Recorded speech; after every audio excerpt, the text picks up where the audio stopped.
watching a Hit TV, empowering you.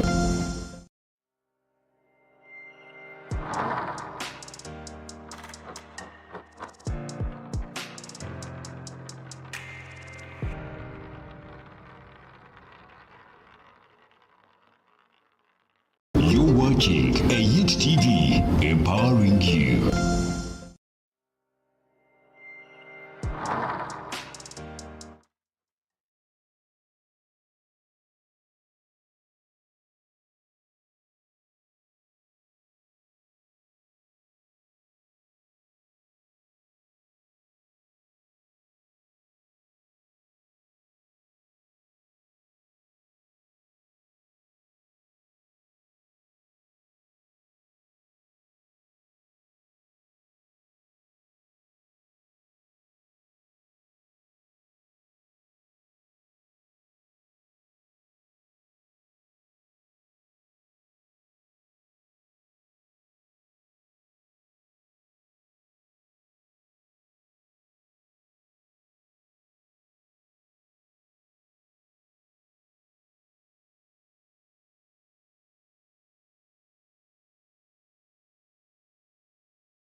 Joash Mayanja Nkanji, Apollo Milton Obote himself, somebody called George Magezi, Lumu, Grace Ivingira, and many others that we can read about. These guys were in their 20s and early 30s.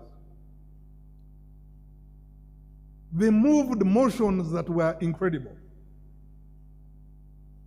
I could go on and on and on and on to tell you about what young people of Uganda in their 60s did for this country. In politics, and in business, and other areas. But even fast forward to today, look at the leaders who are here in Uganda today.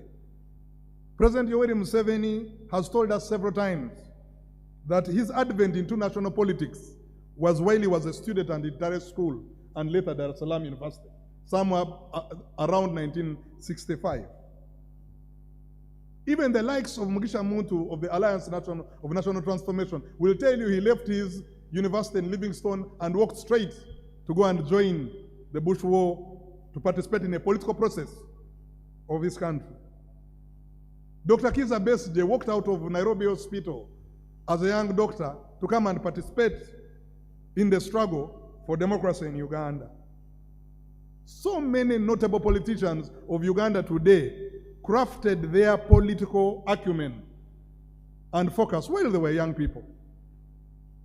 Very young people, some of them. In the 60s, 70s, and 80s, even up to the early 90s, Makerere University was the bastion of vibrant politics and contributions to national public discourse. Student leaders and student associations like NUSU used to be very, very influential in the politics of the day. Actually, many guild presidents from Makerere University would naturally progress into national leadership positions. People like Olaro Otunu, Ogenga Otunu, the late Tumusime Mtebire, Norbert Mao, and many, many others are products of student leadership at the universities. Even as late as the 90s, when me and Uncle Charles Odonkwo were at uni, public debates were a commonplace at the university. I remember how many times we'd go to the Freedom Square to have debates with the like of the late Nobo Mayombo, the Honorable Kahindo Tafire, the Honorable Cecilia Ogwal, the late Professor Kajabagu Karusoke, debates on a wide ranging of issues, privatization, structural adjustment, multipartyism, all sorts of debates. We would gather in our hundreds and have debates with the Andrew Mendes and many others. Erias Lukwago now, Mayor of Kampala, and others. There used to be serious public spiritedness at the university. Public spiritedness. A genuine interest in public affairs. a genuine interest in trying to see what we could do to influence the way things were going. Sometimes I wonder whether this public spiritedness still exists in our universities. Or if it doesn't, what happened? Why aren't our young people no longer interested or as interested as we were in public affairs? These are the questions I would like your minds to begin thinking about. When you think about a young person in politics today, in Uganda of today, in your Uganda, what comes to mind? There's a general feeling that young people are largely disengaged. They are largely disengaged with the political and public processes of this country. You can just do a few walks on the streets, on the highways of Twitter and Facebook to see what young people are interested in. And you wonder why. Why is it like that? A walk along the highways of Twitter and Facebook will show you young people who are increasingly apathetic, almost coming off as if they're disgusted with the political processes. We see a generation of keyboard warriors that are resorting to fight foul digital battles with each other and spending a lot of time tearing down each other and quarreling over this and that. And you get worried about what this means for the future. Genuinely worried. What is this going to lead to? Why do we have this trend? What can we do to reverse this? How can we get the young people of Uganda once again fired up in a constructive, patriotic way so that we can all contribute in our different ways, with our different talents, with our different abilities to the Uganda that we want and the Uganda that works for all? What shall it take? What shall it take for us to wake up and realize that there is not going to be a single donor from any part of this country that is going to transform our country? What shall it take to realize that every Ugandan, regardless of where they come from, their ethnicity, their tribe, their religion, has a role to play in transformation of this country and give its voice the required dignity and respect so it can make a contribution to the story of our nation? What shall it take is the question I present to this symposium. I hope that in the course of the discussions we are going to have, you will have an honest feedback into what is it going to take to transform our country so that this country works for all. We are here to interrogate when the rain started beating us. Where did we go wrong? And how can we change it?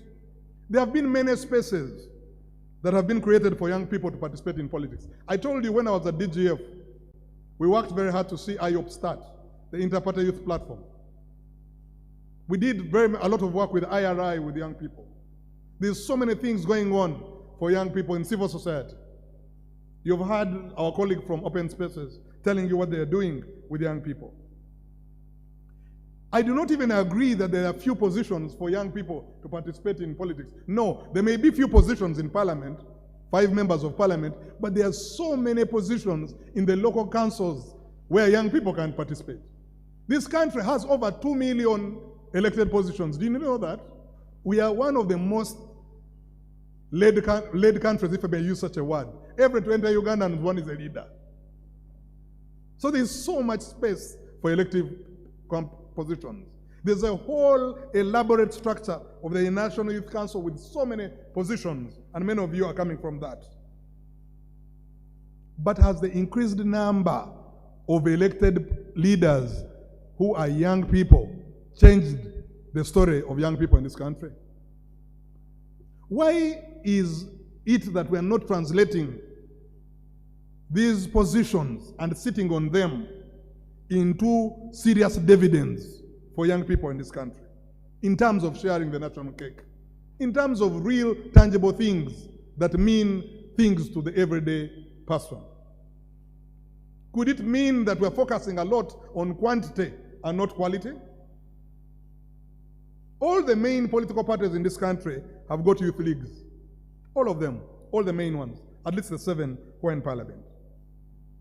And those youth leagues are populated by people who are routinely elected. How much do these youth leagues influence the policy positions of their parties? Or what happened, what is captured in a party manifesto? I'm glad we have got Secretary Generals who are here. Maybe they will tell us how much do young people feed into how parties run in this country. Is it enough just to have youth leagues? How do we make youth leagues effective in political parties? I really thank the Secretary Generals who are here because it shows that you're interested in young people, and I hope we shall have a good conversation about that. We see youth very active during campaign seasons. Very active on social media, even physically, in campaign rallies, mobilizing people, sometimes even, unfortunately, being used in violence during elections. And after elections, they're discarded and forgotten. Their voices disappear. Why are their voices disappearing? Are they gagged or they are not proactive enough? What is causing this gap? This thing that puzzles us of the majority being the weakest. Why? Why is it like that? These are questions for you. These are questions to stimulate your conversation. And we would like to hear why is it like that, and therefore, what can we do about it? I've often told my colleagues in the various strategy meetings that we have that if you cannot diagnose a problem correctly, forget about attempting to prescribe a solution to it.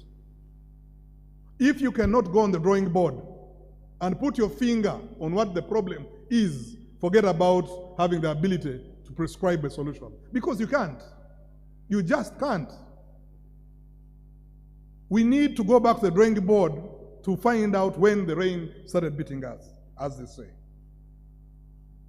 I have had young people many times come to me and say, Mr. Rusa, can you help us get a seat on the table? Can you help us get our voices heard? And I say, that's okay. It is one thing to demand for a seat on the table, but it's a whole different ball game to make good use of that seat on the table. What do you want to say? Have you researched what you want to say? Have you developed your capacity? Have you invested in utilizing that seat that you are clamoring for? Because otherwise you'll just become a statistic. They'll just say there's so many young people here. But what are they doing? Think about that. What are the young people advocating for? I told all these leaders of yours, the ones who have been working with, whenever they would tell me that the problem is resources, I said, that's not true. That's not true. The problem is lack of good ideas. Because the moment you have good ideas, ladies and gentlemen, I can assure you, and you can take this to the bank, resources will follow you. The day a good idea like the multi-party youth platform came about, do you see how resources are following you? Why are we here? Good ideas attract resources. Don't say that, let me first get resources, then I'll tell you which ideas I'll come up with. That will never happen. You need to invest in good ideas.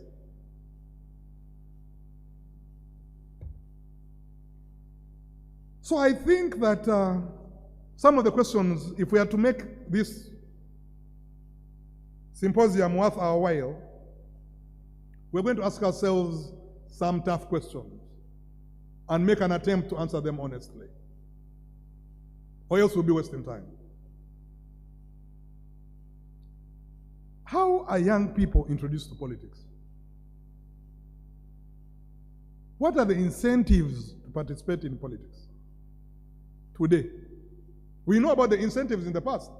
We had people wanted to get independence.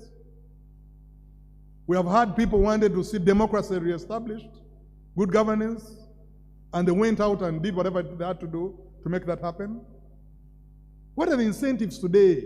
When you choose to say, now I'm going to stand as a leader of the youth in this and that position, what is your incentive? What do you want to do? Why are you getting there? What is driving you? What puts the fire for politics in you? What are you seeking to achieve? This is where the question of ideological grounding comes in. What is it that you want? What is the problem in society that you have seen that you want to make a contribution towards? What are you trying to solve? And then, what mentorship do you get? What mentorship is available out there for our young leaders? Is it just enough to be popular, win an election, become honorable X and Y, and that's it? Is that how things work? We are in a very competitive global world where some countries want to get an edge over others. We're in a world where we need to think seriously about our security, not for now, but even security for the future. That is the reason why some people are thinking about regional integration. Things like African Union, things like East African Community, ECOWAS, COMESA, and the rest become relevant because there are certain interests we are thinking about for our own sustenance and sustainability as a people. What are your views about that? What are your views about a Uganda in East Africa and East Africa in Africa? What are those strong points that cause you to be interested in politics, to want to make a contribution? These are questions we need to interrogate. We have to go back to the basics to build the necessary ideological and intellectual infrastructure to make a youth leadership that can promise to be a national leadership that will transform our country. It's not enough to be popular. That's not enough. What do you want to change? How do you want to change it? Based on what? These are the questions, if you want to be a serious leader, that you should be thinking about. We are here this morning to ask ourselves, how do we construct that infrastructure? How do we construct a progressive, patriotic, and effective crop of young people that will make Uganda shine, even when the days of our children come? That's why I think the National Youth Symposium was a great idea.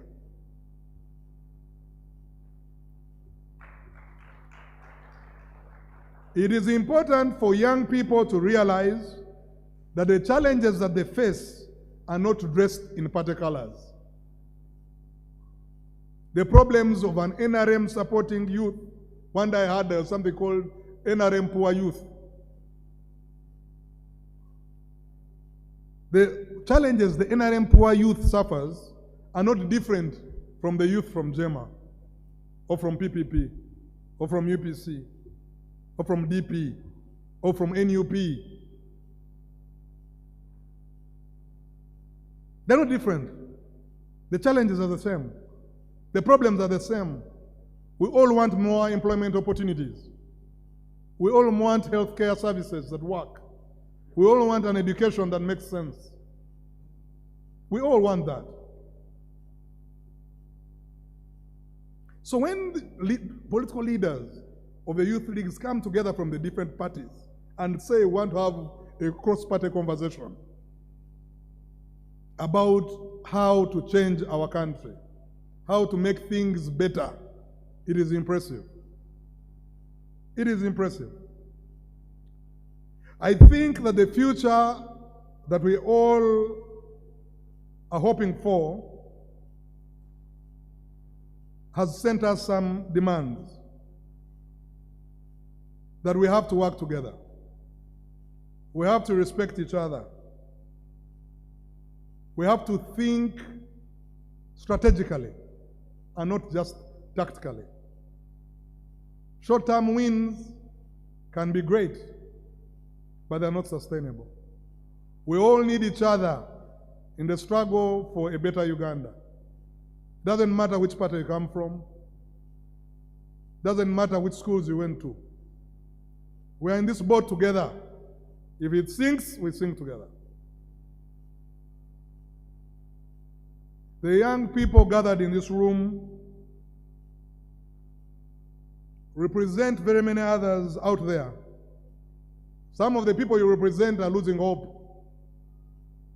Some of the people you represent have given up.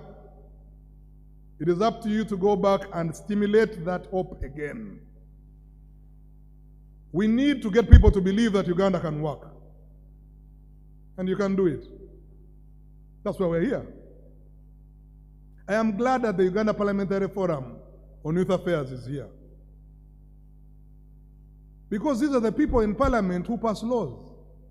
So if you have 140 people in Parliament saying they understand that youth issues are important, what excuse shall we have for our resolutions not getting to the floor of Parliament? Why? I am glad that the presidential advisor I had, that the presidential advisor on youth affairs is here. That's great. So we have somebody who can take your views to the president of Uganda. We need to think about the quality of those things that we want to advocate for. I am glad that we have got representatives from the donor community here. UN Women is here. The Netherlands Embassy is here. And others are following us online. As somebody who has worked in the DGF for a long time, I've worked a lot on the donor side of things. I think these young people and what they're trying to do is worth supporting. Thank you for clapping. You have vision. So to our development partners, I hope that you can support the young people. A journey of building progressive cross-party networks of young people dedicated to working together for the betterment of young people is a job for all of us, and we have to work together to achieve it. Lastly, I want to just let you know about there's something that I feel personally. I accepted to be the country director for the Netherlands Institute for Marketing. I was in the USA studying at Harvard when I got the opportunity, when they interested me to come and be the country director for NIMD. I had no plans to come at that time. But when they told me that the argument, what they wanted me to do was to lead the conversation between political parties, to find a common position on a couple of things, I thought it was very challenging, but also thought it was a great opportunity. I believe that the future of Uganda belongs to moderates. People who are willing to work with each other. And I thought that working towards contributing, building bridges between political parties, between generations, and evolving a conversation about the Uganda that we want was a very important thing. I must say I am really, really sad to know that it may not be possible for IPOD to continue in the way it was supposed to continue, because some of the political parties have chosen to step out. I believe that those who have chosen to step out have very concrete reasons that have made them reluctant to join. But I did not think those reasons were insurmountable. We need this country to realize that it is important, despite our differences, despite our pains, to be able to talk to each other. Nelson Mandela, after 27 years in Robben Island, must have, and another human being must have thought that he should come out begging for revenge. But no, he said, I need to speak to my jailers. I need to speak to my jailers, not to ask them to apologize for what they did to me, but I need to speak to my jailers about the possibility of having a better South Africa, that people who will come after me will not go through what I've gone through. That's the spirit of leadership. I would like to encourage all the young people in this room to realize that we are in this together. It is important for us to be willing to talk to each other respectfully, whether you're in power or outside power. At IPOD, we used to say, putting Uganda first. And that means putting yourself second. This country will be here even when we are long gone. Our fathers who set it up for us are not here to see what we are seeing. But we can see the footprint of their contribution when we walk to Mulago Hospital, when we go to the old schools of Namilyango and Budo. We know what they did, and we are grateful for what they did. The question is, what will those who come after us say about what we did in our time? Youthfulness is transitional. You'll not be youth in 10 years' time. It will be gone. But what did you do in your time? What did you do in your time? History will ask you, what did you do in your time? Ladies and gentlemen, I wish you fruitful deliberations.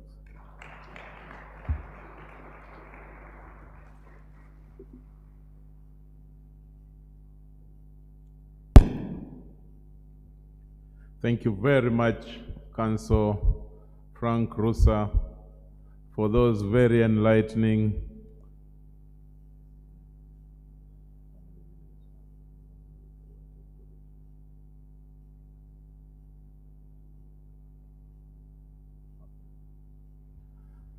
Thank you very much for those thought-provoking delivery. And he has asked more questions, and I'm sure that your mind is now more open to the discussions. It will be okay for you to ask more questions and pile them on as we continue the discussions. Ladies and gentlemen, I'm now going to request that we go for a tea break. It's only fitting that such a serious, thought-provoking presentation is followed by, you know, some time to contemplate as you come back for the real discussions. We are awaiting the arrival, and it should be very shortly, of the guest of honor, and then we will enter into the panel discussion.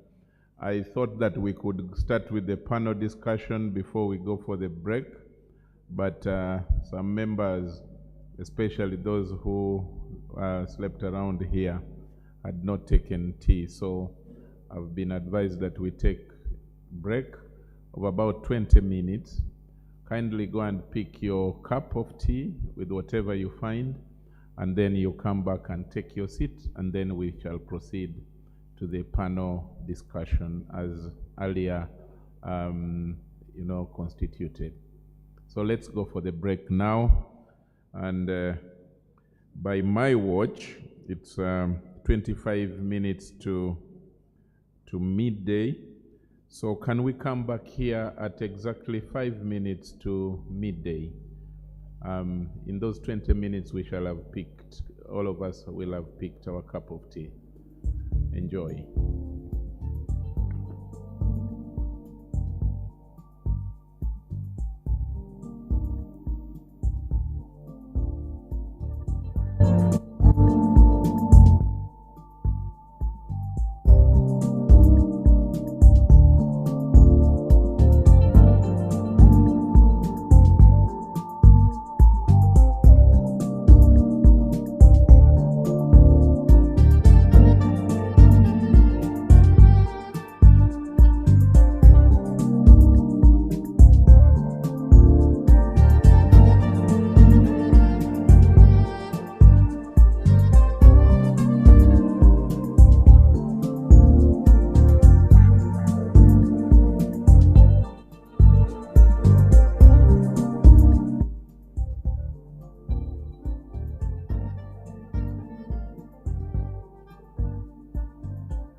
before I invite the panelists, allow me to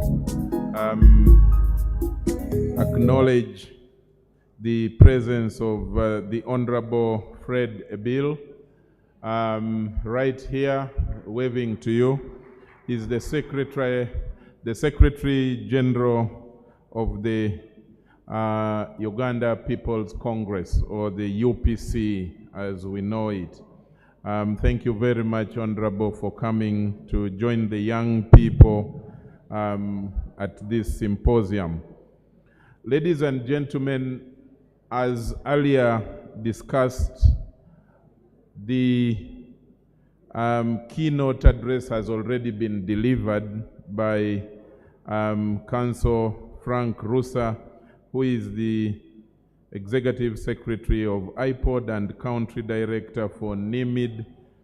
And the topic of his presentation was reality versus perception. What does effective youth leadership in political parties look like? And we all agree that he did justice, tremendous justice to the topic. And now allow me take this opportunity to invite the persons whose names I'm going to read to take up their seats at the front here.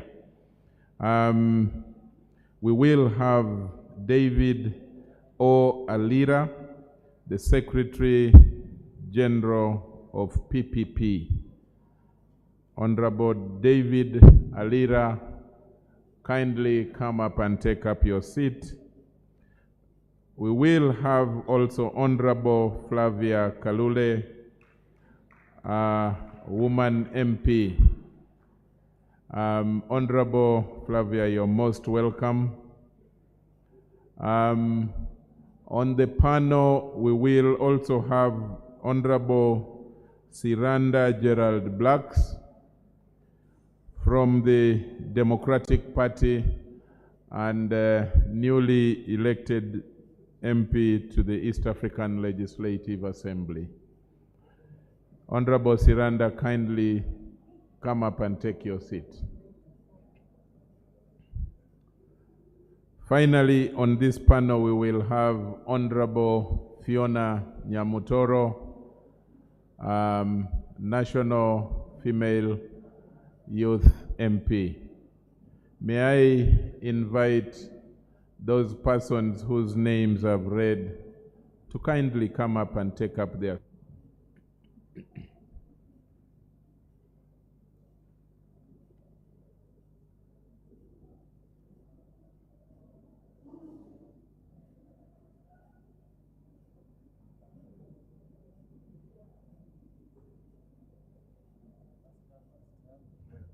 Someone can go through the other side as well. You can go through the other. Yes. No. Move and sit there. Go and sit there.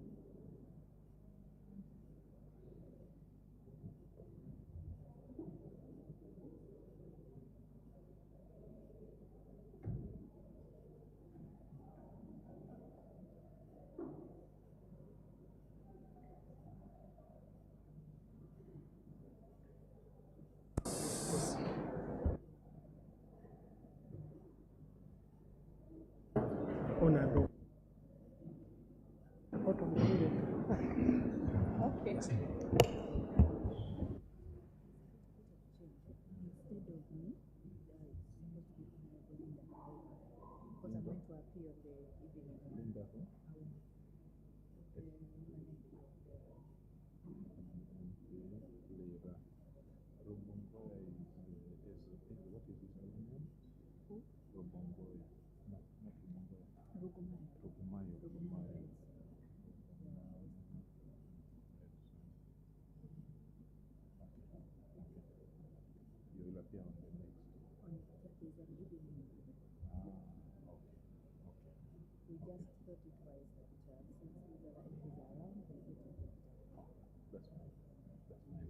Thanks.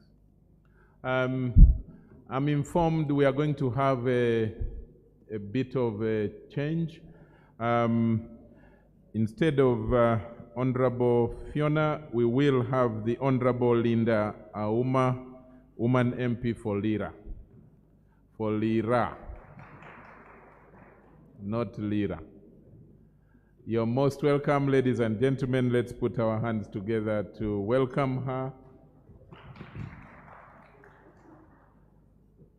Along the same vein, allow me to recognize the presence of my good friend, the Honorable Rugumayo Edson, the MP Youth Western. Let's welcome him.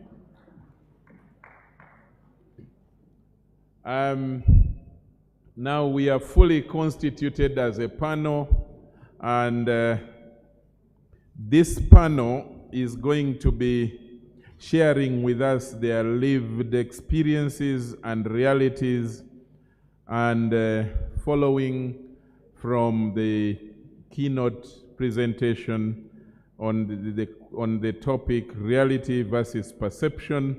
What does effective youth leadership in political parties look like? We have 40 minutes for the panel.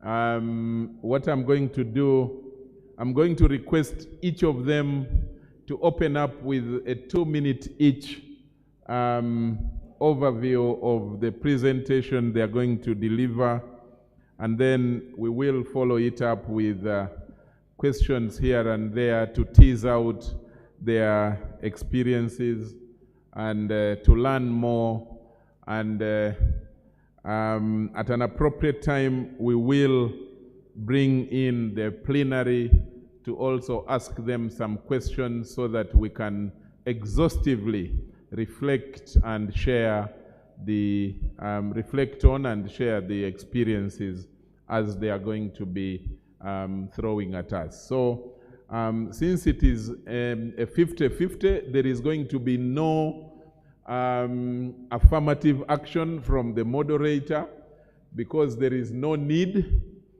They are ably represented and evenly, actually. So I will just start from the extreme left. David, kindly start us off. Thank you. Once again, my name is David Alira. I am the Secretary General of the PPP. I also sit in the iPod Council of the Secretary Generals, and I am excited and happy to be here. And moderator, did you say we have 2 minutes to... Thank you. Very quickly, from my experiences so far, I have come to the realization that the youth, the young people who are active and participating in politics should get to understand that nobody is going to be out there to organize and prepare and lay a foundation for them to be successful in leadership, and more importantly, to be a part of the decision-making processes in the country. I can tell you, the people who are occupying spaces today want to keep those spaces. And limitations, the thinking that, you know, somebody somewhere somehow should do things for you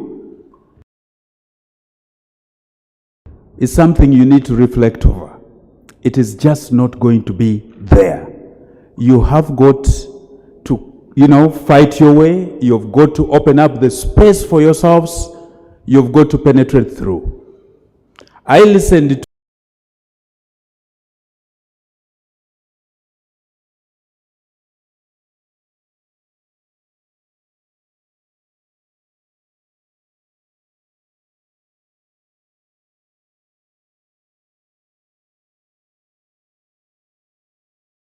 to Mr. Frank Rusa as he was giving the keynote address, and he referred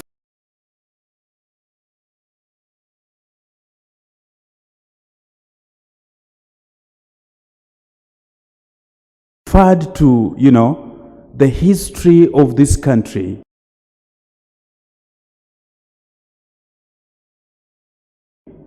being one that has been led by young people. And I can't agree more. The Musevenis were young people when they took over power. Actually, he went to the bush when he was in his 30s.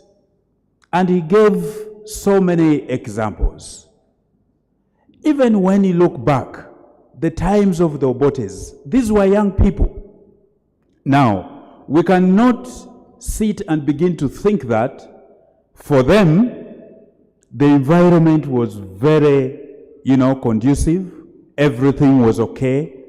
The laws were, favorable. And so they just walked through. No, we are talking about decision-making for a country that borders on power. You cannot talk of power and you think somebody will just work it out for you. It never works that way. You have got to work it out yourselves. And the element of age is not what we can give as an excuse.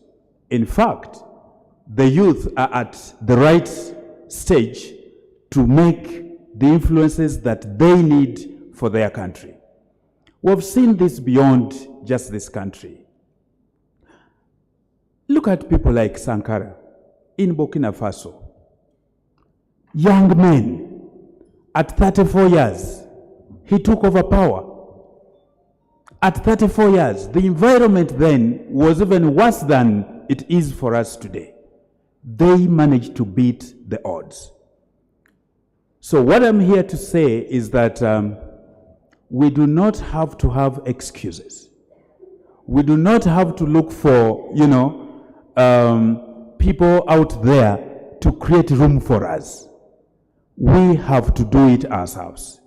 The most important thing about it, though, is that it is high time we realized that we must do things in a manner that transcends political parties, in a manner that, transcends religious lines. We must realize that we are a generation. You are a generation that must work together to realize the dreams that you're having. Thank you. The Honorable. Thank you very much, Charles, and good morning. Are we still in it? Yes. Good afternoon, everyone.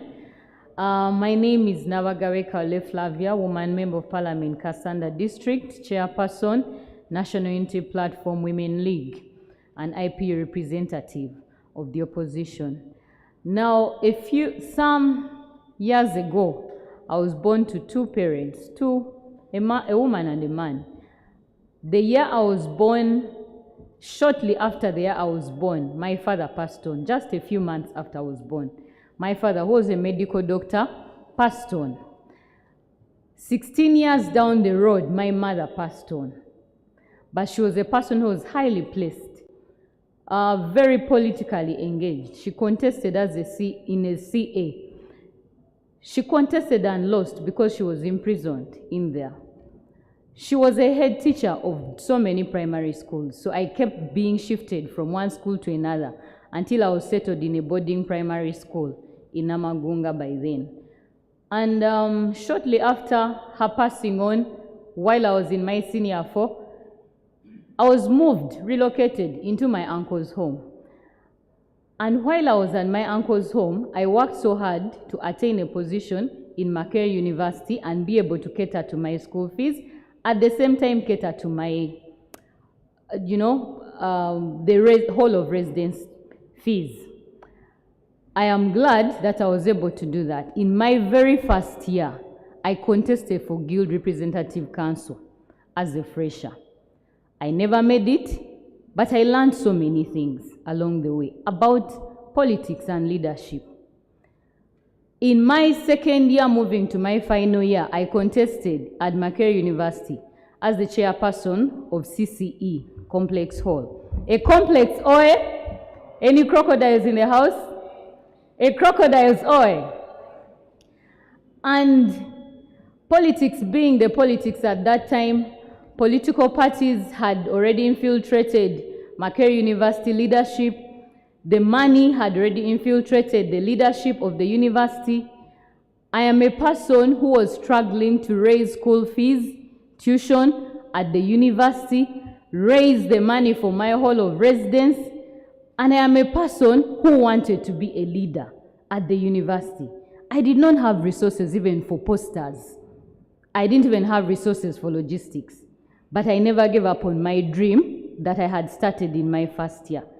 And I contested with the person who had the largest amounts of money. I was an independent, she was on the NRM ticket, and she lost overwhelmingly, and I won that election. When I moved out of campus, I'm a teacher professionally. I taught in Amiriango College for quite a number of years. But I had at the back of my mind a need to move into national politics at some point. But I knew I needed skills and knowledge to help me get to that position, which skills and knowledge I couldn't get in a classroom. Of course, the classroom experiences taught me so many things about gender imbalances and inequality, about the patriarchal society we live in, and I needed to have better experiences, but that needed me to move into political leadership. Through a friend who is a mentor as well, that I acquired in my very first year of campus, when I decided to contest for GRC, she pointed me towards the direction of where I wanted to go in a women's space to learn more about women's rights and activism.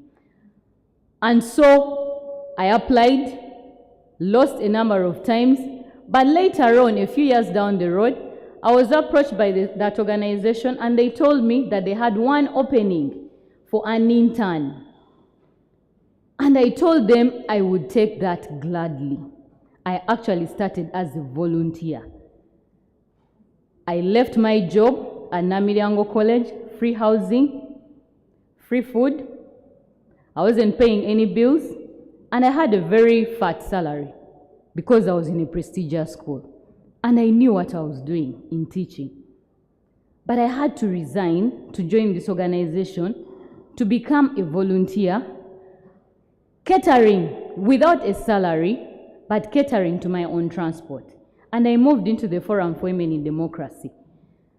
I was getting minimal benefits in terms of finances and resources, but I was the happiest at heart because I was in the space I gladly wanted to be in that I knew would push me on to the next level of my life.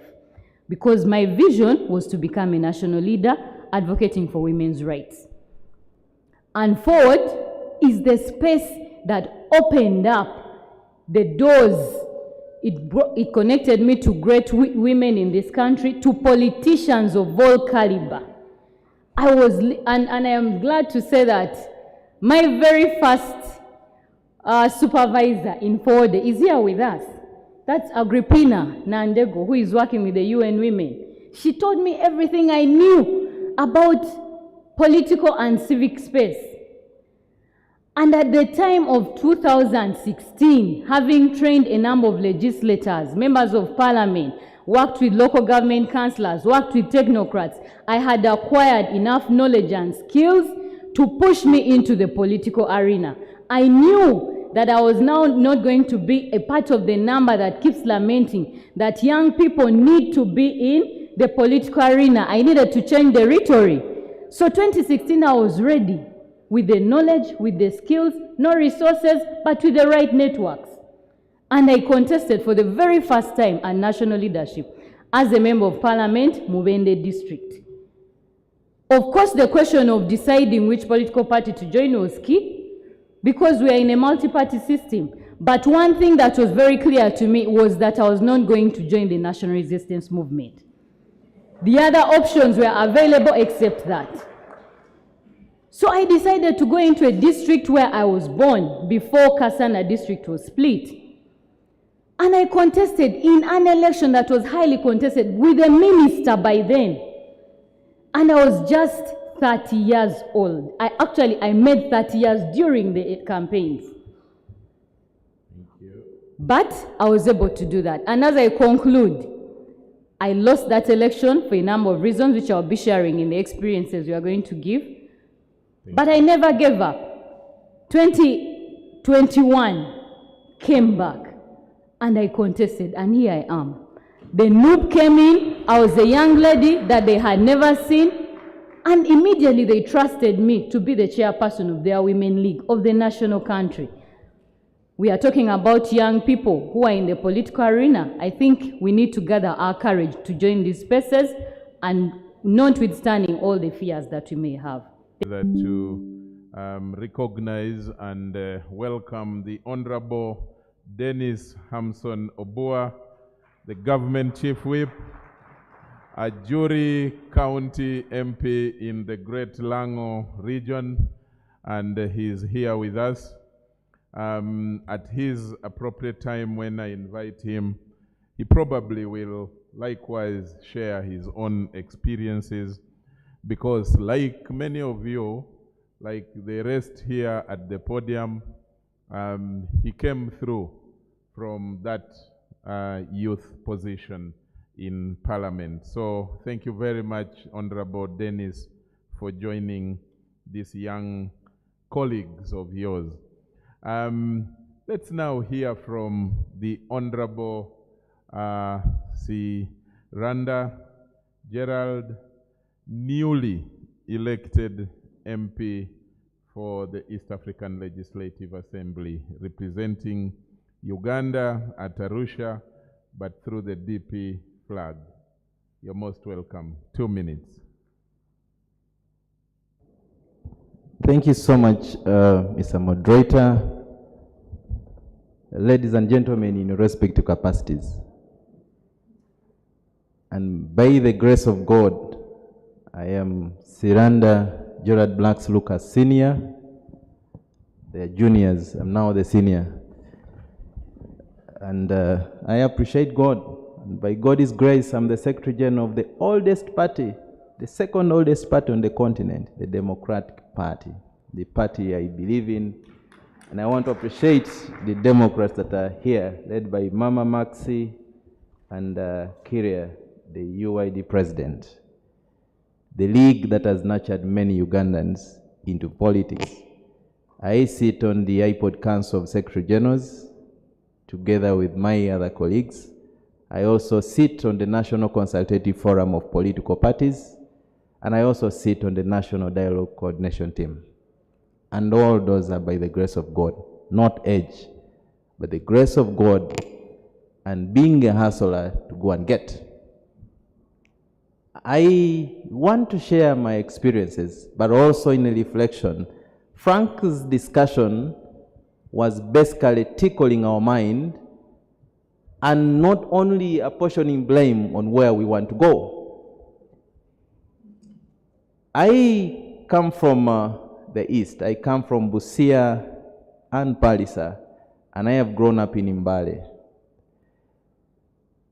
And in life, most of these initiatives are for us to work to get there and have it. We have the majority of all the young people. In my party, I think I am a member of Parliament now for the East African Legislative Assembly. I want to appreciate the Honorable Linda and our whip and the many members of Parliament that are now my voters and therefore my bosses. But courtesy comes from my political party. And I know that on our National Executive Committee, I think we have the youngest leaders of our party. 90% of the elderly, except a few like Honorable Max and a very few supported me, but I depended on the vote of the young people. Do we know what we want as young people? Can we define a common mission of what we want to get? Can we put aside all our differences and walk the journey into what we want to get? Using the numbers that Frank was saying, we have majority of the numbers.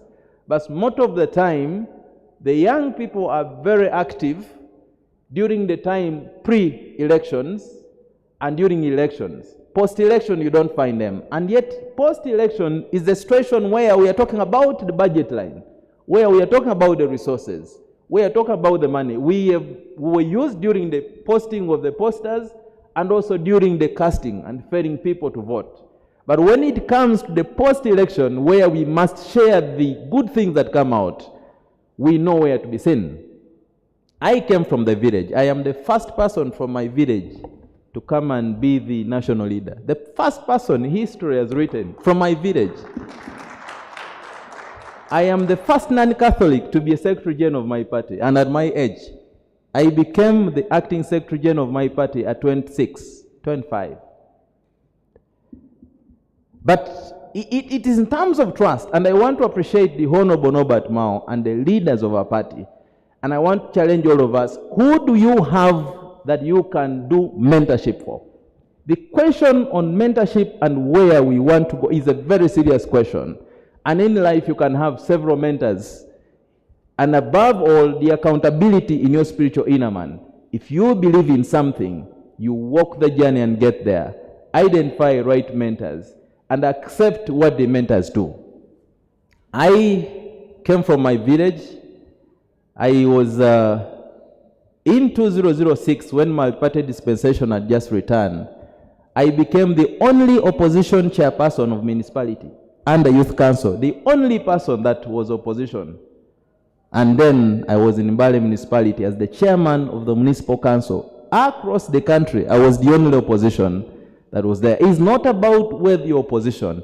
It's about what strategies do you have to do, and how do you position yourself, and how do you keep walking the journey. I have lost 4 elections. When multi-party dispensation had returned, in Mbale municipality, we did not have a candidate for DP. Along the way, an MP resigned. And I was a second year, third year student. I told my party, I was then the youth league, I was within the youth league. I told my party I'm going to run in the by-election. And I became a DP candidate. I only got 320 votes in that by-election. But failing down does not mean failure. When you fall down, you walk and continue walking the journey.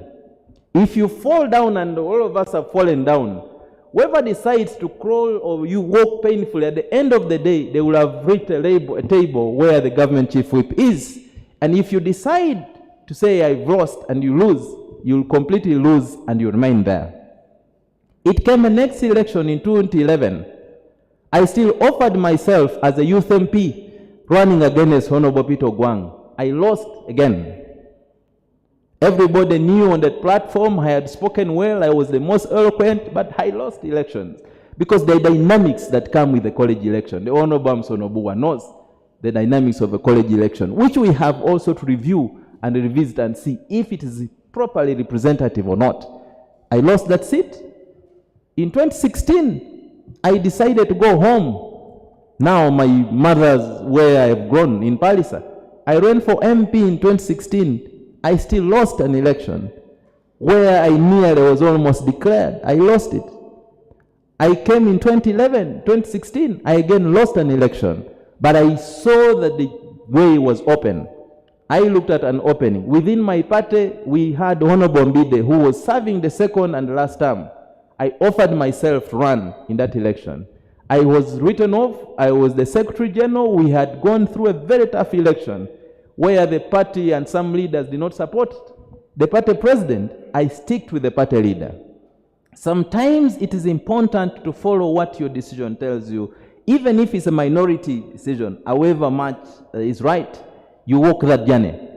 I decided to walk that journey. I offered myself in a party primaries. I am a miraculous candidate. I only won by 2 votes. Despite that I was the Secretary General, I won by 2 votes. We started walking the journey to Parliament. You know what was in Parliament. I was number 9. It means I'm the striker. I am going to be scoring goals for Uganda because I was the number 9. Is a compliment, is a team. I agree that challenges are there.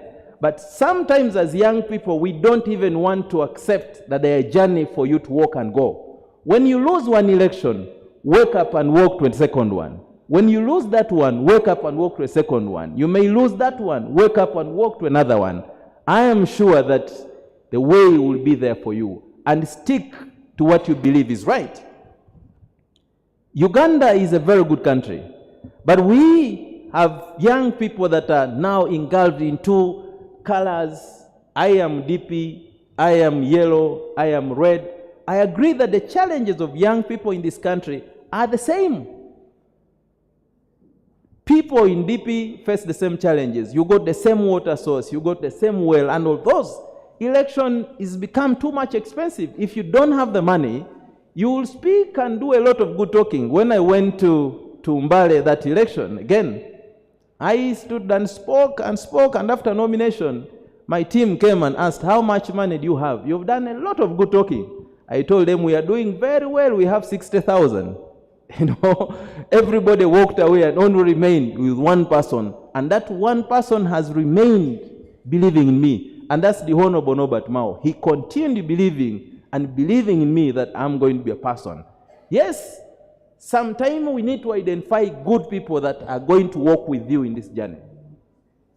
And this country is for all of us. We have to work and use the numbers and do better in terms of what we do. You may not have the money, but you have the mind. You have the brain. When I went to speak in Parliament, I said, let me use what I have. And when I got that microphone, I said, I want to speak the hearts of members of Parliament. And everybody is talking about common market, talking about monetary union, talking about custom union. I said, I am going to be the embodiment of dialogue. Dialogue is very important in whatever we want to do. And as young people, let's not lock our minds for dialoguing. Let's keep dialoguing, engaging, and also build synergies so that we build a strong mass of what we want to get. Using our numbers and using our experience and hard work, we'll keep walking this journey, and Uganda will be for us to take over and manage. But manage it with our grandchildren. Thank you. Gerald, thank you very much for that sharing. Let's now hear from Honorable Linda Uma, the woman MP, Lira District.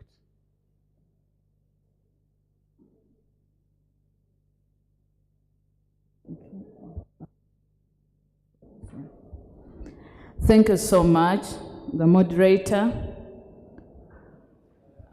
Chief Whip, the Chief Guest, and all protocol observed. I'm Awoma Linda Agnes, the woman member of Parliament for Lira District. I'm really grateful to be in this meeting as someone who have been mentored and have become who I am because of youth leadership. In Parliament, I'm the publicity for the Uganda Women Parliamentary Association, and in the Women Council, I am the Vice Chairperson for the National Women Council. I would like to share my bit of experience as a motivation and encouragement. Most of the young people give up. Most of the young people feel that when they go for something, people will understand them the way they understand themselves. But this is a world that tradition have made the public to underlook a young person. So it's a very big struggle for you as a young person to work hard to gain that trust where people can believe in you and give you the roles that you want to play in the society. For me, I started my leadership from the rural at a village level as a school dropout. A child mother of 14 years, a orphan without hope. And in my heart, I felt that even if I've dropped out of school, I can be someone great. I started by mobilizing young mothers, engaging them in government programs. That's how I was identified by young people. I became my youth chairperson at the village. And I kept on climbing the ladders by being encouraged. I was facing youth from universities, and for me, I was a senior 3 dropout. I tussled with them up to the district. I became the Lira Municipal Youth Chairperson. That's how we elected our chairperson of Lira District, that is Dennis Amson, who is the chief whip. A hustler who also struggled his way from Aleppo. I didn't give up. We came up to national level. In national level, I contested and failed. Because I was also facing serious young people. But I took it positively. I took it positively. I went back to my party. I contested to be the chairperson. NRM Youth League. I know some of you remember a boy called Omodo Modo. I defeated Omodo Modo terribly. Even if you ask him, today he will tell you the only woman he fears in Uganda is me. I didn't use force, but I used logic. Why am I saying this? As a young person, be calculative in every step you're making. Don't just go that people are contesting. Know your voters, know your audience, know what they want, develop a proper strategy. Politics of enmity no longer exists if you want to progress politically. Don't see your opponent as your enemy. There are some people who do not even see eye to eye. You didn't support me. You are the reason why I failed. That is immature politics. Learn why that person didn't support you. Maybe you also had heard somewhere. Maybe he didn't understand you. Engage. Make such a person be your friend. Because through your challenges, you can make it better. I came to represent. I wanted to be a SEC member. And it's very normal to be ambitious. Very normal. Don't make your friends bully you that you're so ambitious. A normal, high reasoning person is an ambitious person. It's the dead that are not ambitious because there's no breath. I contested. It was a serious contest in Nambole. And despite this, other big people in my own party were not supporting me. Because they didn't hate me, but they saw me as a threat. So when these big people are fighting you, don't give up. You're a threat to them, but they don't hate you. Because as a young person, what have you done that would make them hate you? I won, but Omodo Modo was also a cantankerous person. We ended up in Nambole. Our election was postponed by 5 days. And you know young people, you have to energize them daily. There, mistakenly, I lost because Karamoja was not supposed to vote. Their candidate had gone unopposed. But one thing that made me to be a friend to Omodo Modo up to now, when he won, he was scared because they told me to petition. But I went and told him. I got him crying on the poles of Nambole. Very thin, trousers were no longer fitting him. I was the first to congratulate him. And he was shocked. I told him, my brother, it's God that allowed you to make it. Go and serve the country. I'm not going to petition you. We shook our hands and up to now we are friends. 2016, young as I was, I picked the nomination form. Why? Because I knew the young people were behind me. As a youth leader right now, what attributes are you having that even if you leave the youth leadership, it will still follow you positively? Youth politics can destroy us. Youth politics can promote us. I left from my friend Omodo, but he was too excited. And youth politics that had made Opodo to be at a national level have destroyed Omodo up to now. Yet he's a very brilliant boy. So as you're a youth leader, are you using your position to destroy yourself, to destroy your fellow youth, to create more enmities? Or are you using it to network and expand your connections? This is what you have to ask yourself, because it will pay you back. In 2016, the same giants didn't support me, but it was a rough game. NRM primaries, I won by 42,000 votes. The person that the giants wanted got 9,000 votes. Main election of 2016, it was a tough game because I was facing a UPC lady who was also not easy.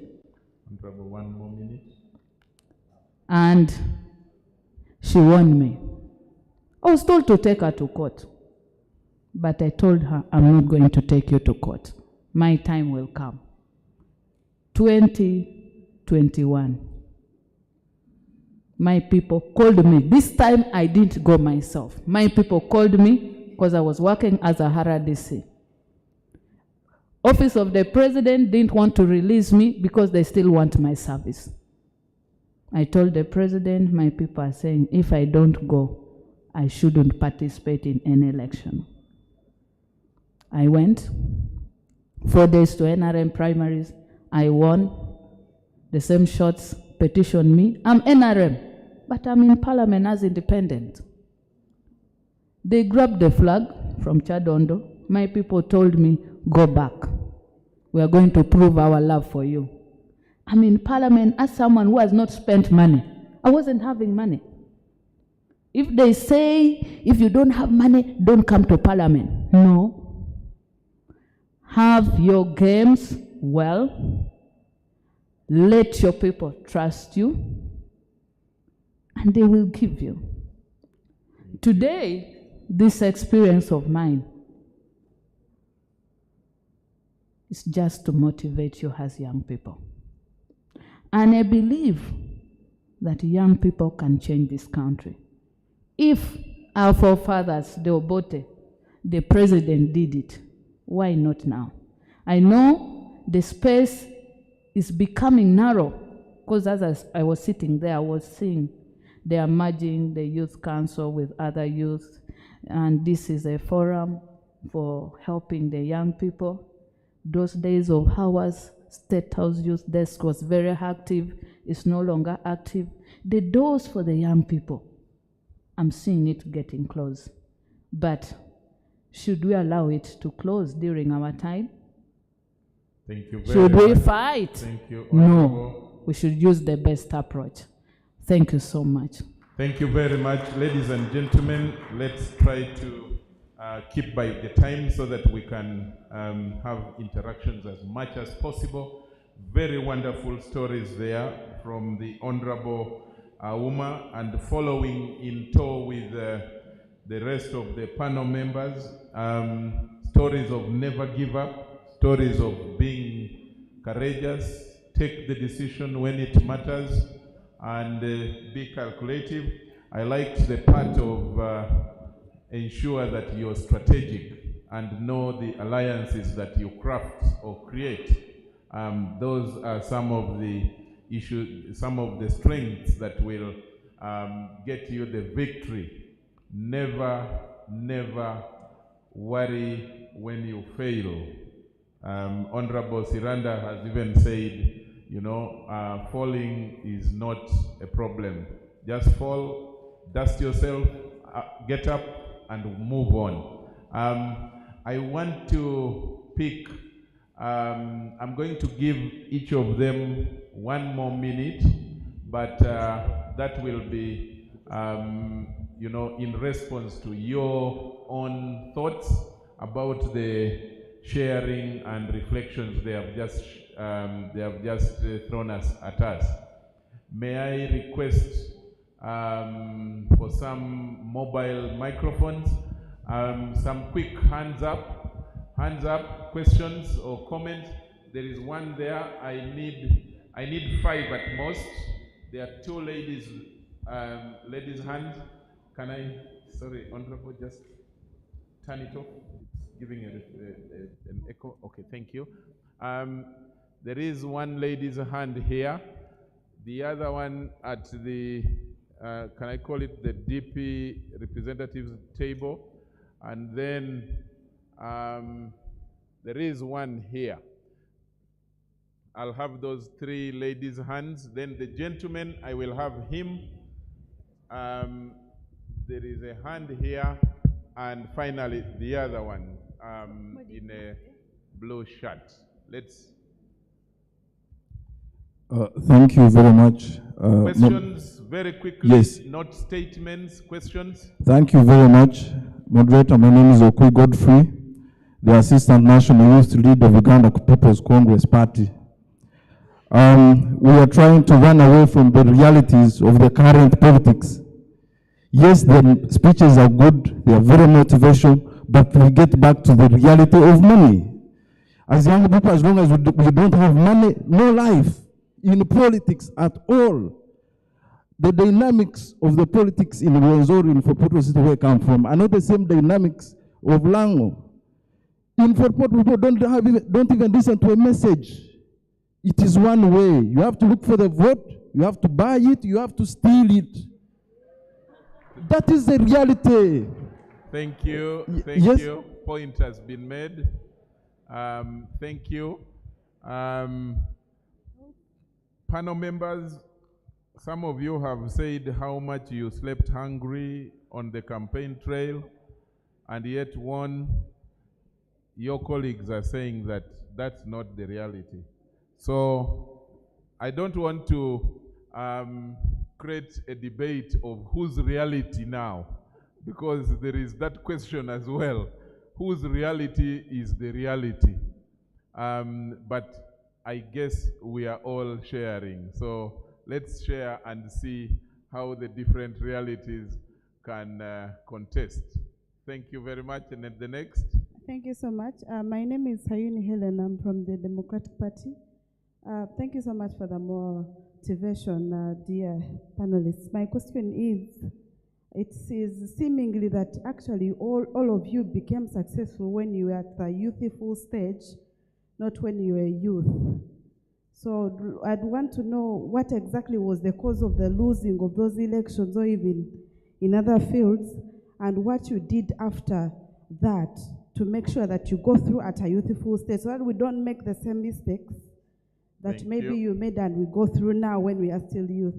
Thank you so much. For those of you who came later, many presentations seemed to agree that constitutionally the youth age stops at 30, but that the keynote presentation by Frank Rusa was that the youthful energy stops at 35.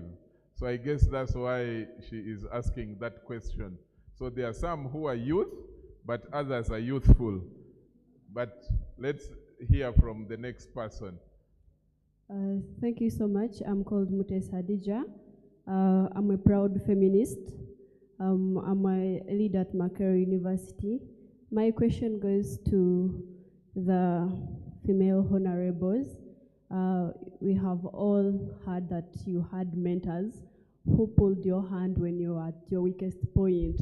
What advice can you give to people who are capable but don't have those mentors to pull their hand or to advise them on a way forward? And the last question is about the economic part. Yeah, even Mr. Rusa said that good ideas attract resources, but reality, no. Most of the people have good ideas, you present to the people, but again, they turn you down. How should we as youth go about that? Thank you so much. Thank you. Let's have that gentleman, and then we'll have the three final ones from here. My name is Famba Sirajan Samba. I'm from Jema. I'm not a youth, but I stand in for Mr. Katerega, who is the Secretary General. Mine is just a comment. Quick one, please. A quick one. It's true. The youth have the numbers. The youth have the energies. They have everything. But if we do not have mentors that are going to guide these people, I don't think that we're going to have a better country. One of the presenters gave an example of Burkina Faso. I don't think that as a continent we can be proud of military soldiers or militaries taking over power the way they took over power. But I think it is time for the elders also to offer guidance to the youth. Just one quick one. I went to where the MPs play football from, Lugogo. I met my president, Mr. Basalira, and I was complaining to him that you've not given much time to the youth. And he was like, you see, I no longer go to talk shows on radios and TVs because I want to give you space. I told him the mistakes the youth are going to make when they go to the talk shows without your guidance, the remedy for those mistakes will be greater than what you would have used as a remedy if you had guided them. So I think much as youth are supposed to be at the forefront, but the guidance from the elders is also very important. Thank you so much. Thank you. Let's have the lady in a brown jacket, then this gentleman, and the last one, the other one. The rest, I think I'll consider in the next discussion. Good afternoon. My name is Sharon Irenu. I'm the Women's Political Leadership Associate at Akina Mamawa Africa. I'd like to thank you for sharing your lived experiences, and I only have one question. So following Frank Rusa's keynote and also your lived experiences, I'd like to find out what are some of the existing practices that your political parties are actually doing to deliberately engage young people. You know, most of you reiterated that young people should not give up. But what are you also as individuals who have gone through these spaces doing differently to make sure that young people are engaged? Thank you. Very good question, very important. Yes, we keep blaming the youth of rhetoric, of talking too much and not doing, implementing, executing agendas. What specific agendas do your political parties have that we can refer to? PPP, NOP, DP, NRM. Oh, Honorable Auma is independent, but NRM. Independent, but NRM. That's a good one. So you can actually speak for NRM as well. So let's prepare that response. Yes, sir. Yes, thank you so much. My name is Arnold Ahimbisiwe. I'm the youth from the People's Progressive Party. And my question goes to my Secretary General, Mr. Arira David. Honorable Nyaka, Frank Rusa, hinted about apathetic youth, and that's the rhetoric. But I want also to twist it. As much as we are pathetic, how is our politics? Let's talk about uninspiring politicians and uninspiring politics. So my question to my Secretary General is, how do we mitigate, okay, what ways can we find constructive discourses, constructive debate, and meaningful participation by the politicians such that that trickles down to inspire us, the youth, to get us fired up to participate in these political spaces? Thank you so much. Can I ask you a question? You don't find the Parliament of Uganda inspiring in their debate?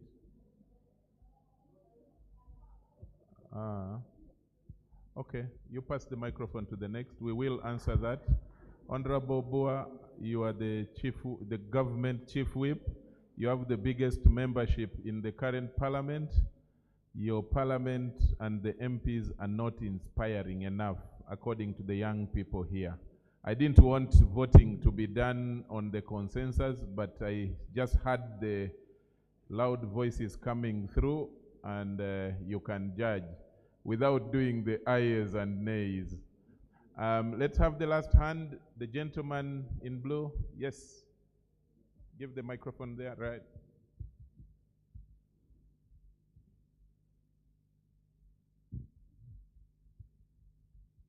Thank you. My name is Christopher Sapunyo, the chairperson, Kole District Youth Council. I would love to appreciate the panelists and all their experiences they are sharing with us is all about mentorship. I would love to ask, at the same time urge, that having given your experience of mentorship, how many young people are you people mentoring as of now? And secondly, I would love us not to run away from the reality, and we also accept the responsibility of patronage, where you mentor and give support to such a person you are bringing so that they are financially strong. Thank you. Thank you. Let's get back to, this time let's start with Honorable Uma. Please, I'm trying to manage the time. Honorable members at the podium, let's just use 1.5 minutes to respond. I noticed that there were many questions. Just 1.5 minutes, and I'm going to be interrupting where you go beyond that. Just respond to the questions. Thank you so much. I'd like to start by Okwir from Fort Photo, who was very clear on reality of money among the young people. I remember I stated very clearly that I'm a member of parliament who have not spent money like other members of parliament. I'm a member of parliament who people instead fundraise, the voters fundraise for me. Now you would ask me why. That's why I stated clearly that when you are in this leadership, do your best to touch the hearts of the people. Let them believe in your capacity, not by just talking, by action. And this action, as you heard my story, I wasn't having money, but I was there for the people. The youth leaders that I led, I was there always for them. The opportunities, when you knock the door and this side does not open, go to the other. Let them believe in you. I know it varies, but try. Never give up. If we remove that illusion of saying money, we will not go anywhere. Try. If you fail, get up and continue moving. One day God will see you through. On the reasons, that is Ellen, you ask a very important question. A very, very important question that as we in the panel, we are of youthful age, but we are not young people. Why? What made us to fail during that time, especially the ages most of you are in? I told you also earlier that there are people who are in politics.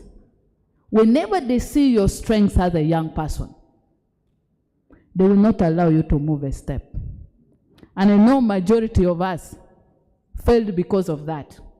The giants that were covering us were powerful, not because of their money, but because of their exposure. So as a young person right now, you also network. Have you also giants? That when those giants overpower you, you will rush to them to rescue you. Two, that goes to the mentorship. Your mentors can give you the ideas. Who is your mentor also matters. There are other mentors that will tell you, go and strike, go and demonstrate. Those are also mentors. But let's look for mentors who give us the approach and strategy to face a challenge. It will help us to also understand the dynamics in the society and come up with a way forward. I can't live without saying something because I'm the only NRM in this panel. No, we have not chosen. No, there was a question. Yes, please. And my party has to also respond. The one on programs. Thank you so much. At the moment, NRM party has very many programs for the young people. But the key one I would like to note is the ideological clinic. But this ideological clinic is not by force. If you want to attend, those who want to develop their ideology in politics and its dynamics, they always attend. It's also online, where it's very free to the young people. We have also structures from village to national level, where there's always a meeting, a conference, the youth conference from the village to the district and national. It's unfortunate that of recent, it's not on because of COVID. COVID has affected the operation of the party so much. Thank you so much. Thank you. Let's have the Honorable Siranda.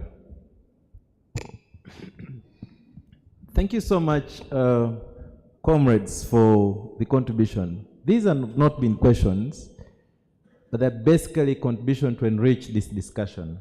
And I appreciate them from the angle that you are seeing from. I think I want to start with Comrade Okui. The reality is the virus of money or monetized election is a question that we have to deal with as a nation, all of us. Because we are losing good people, good leaders, because they can't offer the money.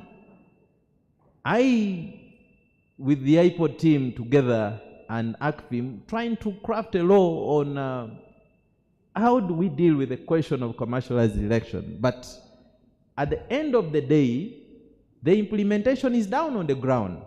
You go, you speak very well, and then they tell you, Siranda, you have spoken very well in Rumasava. You have spoken very well, but how have you left us? Water. Majority of the people asking are young people, asking the very young person about this.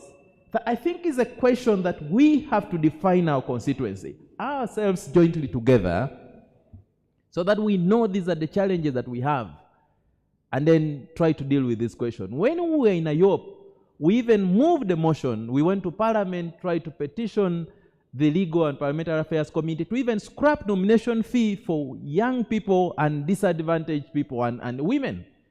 Because we believe that that's one of the biggest. We took a case to court as Ayop because we believe that in modern democracies, the question of nomination fee is not key. And if you belong to a political party, the political party candidates may not even be paying nomination fee. I think it's a very big question we have to engage. Our brother, the government chief whip, who also comes from the youth, graduate of youth politics, the question on the nomination fee and how do we have to deal with it is a big question that we have to deal with. But the issue is not even nomination fee. The radio stations, the access to information and all those is a big question that we must define and deal with. But overall, we must demobilize the young people from asking the fellow young people for the money. Helen, the success may be on elective politics, but I became successful as a young person. I was a deputy secretary general of the oldest party at 25. Isn't that success? And what did I do? When I was in Ayop, sponsored by Frank and DJF then, I was the youth leader and the chairperson of the Interparty Youth Platform. We had a program of mobilizing young people for leaders today and tomorrow, not only tomorrow. So I made sure I mobilized many DP young people to come to the NEC as delegates. So when I went to the delegate conference, I was running with the members of parliament. I won basically because I had supported many young people to come to the National Delegate Conference as delegates. So you must define the constituency, know what you want to do, and what target are you trying to. And as in Ayop, we asked Jean to go and run as a woman leader for PPP. We asked Ayo to go and run as a NEC member for FDC. All of us in Ayop decided, we asked Edwin, we asked now Honorable Namara Dennis, who was with us, to also go and run. All of us, we did not say you are DP. We decided that as a group of young people, we must go and take charge of our party so that we influence the processes on how our party run. I want to encourage you today, define what you want to be and support yourselves as a team, irrespective of the party you come from. I saw Lynette come to Katomi to campaign for me. She was PPP. And the teams then, we also did the same. So once we have a bigger definition and appreciate the resource that we have, then we are going to deploy ourselves within and walk the journey. Finally, endurance. Honorable time, mind the time. And myself, I as well won this election without money. I was in a jury. It was the last constituency I went to in these outreaches and reaching out to the MPs. People would give 2 million. I would stand and say I have 100,000. And people would listen to this man with 100,000. I remember when I went to Honobona Banja's constituency, people were giving 5 million. I stood and told her, I have 2 Busirivu. Honobona Banja said, you are a very brave man. You are standing here when people are giving millions and you're talking about 200,000. I said, look at what I have from my heart and what I want to offer. I am doing this contribution not because I am bribing, but because I believe in a multi-party dispensation. And they were building the NRM house. I am DP. But because of the spirit of inter-party organization for dialogue and putting Uganda first, I am a believer of multi-party dispensation and believe that if I am DP, I am NRM, I am JEMA, we should let these parties function because they have leaks that can help. Thank you, As Honorable. DP, we have set a clinic called the Democratic Party Strategic Leadership Institute. Every Thursday, through the UID and the world over, you know that when a UID stands to speak on a microphone, it is intentional, it is strategic. We have decided to do that, to train young people and the women and many of us to grow so that there are other people that will come after us. Thank you very much, Honorable Siranda. Let's have Honorable Kalule. Thank you very much, Charles, and I want to appreciate the questions that were passed on. Now, the issue of resources, the reality. The reality is, as young people, we don't have that many resources at our disposal, financial resources, in order for us to win an election. But what do you have? You have to look at the resources, the other resources that you have that other people don't have, that are non-financial. What I did, I knew that I didn't have the money for fuel to traverse a whole district. By then, Mubende had 21 sub-counties. Kasana currently has 16 of them. What did I do? I piggybanked on the current chairperson of Kasana, by then running then, who had the financial muscle to fuel the car and also to do radio talk shows, which media space I couldn't pay for. So I moved with him in all the places that he had to do. You have to learn how to leverage networks. I was coming from a women's rights organization, spaces that are easily available to all those that want to be part. So one of the things that I used to do is to organize with them, using their resources to organize activities within my communities. It's very easy to support young girls. It's very easy to support young people with different activities. But when you're not using your resources, you're simply looking and lobbying for the right networks to help you do what you have to do. You also have to put in the groundwork. You know you don't have the finances to win an election. What do you have? Time. You have time as a young person. People who know me say I ran the longest campaign ever because I was always in the community. I did not have money for giving out for people, but what did I do? I'll jump into a taxi, it puts me in Mubende, I do a radio talk show because I had knowledge so I wasn't paying for media spaces. I knew what I was talking about and they were looking for me. So read, invest in yourself so that people can come looking for you. And that also helped me. Then I would use borders to go to people. I would sit with people. I would interact with them. I would mobilize them. They would ask me for money and I would tell them, I'm a young person like you. If you don't have it, what makes you think I have the one to give you?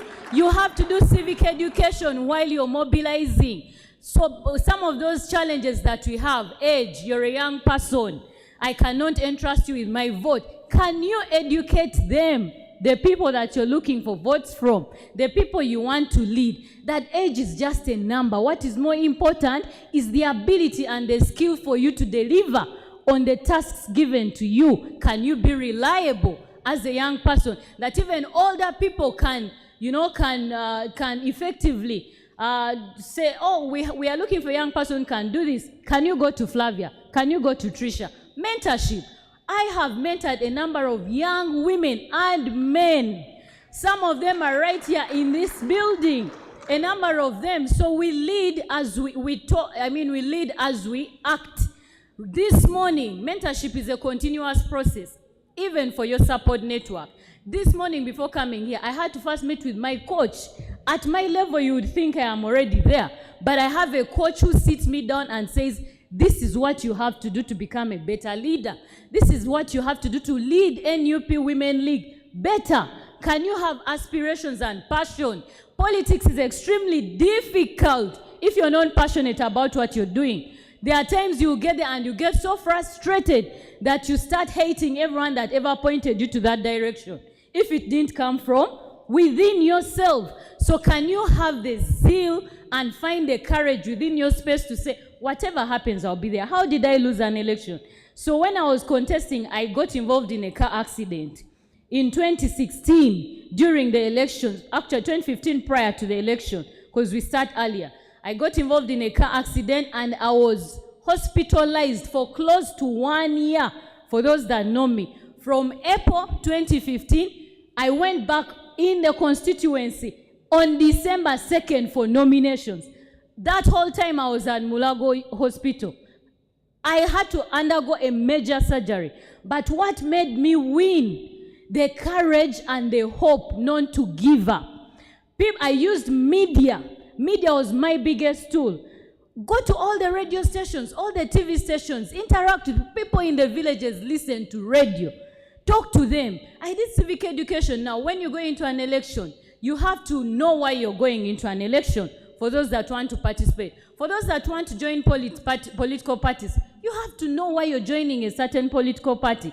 Now, I moved into an election with two goals. I either win or I learn. I wasn't there to lose. And that's why even as I was busy hunting for votes, canvassing for them, meeting new people, it's not easy to introduce yourself as a young unmarried woman in a political space, contesting for a political position of a woman MP. To new people, it's never easy. But they would ask you about your marital status and you tell them, I'm not here for a marital contest. I'm not going to parliament for a wedding contestation. I am here to represent your ideas. And if you don't find fit what I have to tell you, then it's okay. I don't need your vote. I went in there to build civic education capacities for our people. What is wrong with our country? Why do you need me? You have to leverage yourself to be much, much better than the people who are next to you. You're a young person, and so are there many very young people. What makes you different? What makes you unique? Why wouldn't I forget you when I meet you for the very first time, and then I forget a person I've met several times? Why aren't you indispensable? Why are you indispensable? You have to define those things for yourself as a young person. And those are some of the things that helped me win. Now, what are we doing as NUP? For the young people, first of all, you know that NUP currently has the biggest number of young people in Uganda. But also, for the very first time, we interested so many young people to be able to vote, to participate, to run for campaigns, but also to get involved in the issues.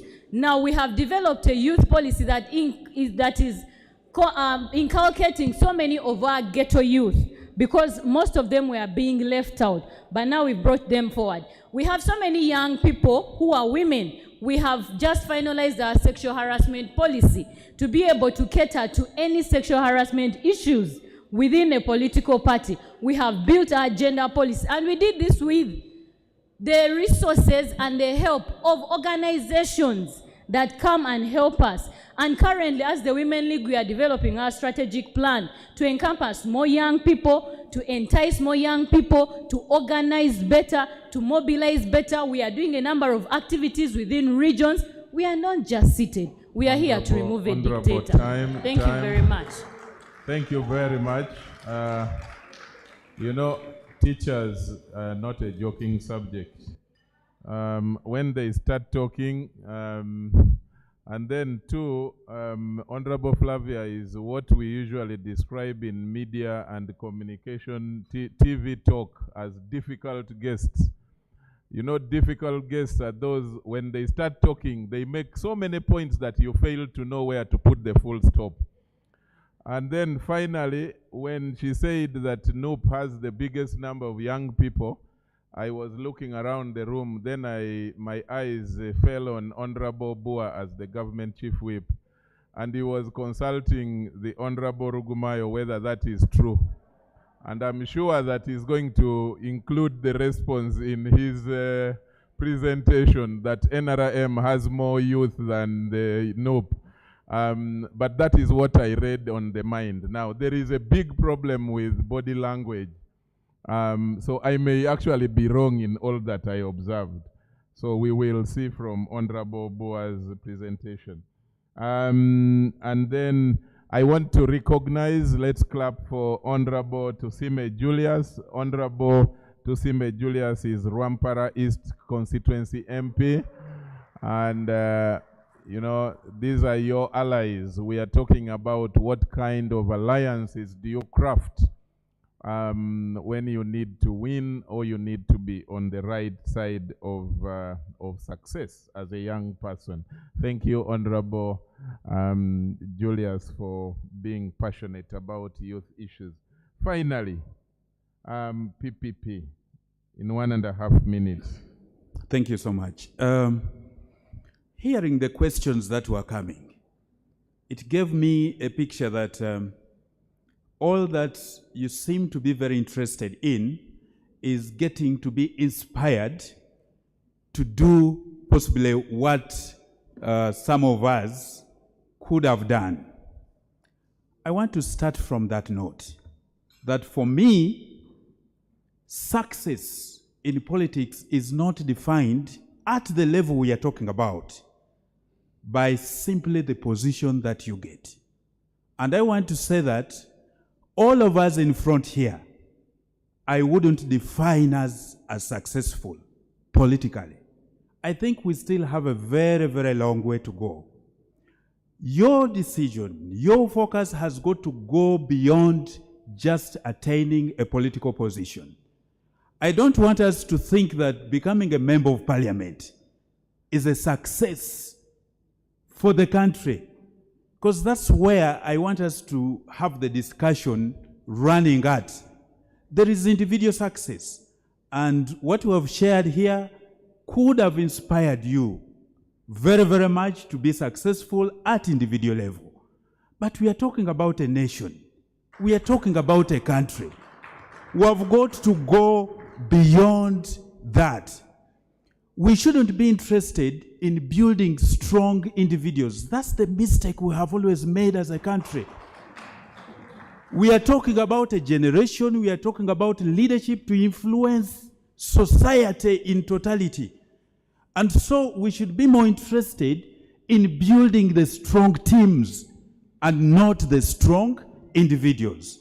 That's the mistake we have always made. And so I want to say this. For me, when I see you seated here, I want to look at you as a group that are younger than me. I am in the generation of 35 plus. Majority of you are below that. Let me say this.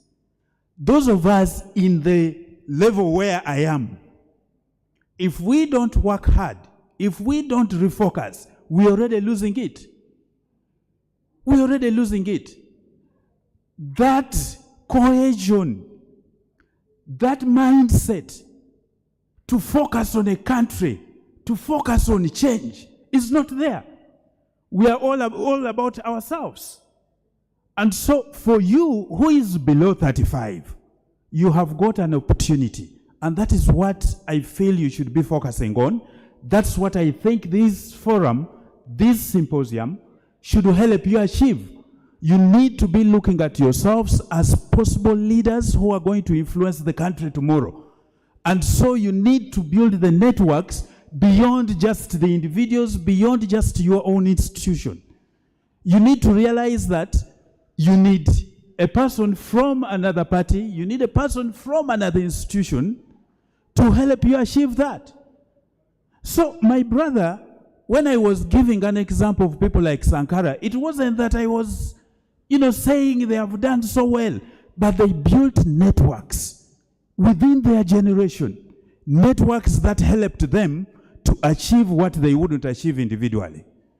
So you have a role to play.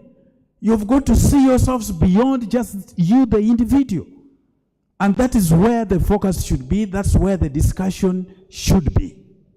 Now, talking about PPP, and maybe just before that, the question of money. You see, the question of money is bigger. It is a moral decay in this country. And we all know that. And don't be deceived that you as a young person, you fail because of money, as though those who are older than you, they are succeeding just because they have money. There are people who are much older than you, they're also failing because of money, by the way. It's also a factor there. It is not something that affects only the young people. So it is a decay in our moral system as a country. It is something that your generation must work to solve. Those are one of the challenges you're going to have. Forget about the thinking that somebody somewhere will give you money for you to run and succeed in politics. No, they're not going to do that. So must you sit back because there is no money? No, you've got to penetrate through no matter the circumstances. And that's where the point is. You have got to penetrate through and try to change what you think is wrong. One of them is that money aspect. As a party, we are one of those who are actually also proud of being with very youthful, membership, generally. Very youthful membership. And I must say, it has been very deliberate on our part to try and build that. By the way, just to say that I am 12 years as Secretary General of the PPP. So you can imagine the time I took over as Secretary General of PPP, I was of course much younger. That speaks to what the party believes in. And so our work is to ensure that we do the things that are necessary to bring in more youthful people into our party. We've got mentorship programs that we're running as a party. We've got deliberate capacity building programs that we run with the young people. And our youth league members understand this because we've been working together with them. And we're also working to ensure that within the party, we build a resource center, a resource base, because we understand and appreciate that you must be knowledgeable enough to participate actively and sensibly in the politics. And that we are doing to try and encourage our young people. Thank you very much. Thank you very much. Ladies and gentlemen, let's put our hands together to thank Alira, Honorable Kalule, Siranda, and Honorable Auma. Thank you all very much for a wonderful sharing and reflection. As Honorable Alira finalized, he said he has been Secretary General for only 12 years. PPP does not have term limits for the... Now, how will the young people... You want me to respond to that? No, I was just thinking aloud. But thank you very much. I just wish to now dismiss the panel. Let's clap for them as they come back to... And I now wish to invite the Honorable Before I invite Honorable Rugumayo, allow me recognize the presence of Honorable Judith Achan, who is an MP in the current parliament as well. I will shortly consult on, I just saw the face, but I will shortly consult on the constituency before which Noya? Just Noya district. It hasn't yet been split. Okay. Okay. Thank you. You know, sometimes these days you wake up the next day, it is Noya East constituency, Noya West, Noya Central East. Okay. Thank you very much. And Honorable Judith, I was just making that in jest, but she's Noya District Woman Representative. Thank you for coming to this symposium. Let's clap for her as well. Now, on your behalf, allow me now invite Honorable Rugumayo Edson, who is a board member of the forum, to come and take the honor to officially invite the government chief whip to make his comments and open the symposium as the chief guest. Honorable Rugumayo, you're most welcome. Let's clap for him. Let's give some energy.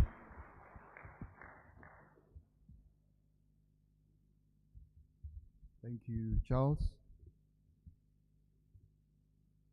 The Honorable Government Chief Whip, who is in the house with us.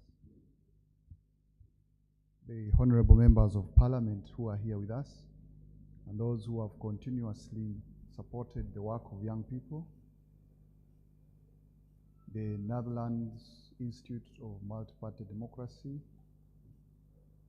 the leaders from the National Youth Council, the staff members of the Uganda Parliamentary Forum on Youth Affairs, all the development partners who put in the resources to make this happen. I salute you all. I want to tender in my apology that I came in a little bit late, but also I'm grateful that I've been here and I've been able to appreciate a wonderful discussion of our panelists. I want to thank the young people that are here for the maximum attention they're paying and the thrill and the energy they're using to participate. I must say I am very much impressed. Well, part of this day I'll be here, and I've come to listen and pay attention as much as I can. In as much as I'm not on the program to speak today, mine is tomorrow. But I came here purposely today to listen in, to appreciate every single bit of what we share and discuss among ourselves. Now, without taking much time, one, allow me thank the Honorable Government Chief Whip for sparing time off his very busy schedule to come and be with us. Let's clap for him. I want to thank you, Honorable Government Chief Whip, for not forgetting the roots. As you've been told, he was once a youth member of parliament, he was once a member of the National Executive Committee, and yet he has not forgotten the path he took to get where he is. So, Honorable Government Chief Whip, we really appreciate that you've spared time to come and be with us. Now, without much further say, I take the honor to invite you, Honorable Government Chief Whip, to come and speak to the young people.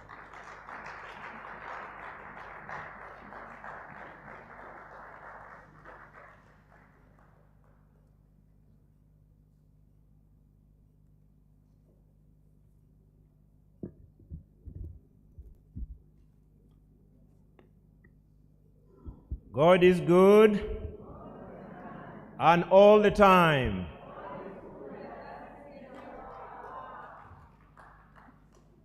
It's good to always say thank you to God for the gift of life. There are people who are struggling, but we are here, still alive and kicking. The honorable members of parliament here present,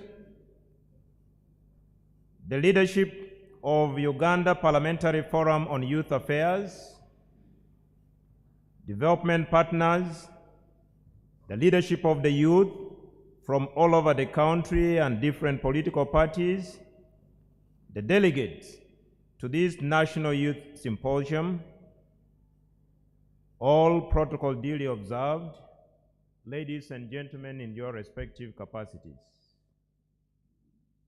From the testimonies of the panelists, because this is a political forum, one realizes that every individual you see and you draw conclusion that I think he or she is successful has a painful story. That is the bottom line.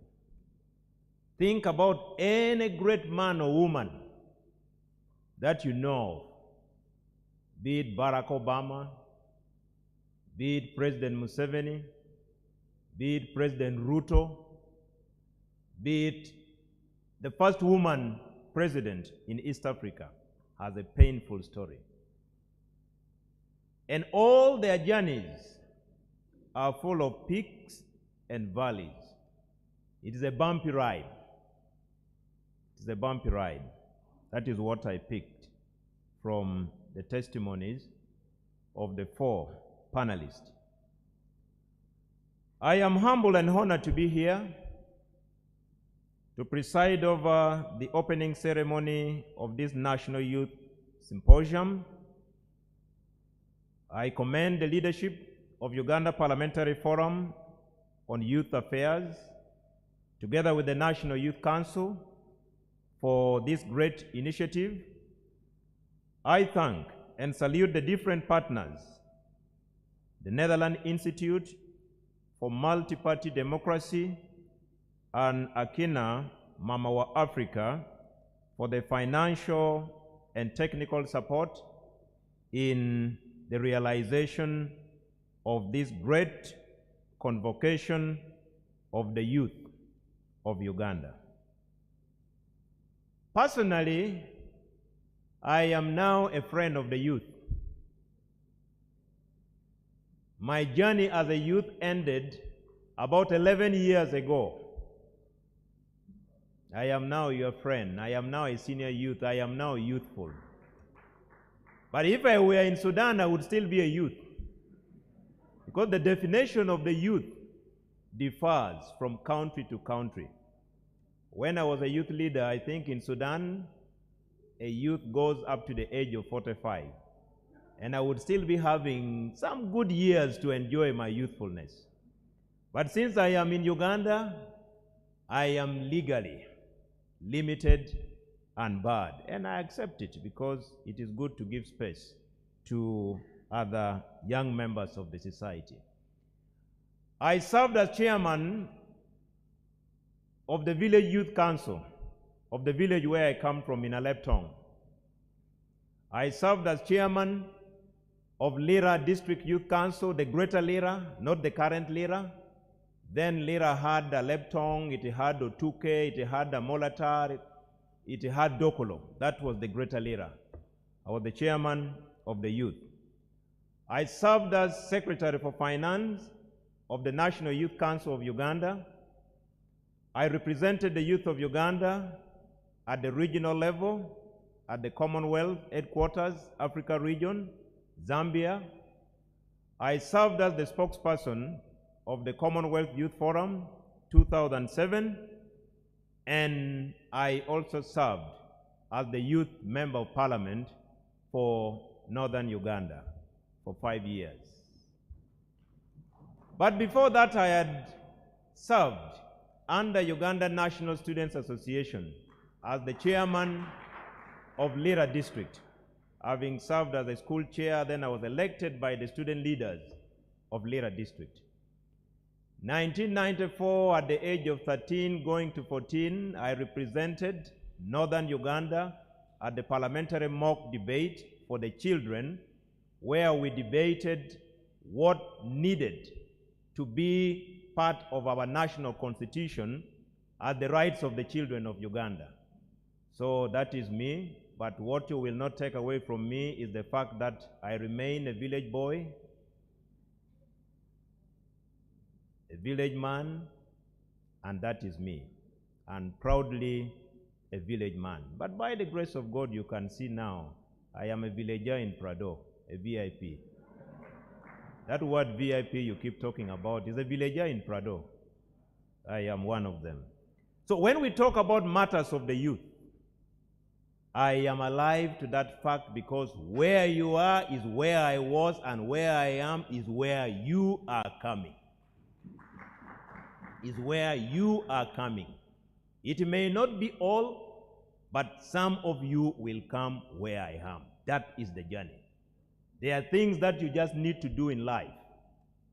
There are things that you need to do in life: self-preservation, discipline, never give up. They have talked about it here. Remain focused. Run on your lane. Avoid battles. Avoid them. They will destroy you.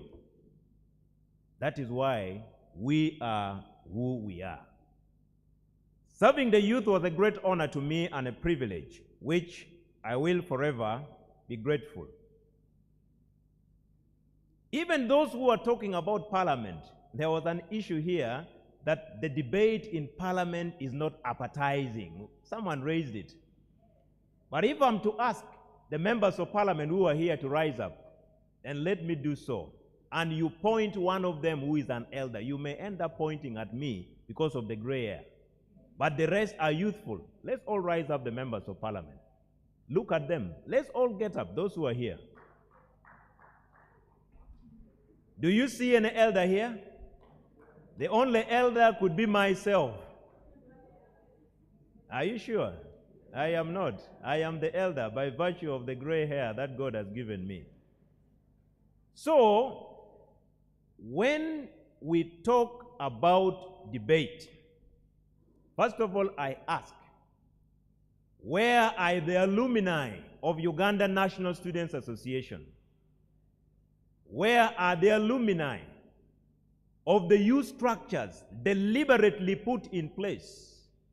Where are the alumni of the various youth that we have in the different political parties? But when you look at all these are youthful people. Probably your interest in parliament, in that debate, is different. Some of us are there. We are there. And I believe we debate. These members are there. Get interested each and every time. Probably you watched parliament when we were debating something on science and technology, and that is not your interest. Your interest is politics. By the way, parliament is the summary of Uganda. I keep stating it, because there is no part of the country which is not represented. When we are all there, the over 500, that is the summary of the country called Uganda. Those are the representatives of the people of Uganda, duly elected by the people and announced and sworn in. So please pick interest. Pick interest. You are talking about the issue of money. Fine, money is a facilitator. But what is it that you must do? Money must come in to facilitate. But you as an individual, what is your message? What is the message you are carrying? Our young friend from the National Unity Platform told you about her story. And that is her story. She is now a member of parliament. Honorable Linda Uma told you about her story. That is her story. And she's a member of parliament. Please be determined. You will run away because you are fearing issues of money. But in constituencies, there are people who will even support you. The strategy of clinging onto someone, sit in his or her car, move around. She is now here, a member of parliament. Maybe in the next election, you will see someone seated in her car. She will again produce another member of parliament. That must be, what is your tactic? What is your strategy for capturing this? There was a question on what are these parties doing? Friends, the economic question of the day is what is it that young people in Uganda do not see in their country, but others see in Uganda? That is the economic question of the day. Let's forget about politics, because the first thing is to be empowered economically. When you are empowered, you can do anything. When you are not empowered, you are a danger to society. Because every month, we are all here, we must all eat, including the government chief whip must eat. We must all eat. And when you have nothing to eat, you become a danger to the society. So let's gather here next time to discuss the economic question of the day for young people. Why do we see young Ugandans departing their country, going to Middle East? Why is it that aeroplanes from Dubai is full of two categories of people? What is it that we do not see in our country that they see? As young people, we must generate this debate.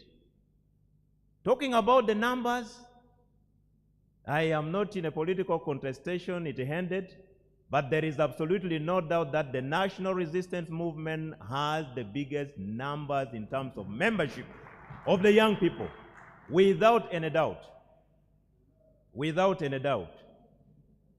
Without any doubt. We have a register indicating names of people, including their date of birth, village by village, parish by parish, sub-county by sub-county, district by district. That is not in doubt. Young people, we need to have a change in mindset. As leaders, we need to have a change in mindset. I was a national youth leader, but we had nothing that time. I remember I would only travel from Lira to Kampala, execute my duty, run back to Lira. But I now hear there is rumors that youth leaders at the national level at least have some facilitation. Is that true? That is true. But remember, during my time, we are talking about 2001, 2006. It was purely voluntary. Programs have come in from the government. Are young people taking advantage? The Imyoga is coming. My district, Aleptong, used to get about 100 million shillings under Youth Livelihood Fund. Now, what about under PDM? The 30%. How many parishes are in Aleptong? 76. Multiply, if the money is fully released in this financial year, 100 million. And every 100 million, 30% is earmarked for the youth.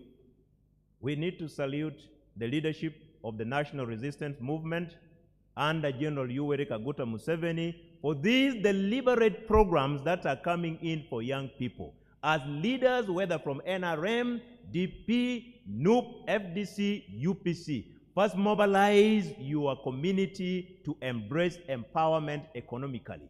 Then we can sit and discuss politics. Sitting to discuss politics when we are hungry will not take our generation anywhere. Take advantage of these programs. These programs are for you all, not only for NRM. Please, at the parish level, money is already going. Why don't we go sit together, the youth leaders of NRM, youth leaders of NUP, youth leaders of UPC, youth leaders of DP, go to radio, mobilize the youth. They go and benefit from this program. This is, for me, is the way forward.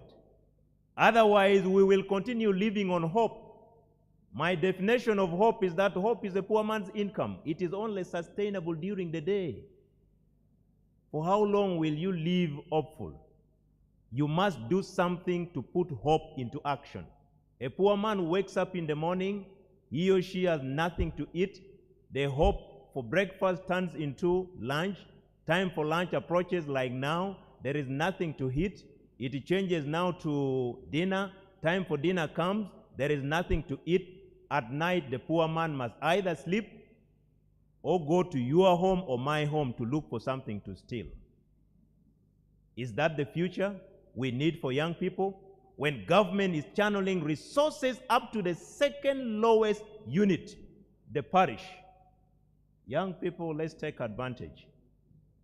If I lived in your generation, I think my motivation would be to mobilize the young people. President Museveni has always told us about his story of mobilizing Ankole. And it is on that basis that he grew his popularity. Why don't we take advantage of that? Just moving on radio to mobilize your young people, meeting the youth council leadership, checking with your respective districts of the money released. What do we have? Where are these approved circles? Where is the percentage for the young people? You will coil yourself around advocacy and lobbying for young people, and the rest will be history. The sky will be your limit. Let me share with you when I was a youth member of parliament on some of the advocacies that we did. In the Equal Opportunities Act, there is a representative of the youth in the law. That was our proposal as youth members of parliament then. In 2006, there was a proposal to scrap the youth council. We stood tall because we knew the youth council is a nursery bed for nurturing, for grooming and mentoring leaders of today and tomorrow. We fought it. I still remember moving a motion then, I don't know whether I would move today, a motion for retirement age to be reduced from 60 years. The motion was passed by parliament, but it was given a decent political burial because people in service never supported it. The motion was a threat to them because they wanted to reduce from 60 to 55, such that we give entry points for young people. You retire at 55. I don't know whether I would move it today. That is a discussion for another day. The loan scheme, those were products of advocacy, those were products of lobbying by the youth leaders. I remember one day we had a meeting as NEC because we had a lot of pressure from the district youth council. We fixed an appointment to meet the Minister of Finance, and we met the minister. To lobby for motorcycles for youth leaders, we were under a lot of tension. We got the 300 million that we used for buying motorcycles then for the district youth council chairpersons and leadership. This is what we are talking about, practical. Practical. And I want you to adopt this, friends. I want you to adopt this. The sky will be your limit. These positions we all, they are not decorative. These positions we all are supposed to empower us as leaders to advocate and to lobby. Not only politically, socially, economically, such that young people are empowered. There is no doubt that Uganda has a young population. I have talked about parliament. Go to local council 5 and see how many youthful people are councillors. There are many. Why wouldn't we take advantage of this? One man one day said, ask not what your country can do for you, but what have you done for your country first? We are fighting for political space. Uganda will not run anywhere. Uganda is here. Generations will come, generations will go. Leaders will come, leaders will go. There is time and a season for everything, the Bible says. My time will come, I will leave. Somebody should occupy this office.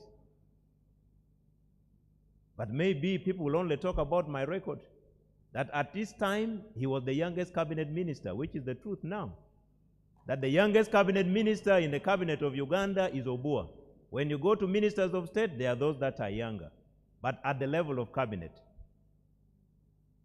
That may tell you why I had to do rebranding from your famous channel Ho that young people know to the Pan-African beards, for people to know that you are not a young man anymore. So friends, I have come here just briefly to share with you that anything is possible. But as a young leader, you also need to be organized.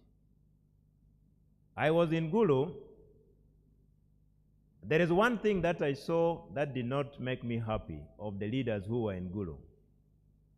When the chairman of the National Youth Council stood to speak, he was booed by the youth leaders.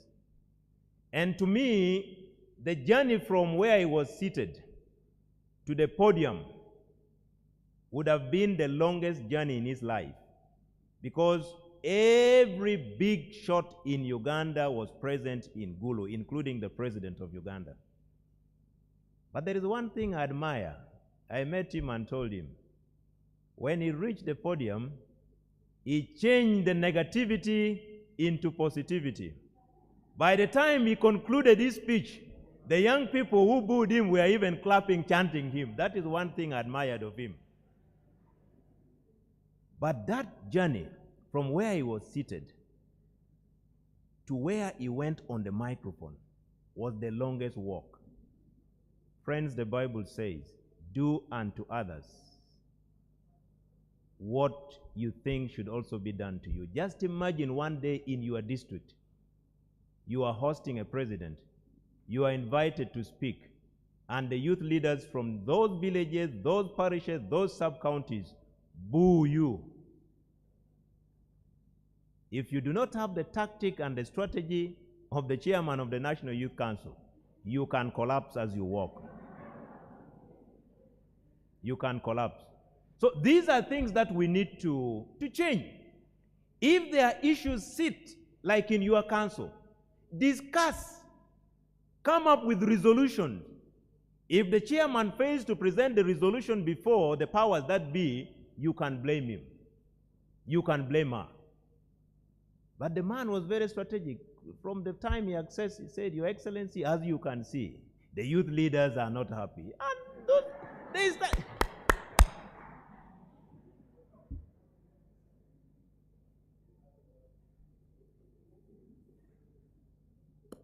Let me conclude by saying that in the book of Luke, chapter 12, verse 48, the Bible says, to whom much is given, much is expected or required.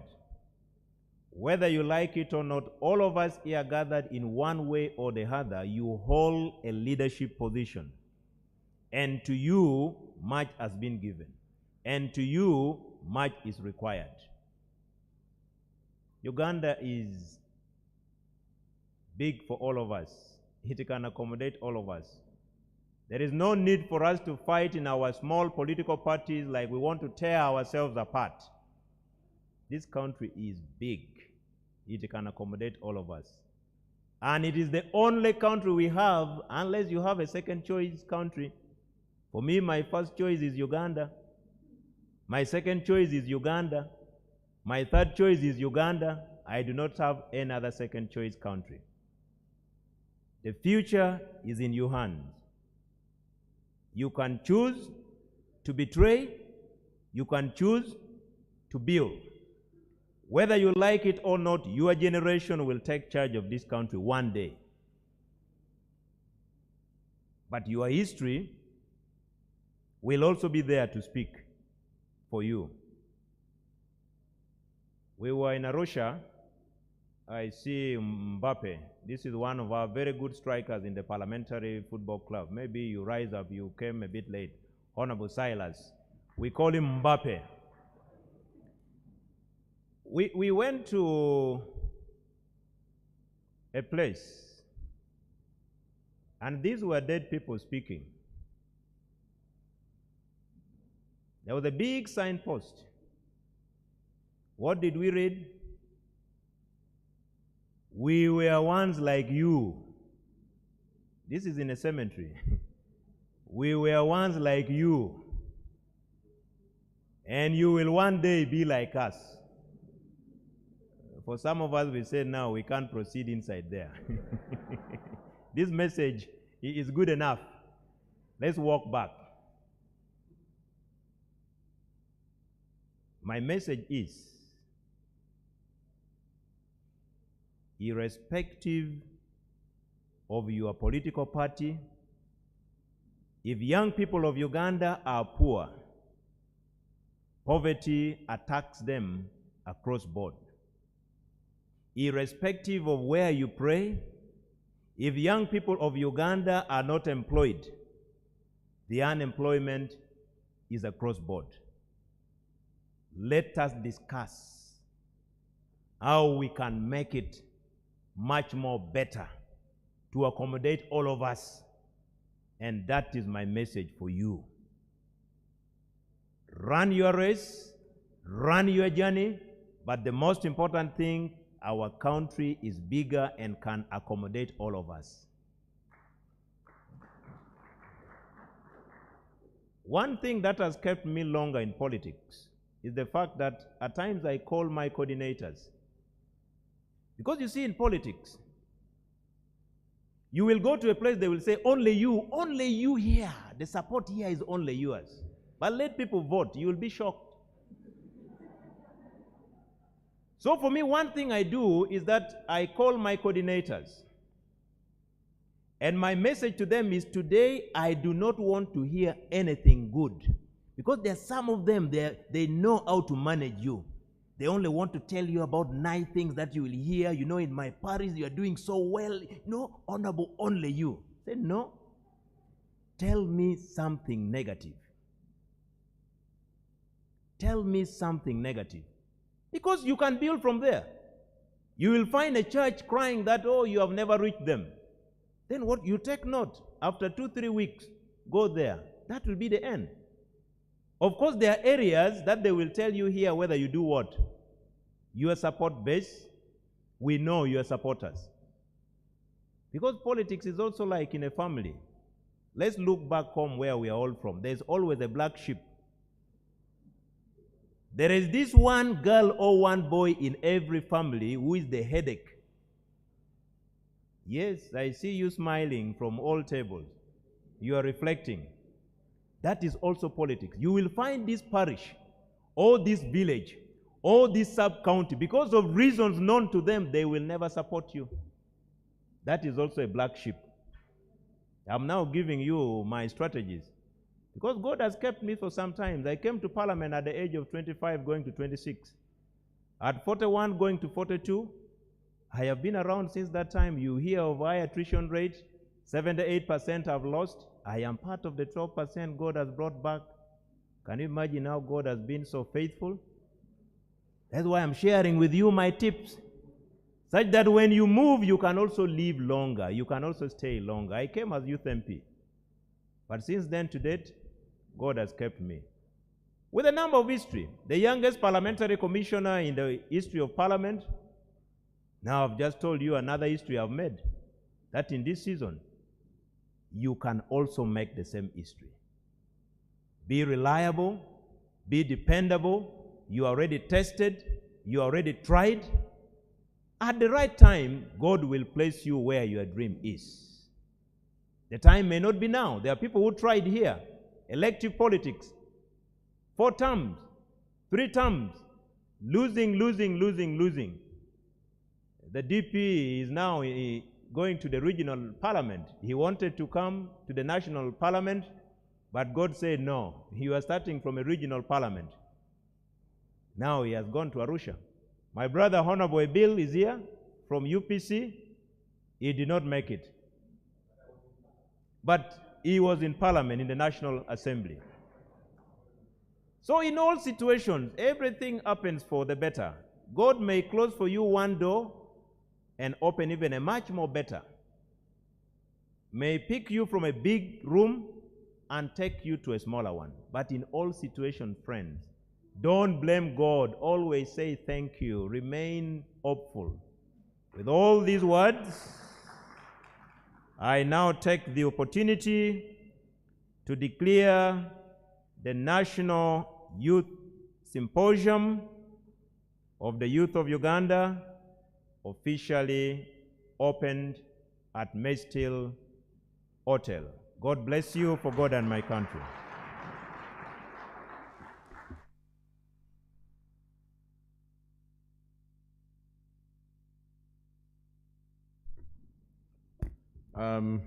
The camera persons, you missed taking my picture.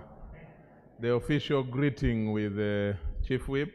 I'm going to ensure that your payments are not made as adequate experiences, and also appealing to the young people on what the future should be for them. The lawyers usually say, I have nothing useful to add, even if I were to make some, cross-cutting comments. We will be using some of this sharing in the subsequent discussions, even after lunch today and tomorrow, when we have a full day tomorrow as well. Announcements, just so you know that whatever we are discussing here is being relayed live on live streaming, and I've got some people in town, in Arua, someone is watching from the UK, and they are watching whatever discussion is going on, and some of the feedback is that this is a very good discussion that should continue. So we should always thank the organizers, the Parliamentary Youth Forum, the Netherlands Institute, and the Open Space, and all the others that have participated in organizing this. Thank you very much. I want to officially recognize the presence of the Honorable Silas Augon, MP for Kumi Municipality. That's one gentleman who won without money. That I can attest. The first time, I don't know the second time whether you used no money, because the second time you had a tougher challenge. The first time I was there and his constituency had just been created.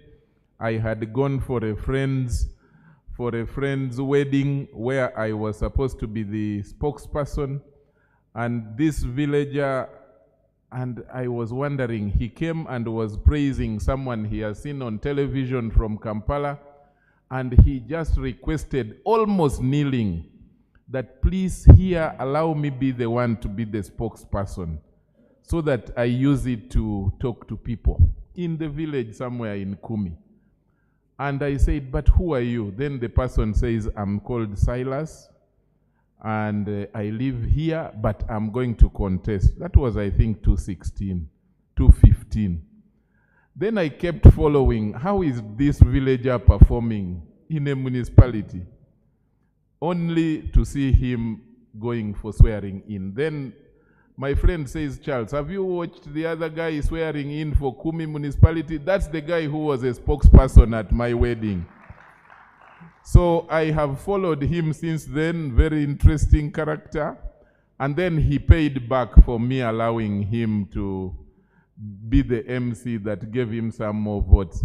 When I was wedding, he came unannounced and gave me 1 million shillings for my wedding. So those are some of the benefits you get. Honorable Silas, thank you for being a friend of the young people, and I know how passionate you are about the young people.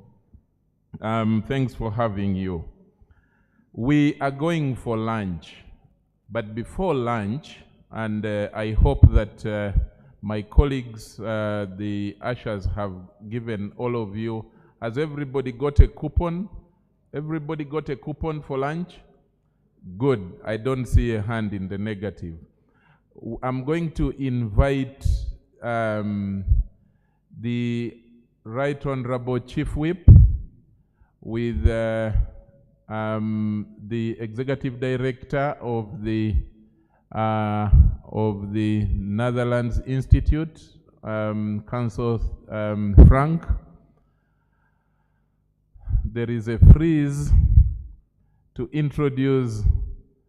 I think I am also now officially old in Uganda's politics, because all the people who come around, even for youth functions, happen to be just plus or minus 2 years younger or older than me.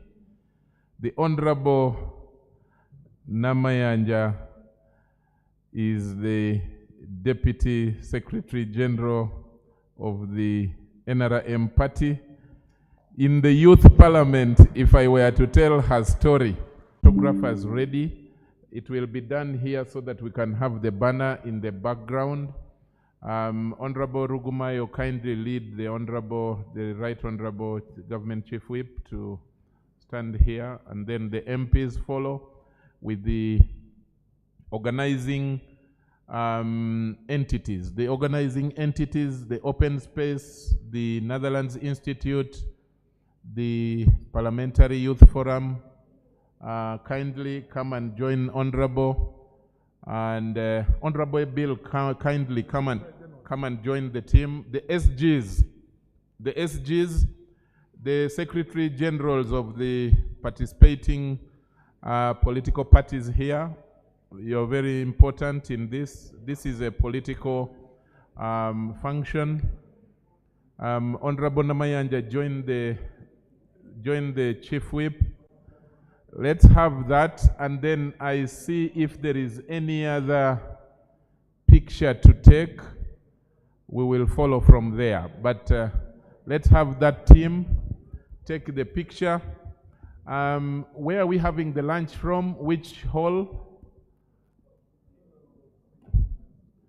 Photographer, kindly come and organize the team.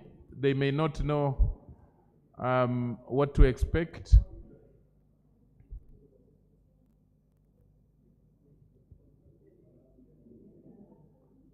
The Secretary Generals of the parties present, the leaders of the National Youth Council, represented by the Vice Chair. I hate to see some shorter people behind. Kindly try to balance yourselves a bit so that you can all be seen.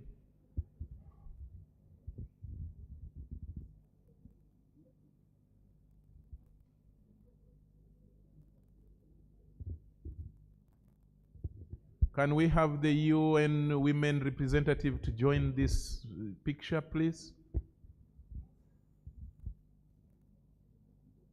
Restless Development, where is Gabriel? You are not in the picture. Gabriel, come and join. Are all the SGs in the picture?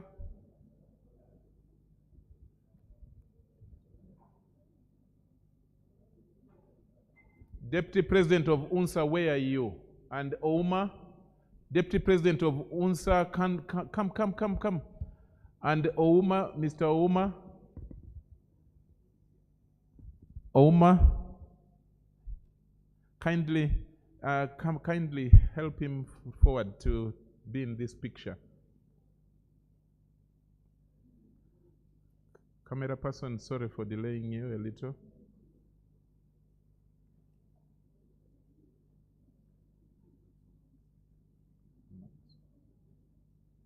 Maxensia, Max.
Okay, thank you very much, all of you, and thanks for participating. We are going to take We are going to take lunch for 45 minutes. We are going to do lunch for 45 minutes. It should have been 1 hour, but we have lost some time. I'm trying to ensure that we recover lost time. Thank you very much. Let's go now for lunch.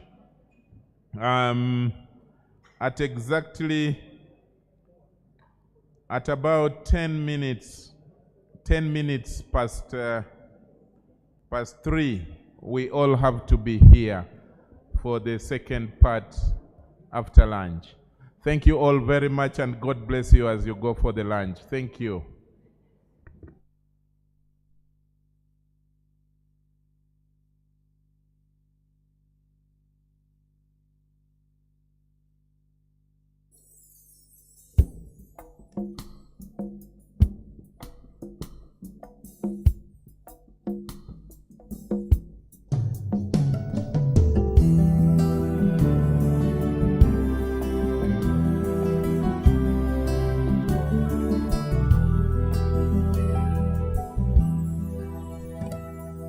Blessed are you, O Lord our God, eternity's holy King. Blessed are you, O Lord our God, whose word brings on the evening. Baruch hu el Adonai ha-mevorach le'olam va'ed. Baruch hu el Adonai ha-mevorach le'olam va'ed. By wisdom, O Lord, heaven's Generational dialogue conversation. That's what we are going into right now. And to take us through that next keynote presentation, we have the Right Honorable Namayanja Rose Nsereko, who is the Deputy Secretary General of the National Resistance Movement, the NRM.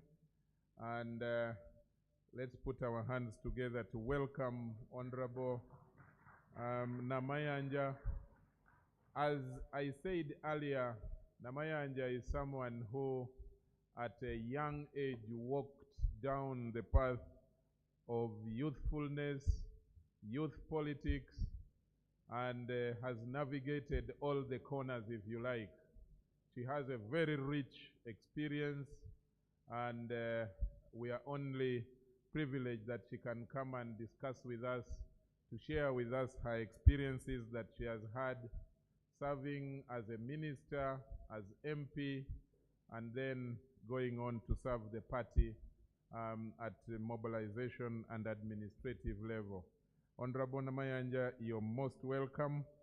Come and present to us. And then after you, we will have the panel established, and then the reflections will follow the panel discussions as well as her presentation. You're most welcome, Honorable. Let's put our hands together to welcome her.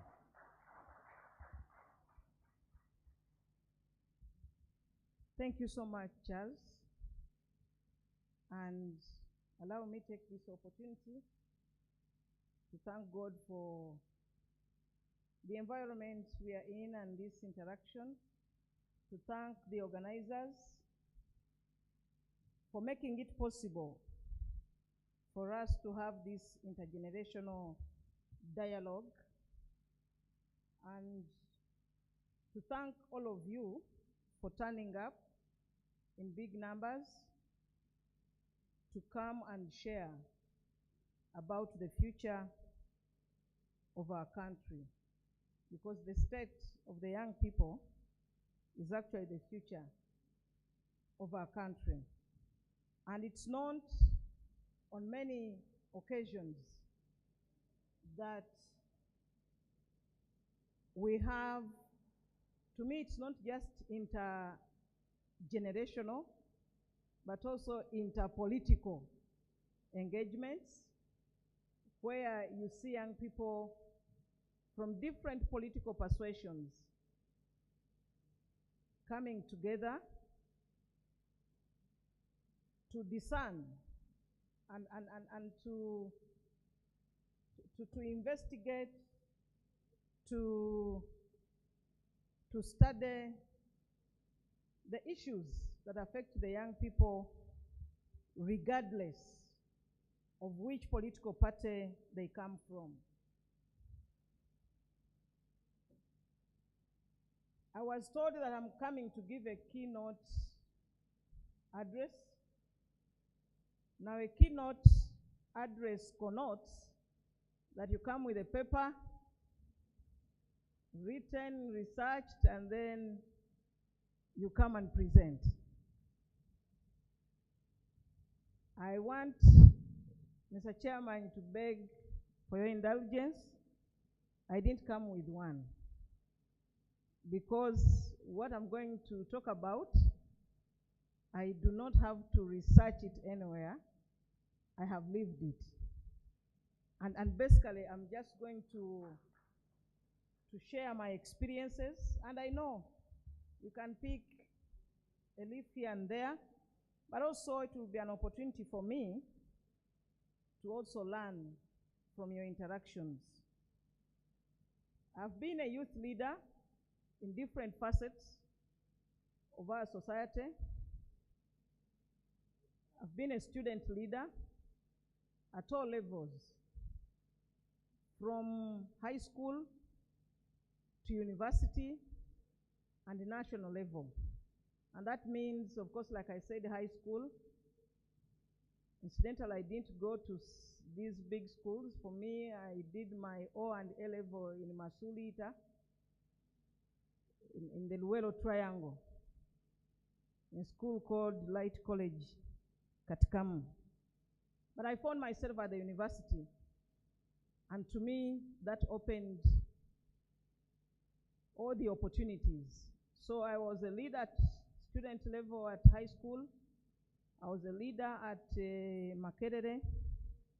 I was also a leader in Wunsa, that's at national level. And I've been a leader from the cultural front. I'm a gallantry member of Nkoba Zambogo. I have been a leader of young people in the SDA Church. I've been a leader in the opposition.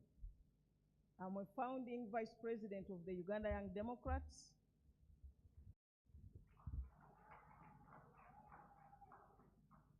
I have been a leader in the NRM Youth League. I've been a youth MP. I was a woman MP. I was a minister. And I decided on my own to quit elective politics. And I'm glad I'm now doing politics at strategic level. So I'm just going to share,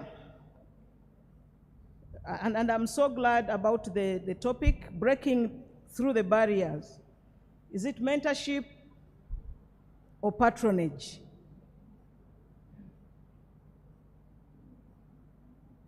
For me, before any of those, whether it is mentorship or patronage, first and foremost, it's about you.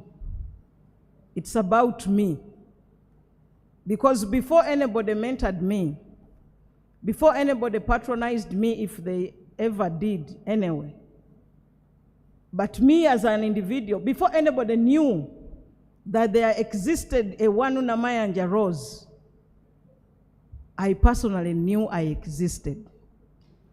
And I had my aspirations, I had my plans, which come changing, of course, along the way as you move. But I'll just give you an experience of how, in any case, did I find myself in politics. I come from a family in which we had never had even a chairman of LOC1 or a chairman of the Boa Hall Committee in the village. So there was no inspiration from home that I would say my mother or father or sister or uncle was a leader.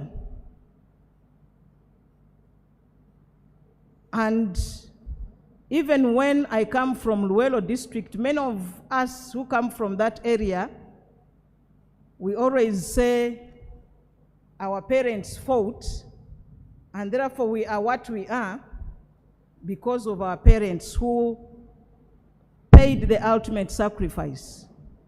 I want to be very categorical that my parents never fought in the war that brought this government in power.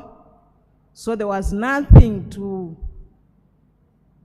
attach myself on in that line. It has been, like I'm saying, before anybody mentored me, as an individual, I had the desire to be who I want to be. And I was so glad when I looked at the program, I saw a number of young people. Some are not young people. We always call ourselves the senior youth, because for all that I have been, and that which I am, and that which I will ever be, I owe it to my youthful time.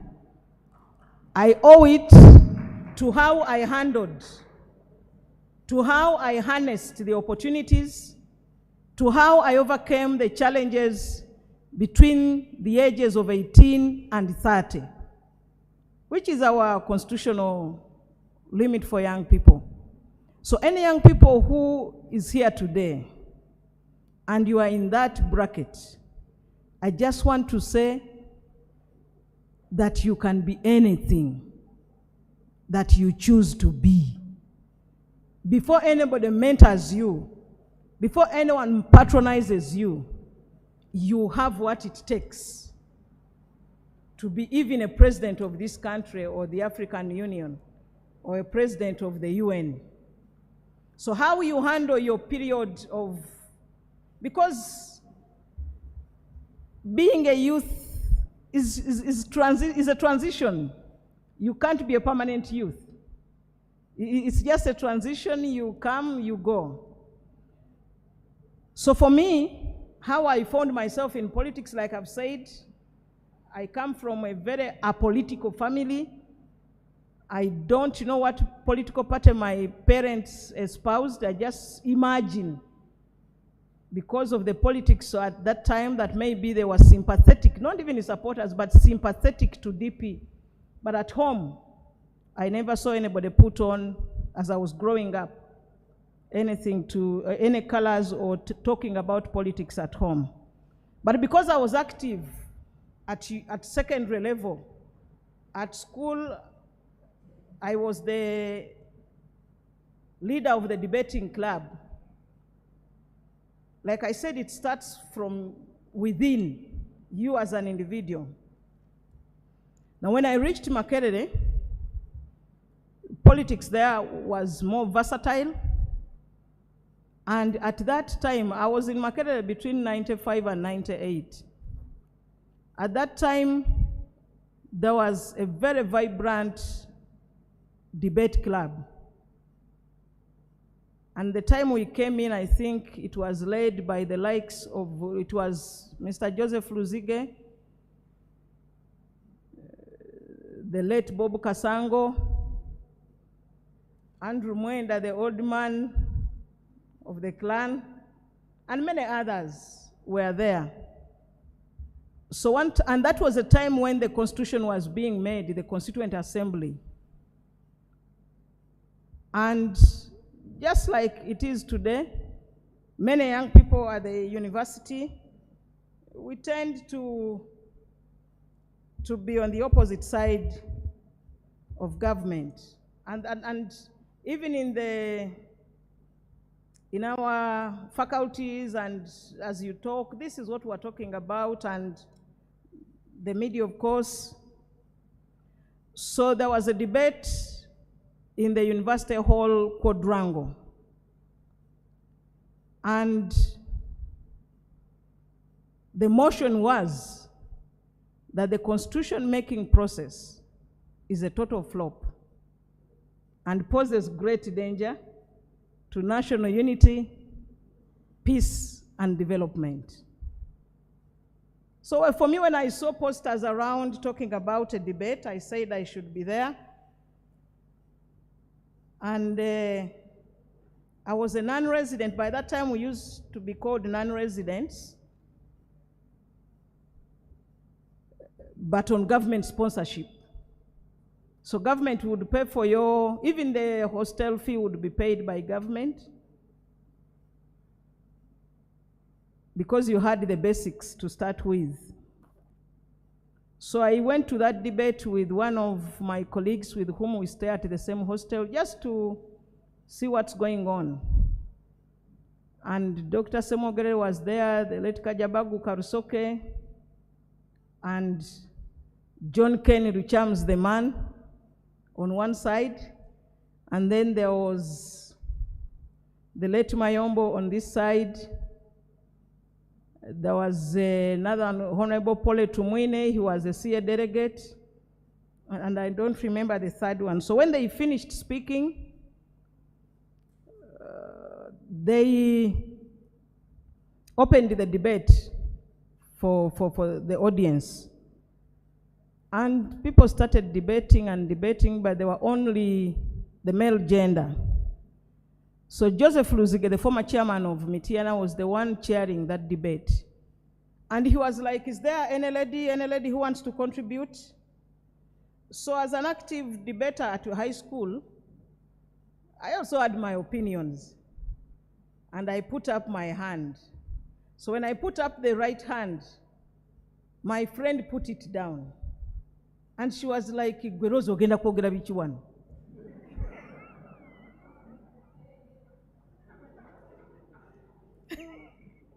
When she put down my right hand, I put the left hand up.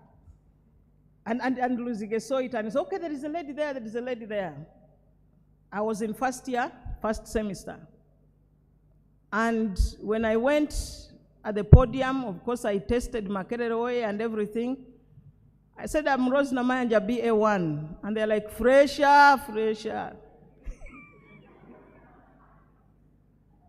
Of course, a fresher doing BA. And at that time, BA, these people, Frank and the rest know the dynamics then. When you do a BA, they used to say, BA means below average. Yeah, be around, you know. And I was a non-resident. So my name would be written in Rose Namayanja, NR, BA, bracket NR. NR meant non-resident. But these students at university concluded it to be with NR means nearly rejected.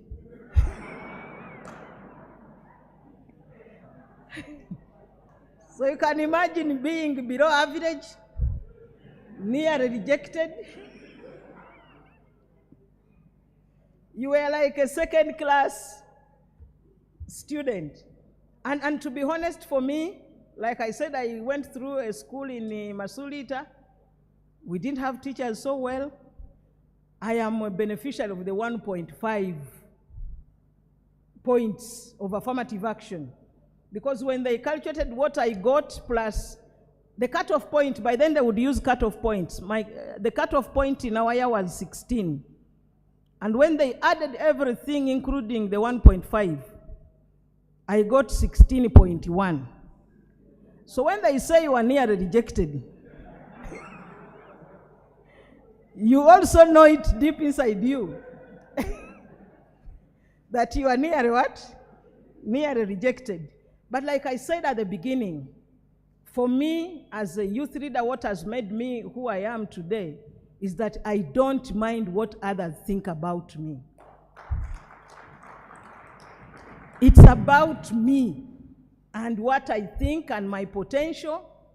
So if you want to be a leader anywhere, it's about your confidence, your self-esteem. When somebody puts down my hand, deep inside me before anybody mentored, because if you're talking about mentorship or patronage, You are putting up your hand, somebody is putting it down, and then you are putting it up. So when I went and spoke, I spoke on the side of the opposition. And because I had been debating at student level, at high school, I was not very average, I want to believe. And after the debate, some brown mid-sized gentleman came to me. I've just been telling Honorable Silanda the story. And the gentleman was asking me, Namayanja, which hall are you? Which room? What is your room number? But because I had spoken on the opposition side of the debate, I thought these are state operatives. So I told him, I sleep in Africa D9. Remember, I'm a non-resident. I had not even gone to Africa. I didn't even know whether they had a block called D or whether a room D9 existed. But I was trying to avoid this guy, and I'm sure he went there looking for Namayanja. So later on, 2 weeks later, Luzige finds me at the Arts Quadrangle. I am telling you this to show you that really, before anybody mentors you, it's you to open those doors. It's you to render yourself mentorable, if that word exists. So Luzige finds me at the Arts Quadrangle, and it's like, we've been looking for you for 2 weeks. I said, what is the problem? And he told me, Dr. Semogere wants to see you. And I'm like, which Semogere? Into the Minister for Public Service. So I was like, Namayanja from Blemez, I'm now going to meet a minister. So I agreed, and he said we shall find him at the CA. We went to the Constituent Assembly, and we met the late Anthony Sekweyama. He was the Assistant Secretary of DP.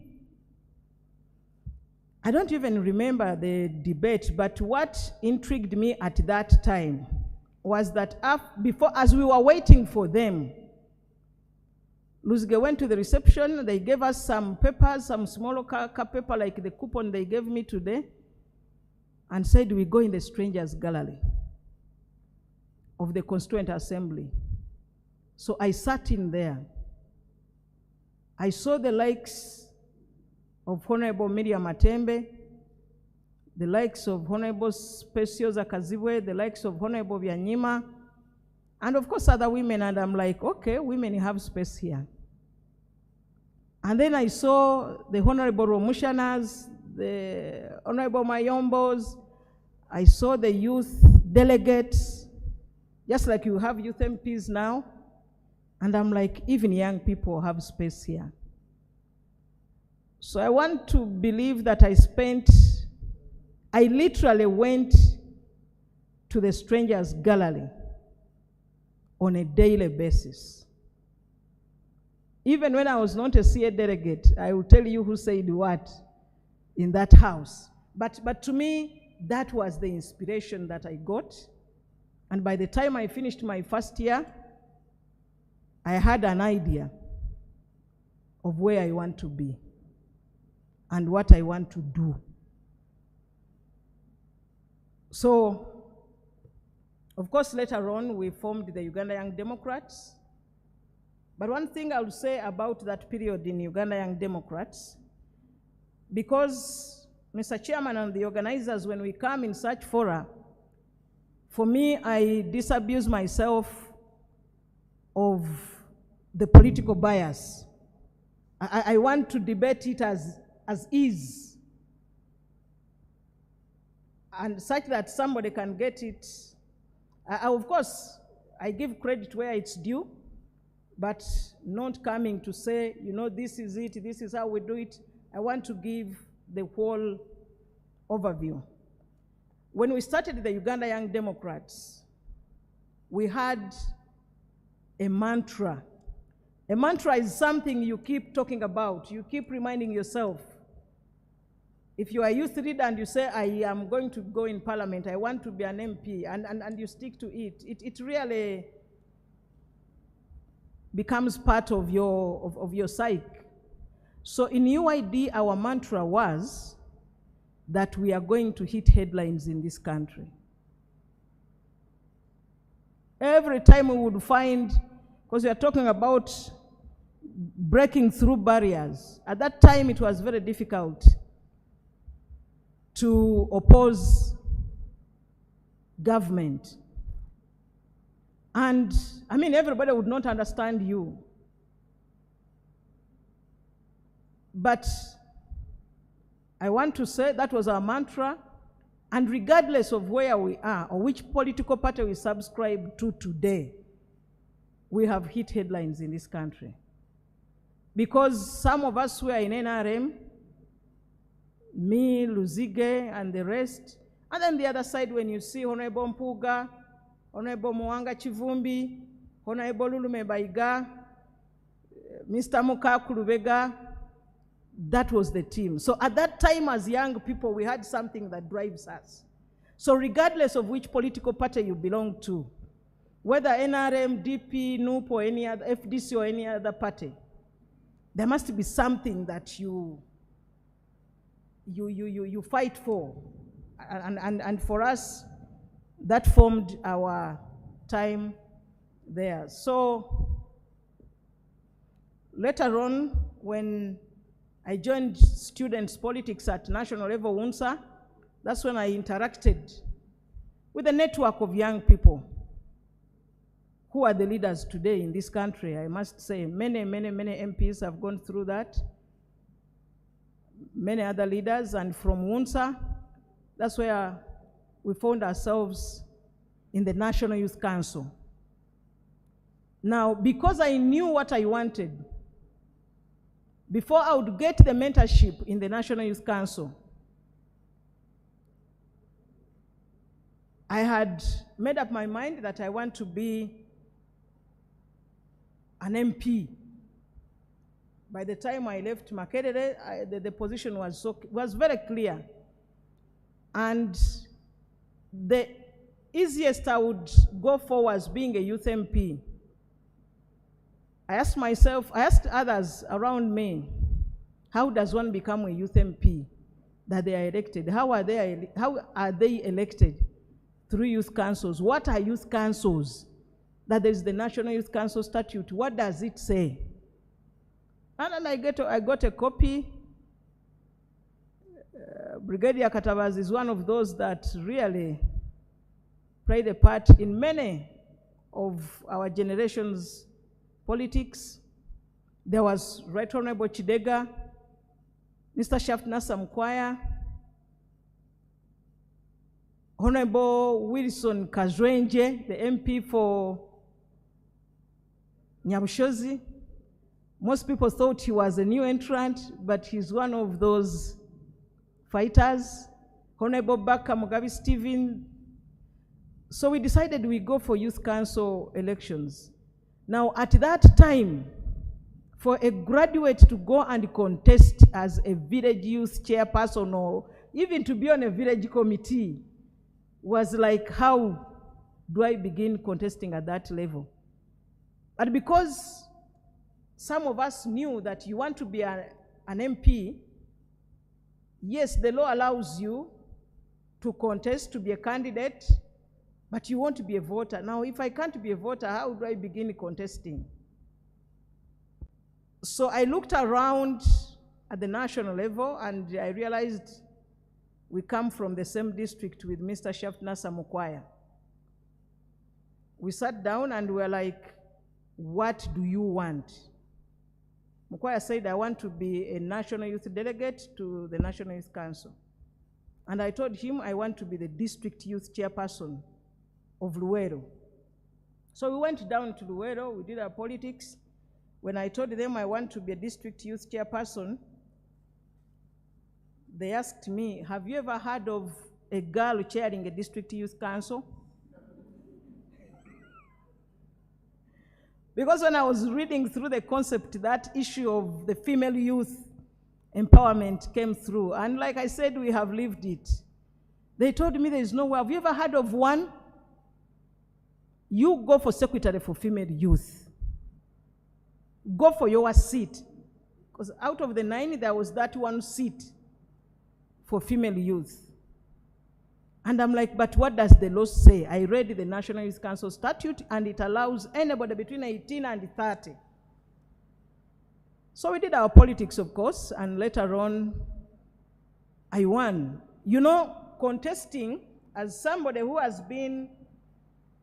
contested for guild in Makerere, you become a guild minister.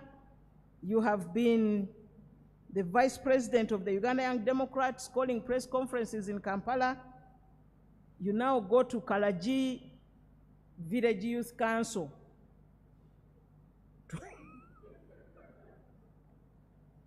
To contest in Iruero. And when you say, I did Bachelor of Arts in Social Sciences, what is social sciences in the first place to those people? I've been a guild minister. What is guild? And who do I find as a candidate? My opponent was a P6 dropout. So still, it goes back to my statement in the beginning. It's about you. Somebody else would be like, how do I contest with a P6 dropout? It's like, and you know, village politics is so funny. I want to talk about my CV, they would not understand it. And this boy came and told my family and said, let me say this in Uganda, eyo diguli tugenda kujizinga zinga mutaka yonna. But because I knew what I wanted, for them they were looking at the village, for me I was looking at the August house. So what I did, and I didn't grow up in Kalaji, in Nakaseke, I grew up in Iruero. So I made sure that I spent some good time picking coffee, and I made sure the coffee I pick is just on the road. It's the one near the road there. Such that everybody sees I'm the village person. When I'm peeling matoke, I would sit down, very strategically such that people passing by the road see me, seated down. This is a former guild minister. And I'll sit down and cover myself the Chiganda way. Anyone who knows how we peel matoke in Uganda here. And they're like, Jebale nyabo, kale sebo. So the next 2 days to voting, I knew I would not talk about my credentials. So I asked my father, njagala kutambula mungo Muganda. Batambula batyanga Abaganda. I'm sure now we all know it. Your lineage, who are we? Who am I? In terms of our clan and everything. And this is something that not many young people know. So when we went for voting, for me, I just kutambula mungo Muganda of the Mutima clan. And still it goes back to that state. It's about you. Study the environment.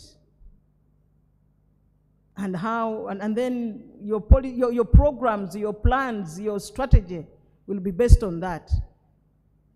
So I knew this is what these guys understood more. And they were surprised that a graduate can even say that. And afterwards, of course, I became a village youth chairperson, a parish youth chairperson, a sub-county youth chairperson. And that's how I found myself at the district level contesting. I found resistance because a girl was not supposed to contest for chair because there had never been one. In any case, they have theirs. For the female youth, I must say they are facing double jeopardy. When you are a young girl, to go and contest in the women league or the women councils, they will ask you whether you are married or not. When you come to the youth councils or the youth league, they are like, you go for the other seat. You go in the women council. So that's one of the things that really challenged me. But I stood my ground, I contested, and I became the first ever female to head a district youth council.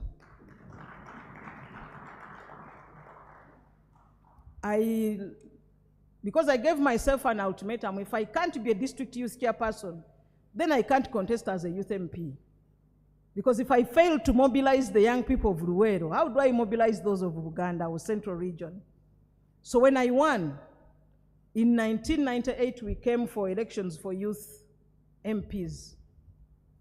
And I positioned myself so well, I spoke so well.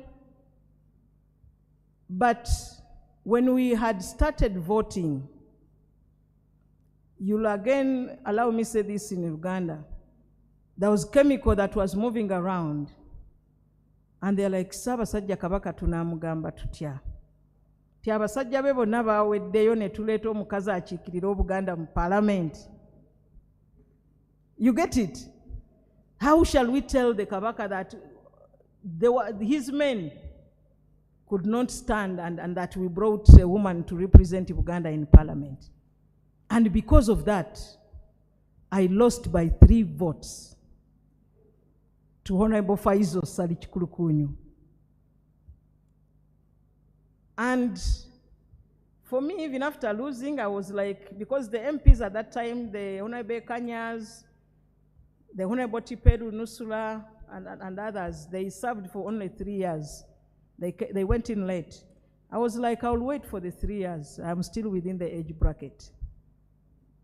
I was 23 then, so in 2000, I just made sure that as a district youth chairperson, I do my best. I was very active at national level and at district level. I built a network in the Greater Luweero area. And 3 years down the road, I contested. We were 9 candidates. And I was the only female again. But that I had understood what I went through the other time. There were a number of people, Honorable Mbabali Jude, the Right Honorable Leader of Opposition, and many others. And I defeated them. I became the Youth MP for Central Region. Because even contesting to say that I'm contesting for Central Region, the question was, you have your slot for female youth. You get it? And this time it was not at local level. Very senior leaders, because by that time I had joined the movement, but very senior leaders in the movement sat me down and they're like, Genda kuchiri echamwe.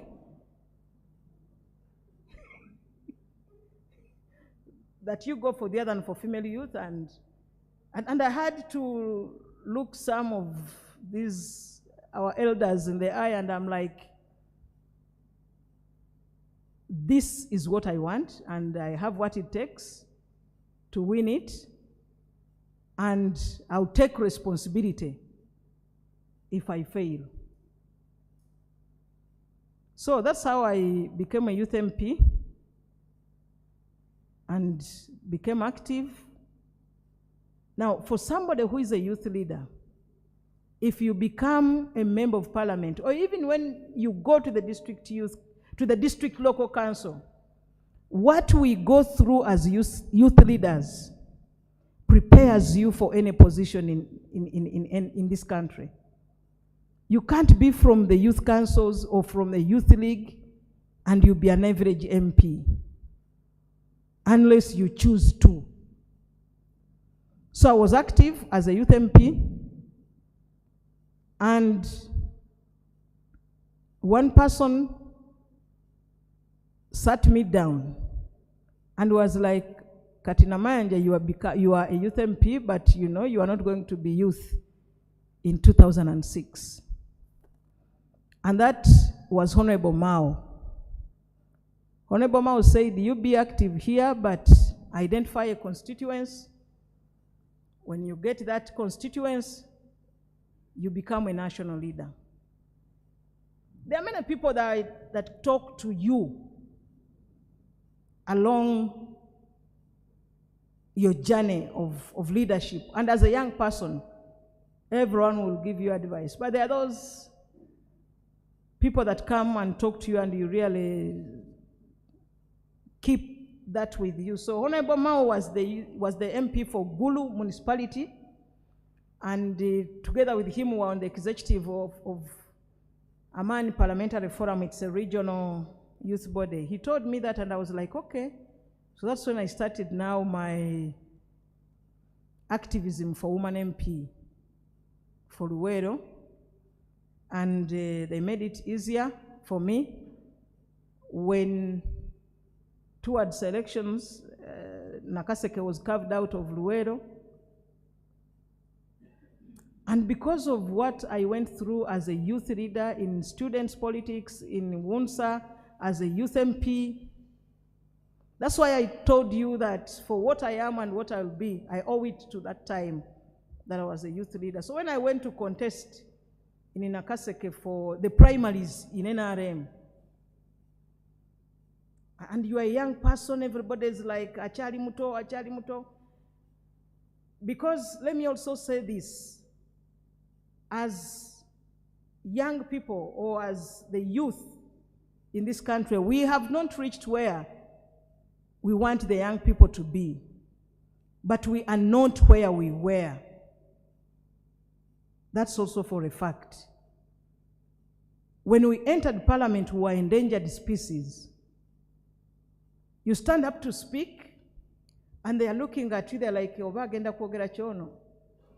they're not sure what you are going to say. One time we were making the Iyala guidelines, election of Iyala MPs, and I was like, we need young people to be in Iyala. One professor, it was actually Professor Tassis Kabwejere, said, you didn't come here to grow. And you're like, really? We are all MPs and you're telling me I didn't come here to grow. And for me, I'm a youth MP, so I am talking for my constituency. So, but as young people then, the few in parliament, we held our ground, we were versatile. And today, actually the senior citizens are an endangered species in parliament than the young people, because the numbers are quite big. So for me, I was active. I knew what I wanted at any particular time. In 2000, when we were preparing for youth council elections, because knowing what you want is key as a young person. You may not achieve it either at that time, or you may never achieve it at all. But you must have a goal for yourself, but also for the values and what you are fighting for. Whether for your party, or for your region, or for the country. For me, I know as a person, I wanted to be a leader in this country. And it was, of course, it starts with country, but you can't come from the air. It's country, but you come from where you were born or where you have locus to contest. In 2000, I gave myself two options. I was either going to be an MP, and if I failed, I was going to join the army. Those were my two options. And by God's grace, the first one, I won, and I left the other. And because I was active and part of what is key as a young person who wants to champion your party values or programs and policies, or your national goals, there is what they call personal development. Of course, if you ask me whether it is mentorship or patronage, it's mentorship. For me, I don't believe in politics of patronage. And any political party, by the way, will want more of telling the young person what to do than the reverse. But it's about you. So one thing that I did was to teach myself public speaking, goal setting, those attributes that I felt were very, very important. And so when I contested in our primaries for woman MP, I won by 89%. And in the general elections, I came unopposed as woman MP for Nakaseke. And when I reached there, I said I want to be a parliamentary commissioner. Because at any one time, I mean, the opportunities available gives you what to do. So when we started campaigning, little did we know that the MPs who were there before and the senior leaders, they had candidates, people they thought would be better, but we had put up a very robust campaign, and then they just called me and said, Katina Mayanja, you leave that thing. We are going to give you a committee to chair. You are going to be the chair of the defense committee. And I'm like, chair of the defense committee, okay. And then I took it because compromise is also part of politics. So I became the chair of the defense committee. You allow me, I mention people's names, but it helps you to really understand where I'm coming from. When I was appointed the chair of the defense committee as a former youth MP, I was 31 years old. Honorable Katuntu went on the Capital Gang and said, NRM is not serious.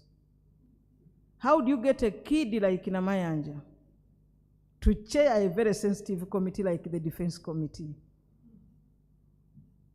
So this you will hear from both sides of the aisle.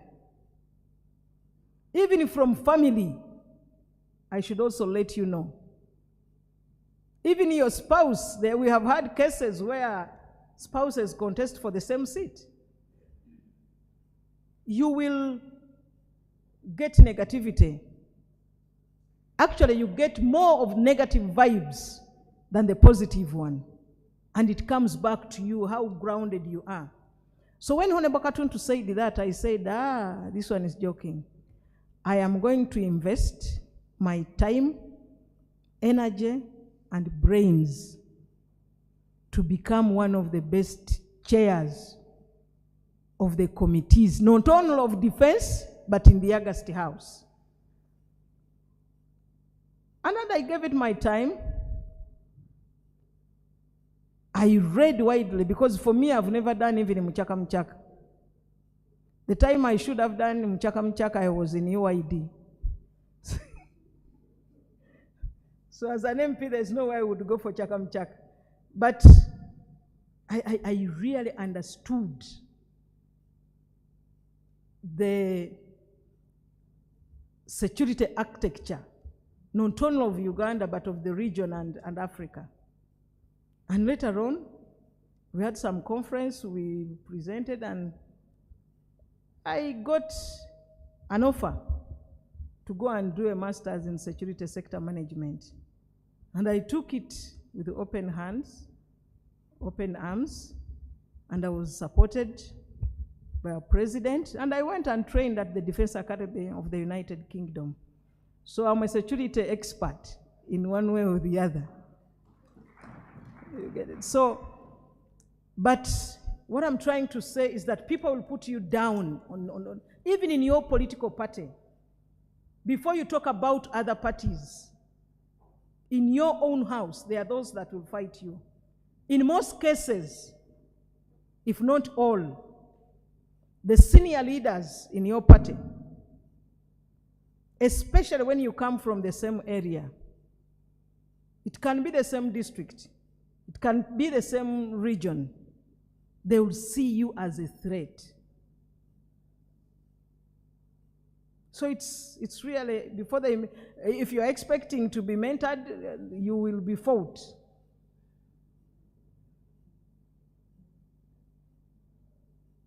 Because there's mentorship on one hand. These meetings here mentor us, but when you go down there, the pressure you'll get before the next meeting of such magnitude, if you are not grounded as an individual, it can put you down. So for me, I was active as a chair of the Defense Committee. After 1 year, members of parliament from Central Region, I think somehow the Buganda caucus was not, this Charles, like he said, he knows it all because he was part of it. They were like, the Buganda caucus is not active.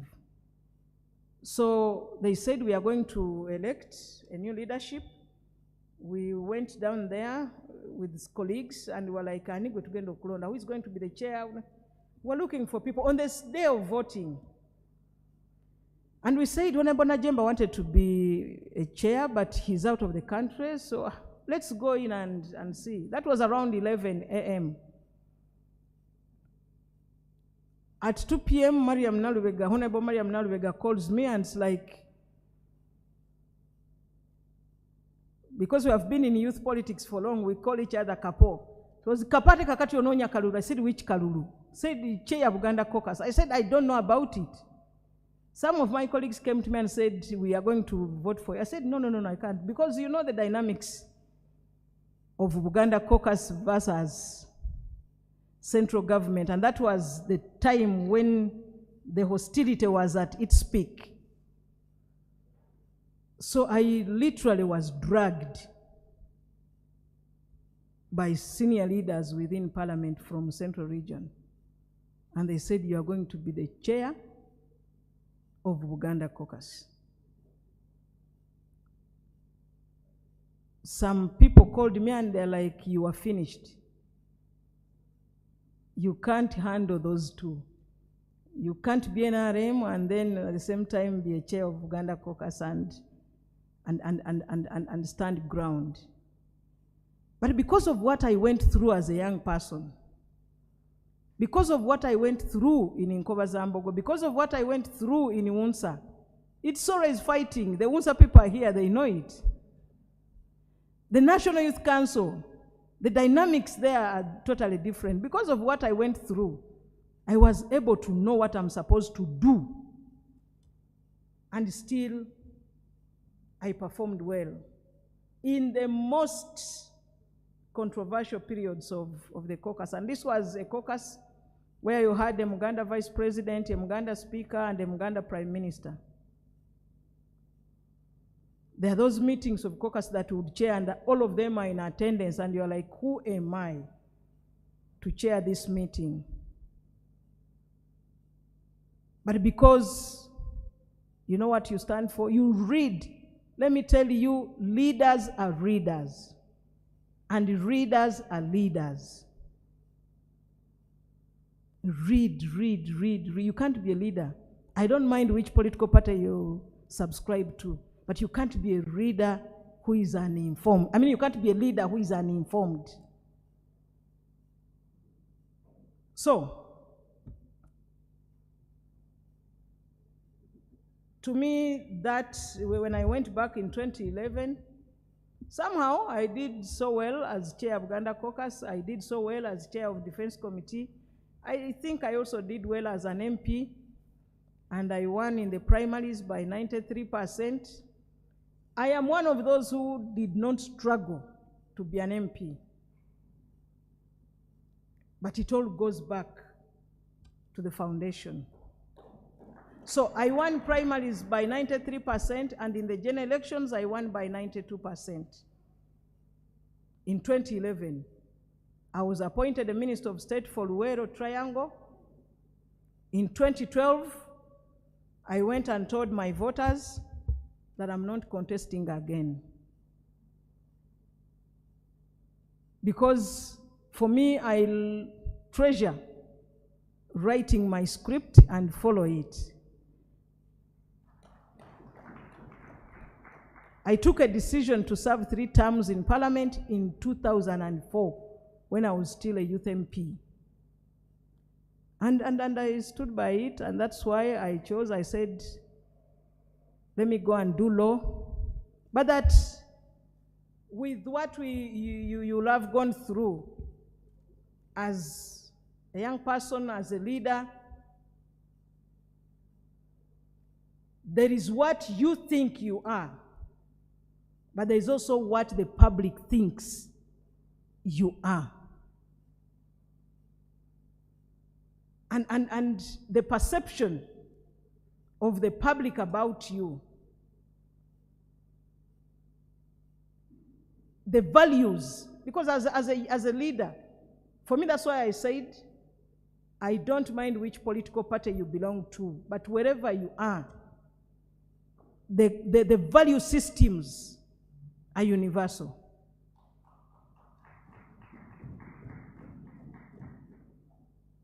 Integrity is very, very key for any leader. I cannot blow my trumpet, but I must say I have walked a smooth journey.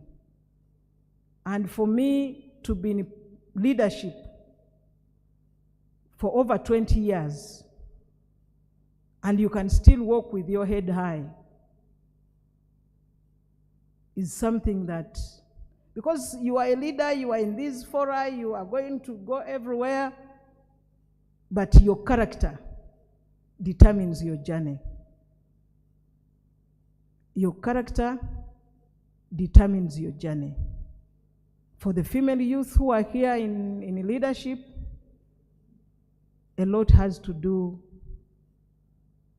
with your character. Wherever these guys go, they will go and tell themselves where they have been. What happens in the dark is known on the streets of Kampala. Whether it is financial impropriety or social dynamism, it finds itself on the streets. So, for me, I will once again say, whether it's mentorship or patronage, I would opt for mentorship. Use this is an information age. Everything is on the internet. Everything is on the internet. If you get fora like this, embrace them. If you get senior leaders, do not hesitate to engage with those people that you want to aspire to be like. One of the people, of course, I've been mentored. I had an opportunity to work with the President of Uganda right from an early age, right from when I was a youth MP. And I've learned, I've been his mentee, even when he doesn't know that he's actually mentoring me, because it doesn't have to be a session. But seeing how he handles a number of things and that kind of stuff. If you ask me one person I always wanted to be like as a speaker, not exactly in terms of the way he presents or the energy. There are 2 women that really inspired me first and foremost before I talk about the other one. And they both speak differently. Honorable Cecilia Ogwal is a fast speaker, very, very fast speaker. And Honorable Winnie Byanyima is a slow speaker. But they are both talented speakers. At that time, I was looking for women that really are speakers. So as a young person, who is that person that you think you want to be like? Even when you do not interact, but there is a lot we learn from the senior leaders. One of the challenges that young people face is to say, we the young people, this is our generation. Yes, it is your generation, but there must be. Isaac Newton said, I've been able to see very far and reach far because I have stood on shoulders of giants. You can't do it alone.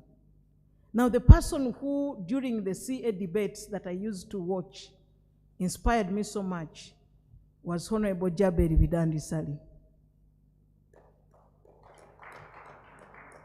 Because when you have both antagonistic sides, even when you belong to one of those sides, you can advance your points, you can advance your side without being crude. The politics by the young people this time, ngenda mwabya. Ogenda mwabya, but the public is seeing you and they are forming opinions about you. Because leadership is about mutual respect.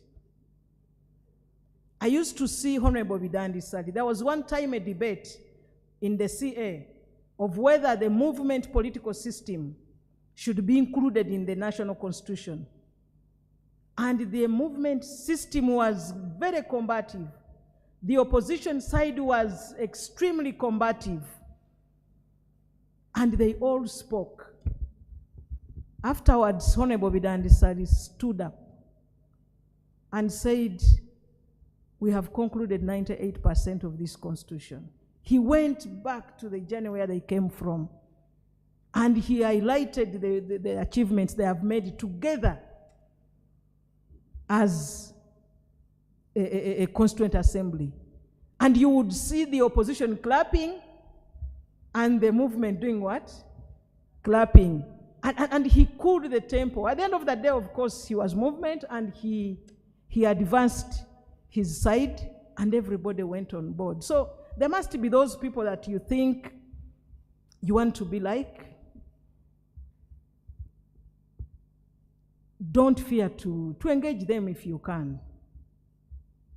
Very few will deny you opportunity in your parties or even outside politics. So I just want to say, as a young person, know what you want. If you know what you want, nobody can patronize you. Anybody who might think that they are using you for politics, of course that's a challenge, and it cuts across all political parties. But as they think they are using you, you can also use them to advance your goals.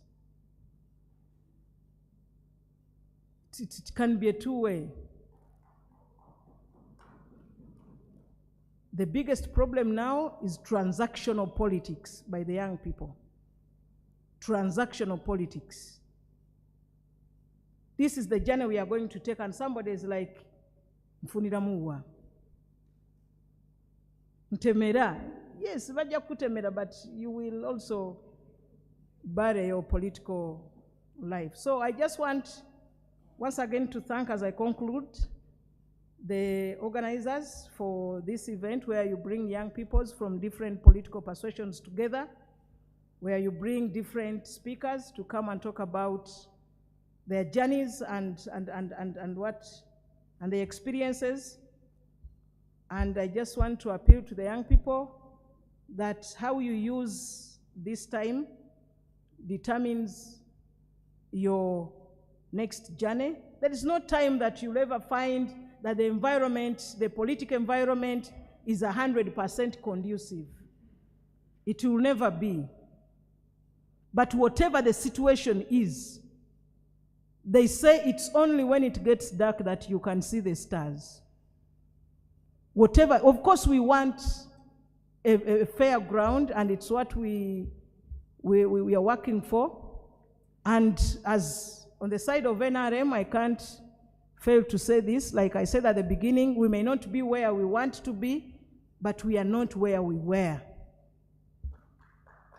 If you look at the cabinet of today, if you look at the parliament of today, if you look at the local councils from sub-county to district level, the young people now can have space, but most importantly, we can still work together and have economic empowerment and ensure that whatever political space we have achieved or we have got, how do we maximize on that?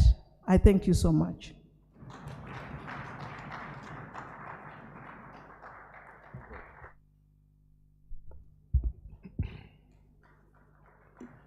Thank you. Thank you very much, Honorable Namayanja, for such a wonderful, wonderful sharing.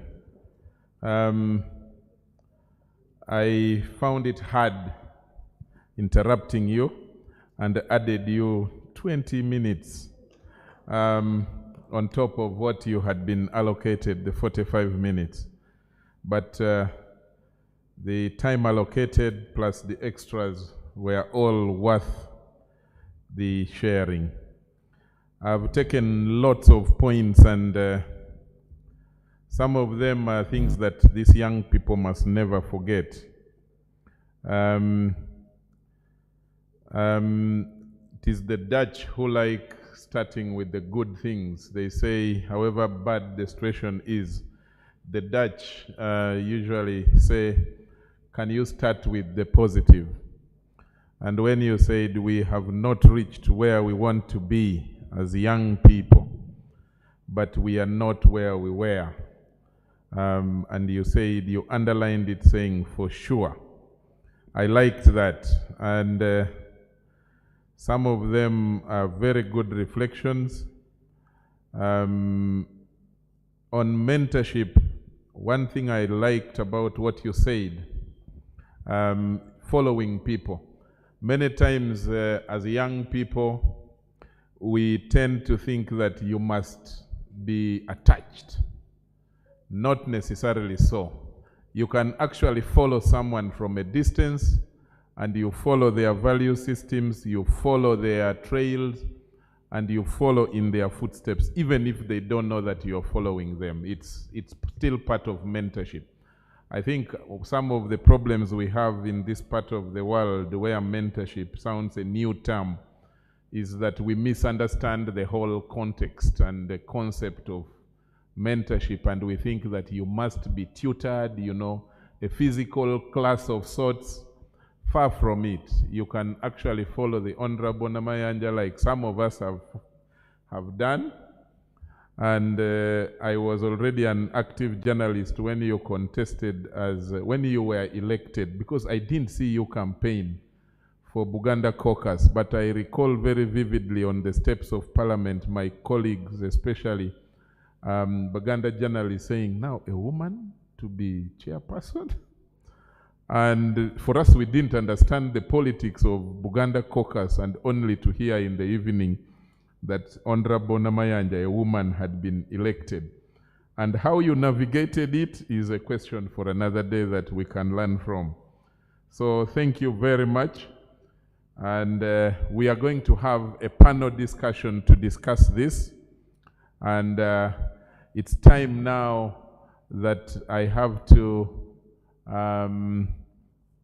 invite the panel discussants, and they're going to be looking at breaking through the barriers as the Honorable has just discussed for us or presented. Is it mentorship or patronage?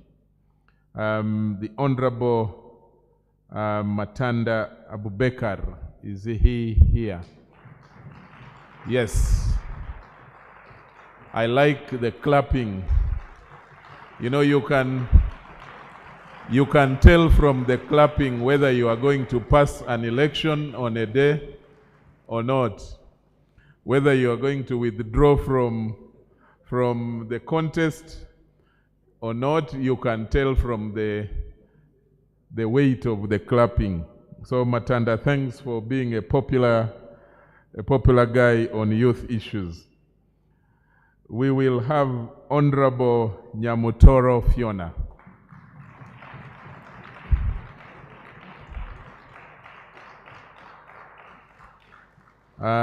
These are popular youth leaders. We will also have Julia Muhumuza.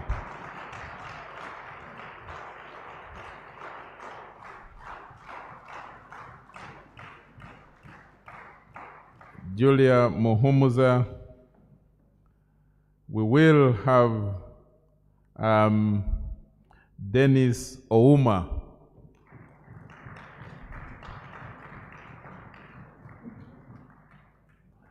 And finally, we will have Honorable Abel Fred on the panel.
I think we are good to go.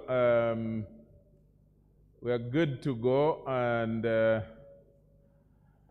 yes, everything is good, and we will have a smooth ride. We want to hear from you. It is this is an expert panel conversation. And the Honorable Namayanja has left it on a very interesting note. She started with looking at the question, is it mentorship or patronage? And she ended for her, she eventually responded to the question and said she looks at the entire path of development as mentorship, and it depends on how you pick it up. And I liked the part where she said, some people might think they are using you, but you can also use them. Very exciting end there. So I will start with, Dennis. Your experience. We are going to have 40 minutes. We are going to have 40 minutes of sharing here, and then at a certain time I will pick some questions. The whole time for you allocated is 1 hour, but some of them I will share with the plenary so that they can have their own insights, about 5 to 7.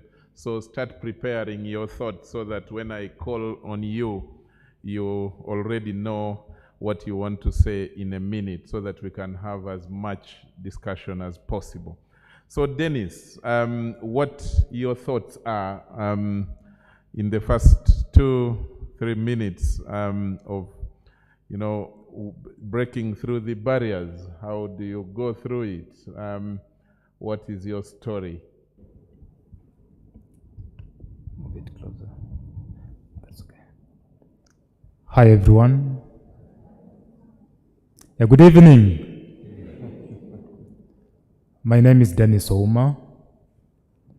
All protocol observed.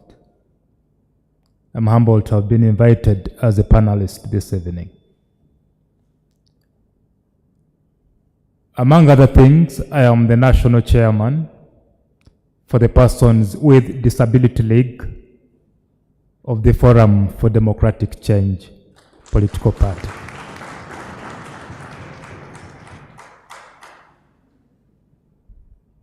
I thought, having listened to the Right Honorable Namayanja speak for an hour, would be given at least 10 minutes to share our stories.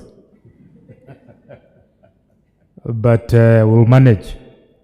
Thank you so much, Right Honorable, for that inspiration. In the words of the Indian revolutionist Mahatma Gandhi, the independence hero, he said, "My life is my message." And this evening, ladies and gentlemen, I'm going to briefly share my story. And that shall be my message to you, with a sincere hope that the young people in this audience shall pick a thing or two, that something from deep within shall be stirred up to believe that it is possible, irrespective of the barriers. As the topic for discussion says, breaking the barriers. It was on the 8th of July 2008, that is about 15 years ago. I was a young person. I was 23 years of age. At which time, I had just done my third year exams at Makerere for my first degree. I had a job. I was the passenger services supervisor at Entebbe International Airport. I was doing well. When on that fateful night, I was involved in a road traffic accident from where I sustained a spinal cord injury. And from that instant on, I could not feel my legs, feel my hands, or even turn my head an inch because of the damage that had been done to my spine. I had never interacted with anyone who had a condition similar to mine. Never read about it, or even never imagined it was possible. My sense of acumen, however, was astute. Now, as a result, I lost my airport job because, of course, I could not work, use my hands, stand on my feet. I could not complete my first university degree. I literally could depend upon the support of a personal assistant from when I wake up, to brush my teeth, to dress me up, to prepare me a cup of coffee, because I had lost my body function. Other than my brain. Is somebody's brain out there still functional? Now, fast forward.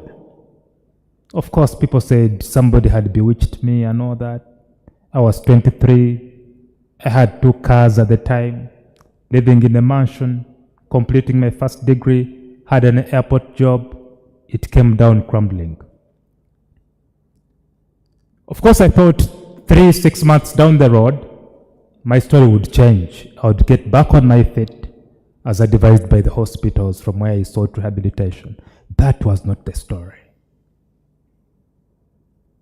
I was at liberty to throw a pity party, ladies and gentlemen, upon myself. I had a family to support.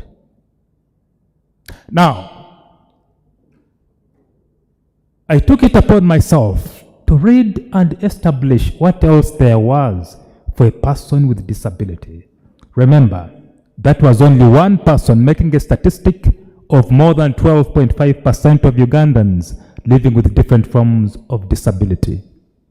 Did you know that over 6.5 million people in Uganda alone are living with disabilities? over 200 million people in Africa, and a whopping 1.5 billion people globally live with different forms of disability, some mild, others mere. I found out along the way that I needed to contribute to capacity building programs in the country that would uplift people with different disabilities.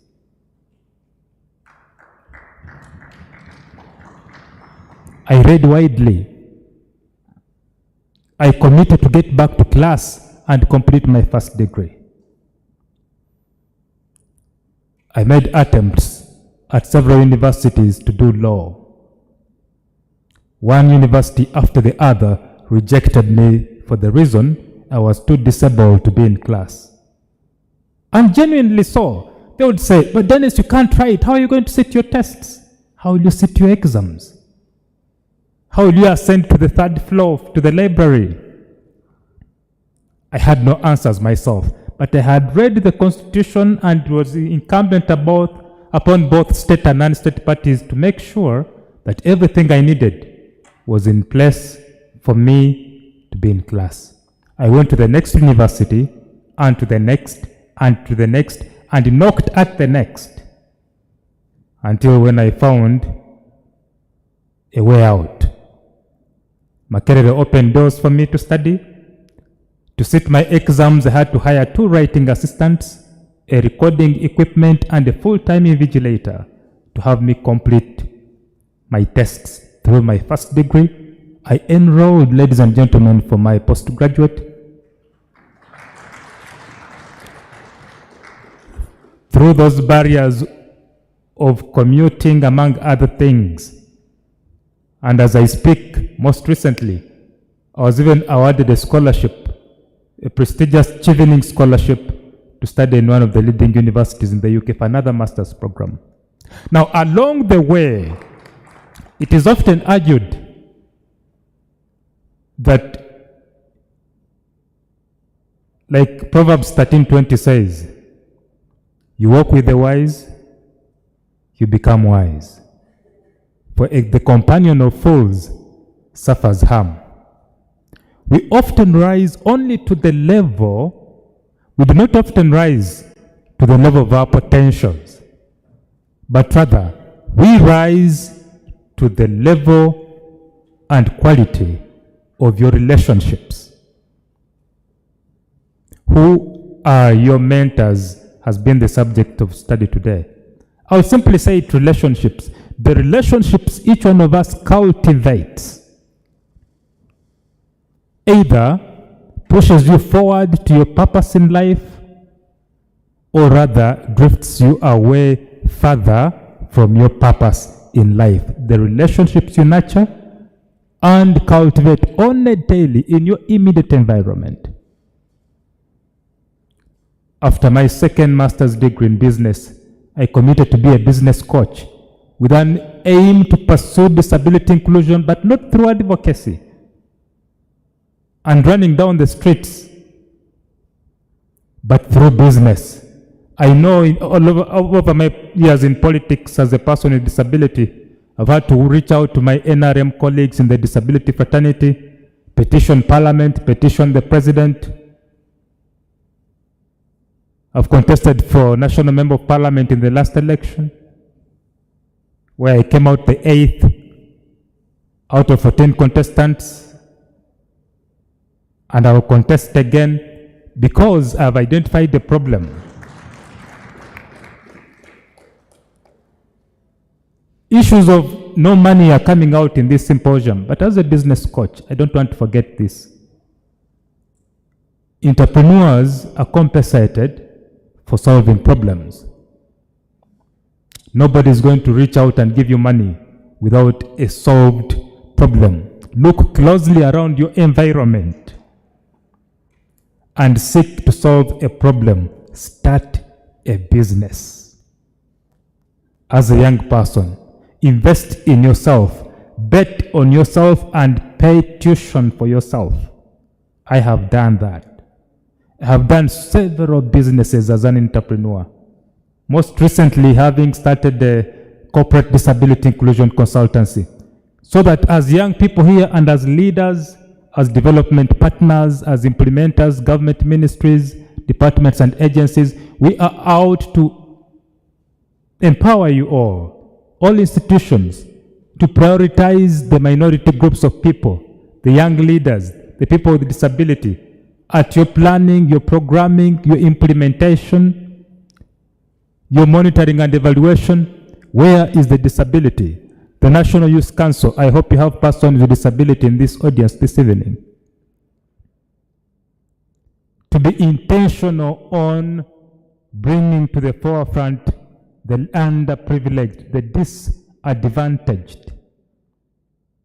When I wanted to become a business coach, I worked with the business coaches.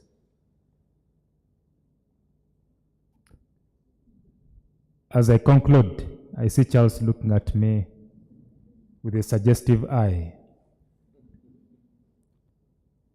I was having a conversation with one of my mentors this evening, called Salam Musumba, Honorable. And she said, as young people here this evening, we need to be able to define what the barriers are in crystal clear terms. What are the barriers? Where are the barriers? Even more importantly, we may have some who are the barriers, because 60 years after independence, it may be who is standing in the way, and what are the young people doing about it? Uganda is not short of legal instruments. We have ratified several other international legal instruments. There is a problem about implementation, however, on the other hand. May I propose to NIMD and other organizers of this symposium that we bring together implementing partners, government MDAs, our development partners, civil society, to have an honest conversation in order to avoid duplication. Because so many people are funding so many things,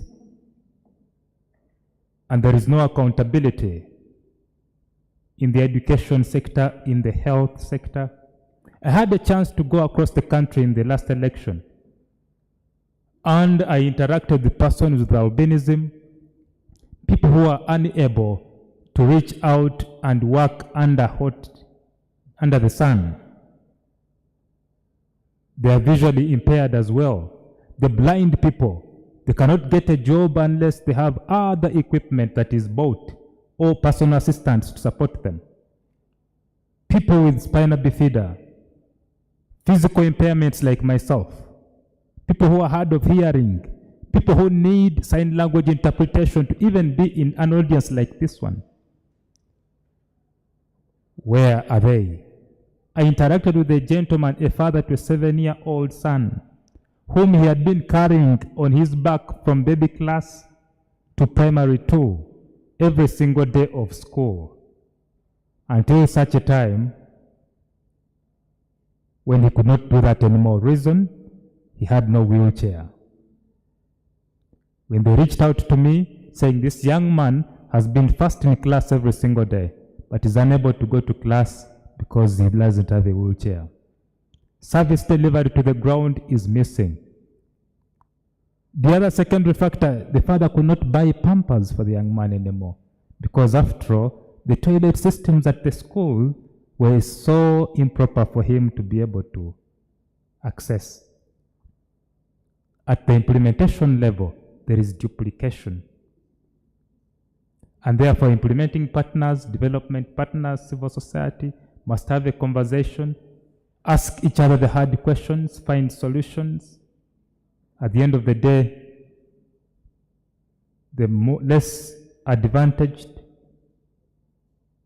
shall be given priority. Is it mentorship or patronage? It is simply the relationships you build. You need to be intentional on following through, nurturing and cultivating those relationships that push you to the next level rather than drift you away from your purpose in life. I thank you. Thank you. Thank you very much, Dennis, for that sharing. Let's now hear from Julia Muhumuza. Your story, your conversation with us, is it mentorship or patronage? Thank you. Good afternoon. My name is Julia Muhumuza, and I'm so humbled to be on this panel. I think I'm the youngest, hopefully. Yes, I'm the youngest. You're not the youngest, the bill is? My story is a bit, in relationship with my young age, but I think it resonates with very many young people in the same category. I come from a family that doesn't want anything to do with politics, yet growing up, even through school, I've been like at the forefront of all leadership engagements. So, in high school, it is less to do with politics, and then university, it is actually the actual politics.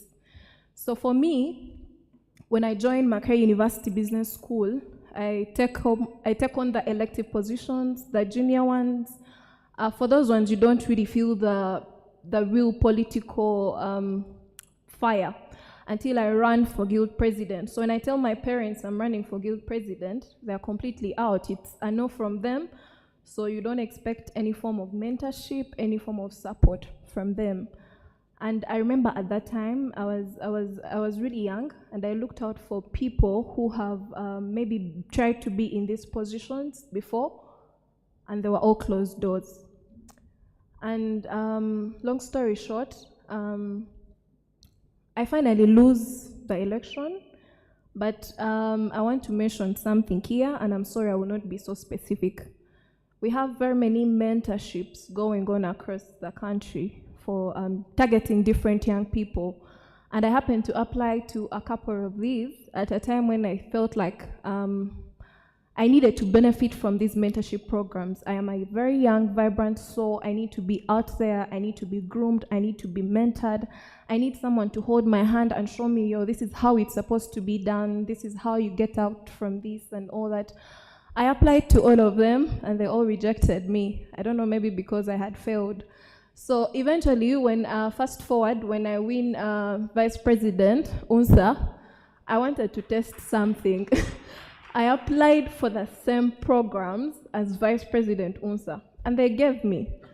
So, but before I leave the same issue, I'm so humbled to be in the same room with Right Honorable Rose Namayanja. She came to MOOBS when I was still running for guild president. I think she saw the fire that was burning in me to really serve. She held my hand, yeah?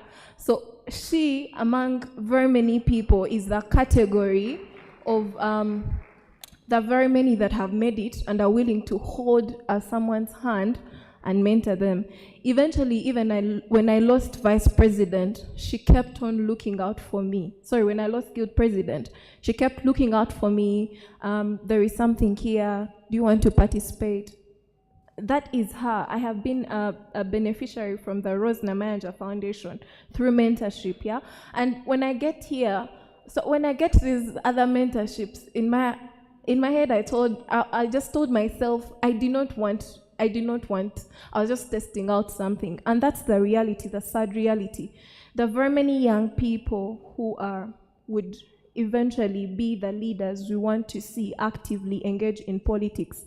But the different organization and mentorship programs that would hold their hands. You see, the application process is quite vivid. They tell you to write essays, and if someone is meant to be a leader, you would still say it, but for me, I still believe they just look out for the titles, for people who are already empowered. So for me, I believe mentorship has a lot to do with breaking barriers, because the political scene itself has so much embedded in it that very many young people would want to associate themselves with people who have walked the journey and guide them through it and eventually make it. Then my other issue, I think to us young people, there is a thin line between mentorship and patronage. Why? For us in elective politics, we end up attaching the title mentor to someone who is going to fund our campaigns. you are going to look out for example, if I want to run for NYC, who is the big person who will cash out a lot of money to enable me get where I would get, which should not be the case. And that is how eventually patronage comes in. Why? Because the whole mentorship is attached onto the economic empowerment you're getting from this person. And yet, they are mentors, they're people who can groom you, people who can connect you to very many other relationships, networks that can empower you, not directly through money, and then you're in position to get where you want to get, yes? But we've ended up being victims to patronage, because eventually all you care is who is giving you the sacks of money, and because they're giving you the sacks of money to fund your campaign, then they are mentor. But eventually they are not there, it's the money that is there. So me, I just want to urge the young people out here, let's attach value to who a mentor is. The mentors that we should look out to are the mentors who have walked journeys, who have broken barriers and biases throughout their journeys. If they have done it, it guides you. I mean, you're in position to share your experiences, and they're in position to mentor you, to guide your moves, to guide how you do very many things. And for me, I would say there is a thin line, but I agree with Right Honorable, because I didn't know the politics until I became Vice President UNSA. Like, they help you, but eventually, like she said, they want to use you, but you also end up using them. So it's like either way. Eventually, you have to make sure you get out what puts you in position, to do whatever you should do. And as I conclude, for me, ever since I became Vice President, because maybe I related so much to the need for mentorship, yeah? The political space is not as just as we need youth in the political space. It's a lot, it's a bigger package, yeah? So I ended up reaching out to very many young student leaders, especially in secondary and universities, through the Empowered Forum, just to share experiences and let them know that they can walk this journey with someone. That is one of the ways I've tried to extend mentorship to the young ones below me, and most importantly, to all the people that have been in position to reach where they have reached.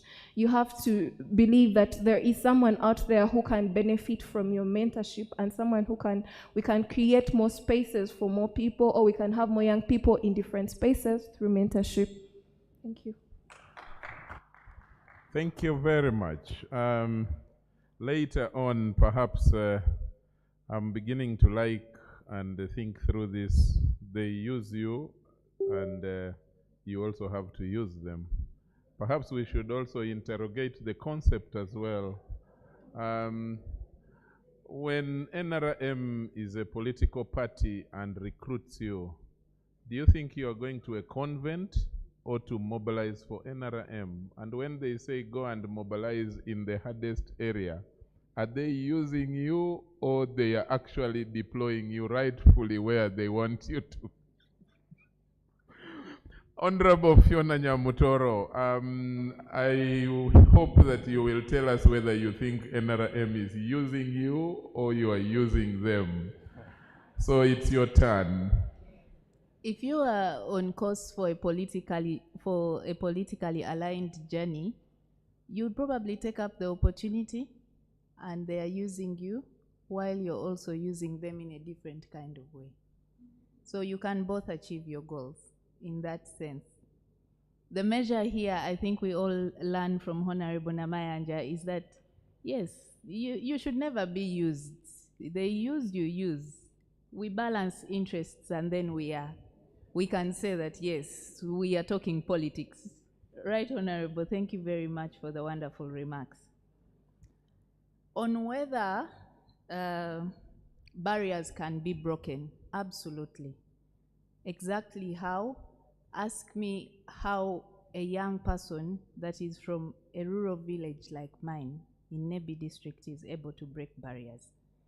Barriers are easily broken when you're passion driven, because with passion comes purpose and fulfillment. My number one prayer for every young person is always that you discover yourself early. Do you have the ability to find your niche and focus on it?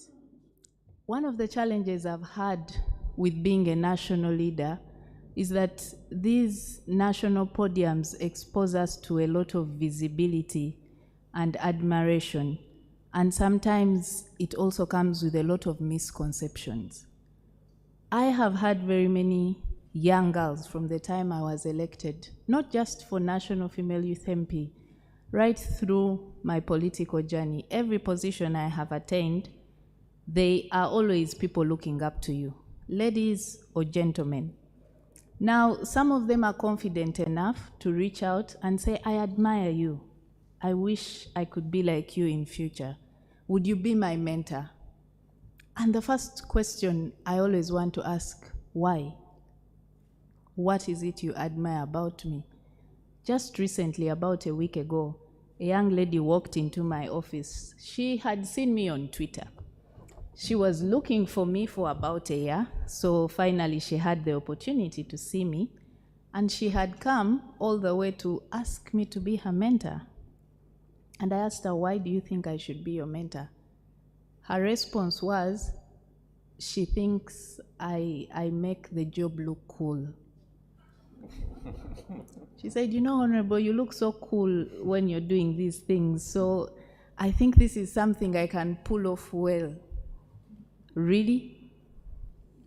You can imagine someone who was seated in my office. I barely had words to continue the mentorship talk with her. Is everybody a mentor? Yes.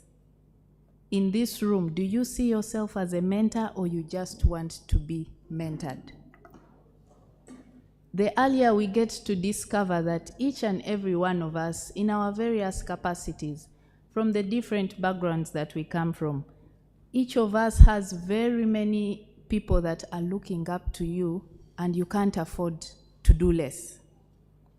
You can't afford to do less because you do not even know that these people are looking up to you. On whether the mentors that you admire publicly are the right ones that will take you to where your purpose is supposed to lead to in life is another question for the day. I always give myself as an example because knowingly or unknowingly, all the people that I have mentored me, they do not know because I never disclosed to them. Why?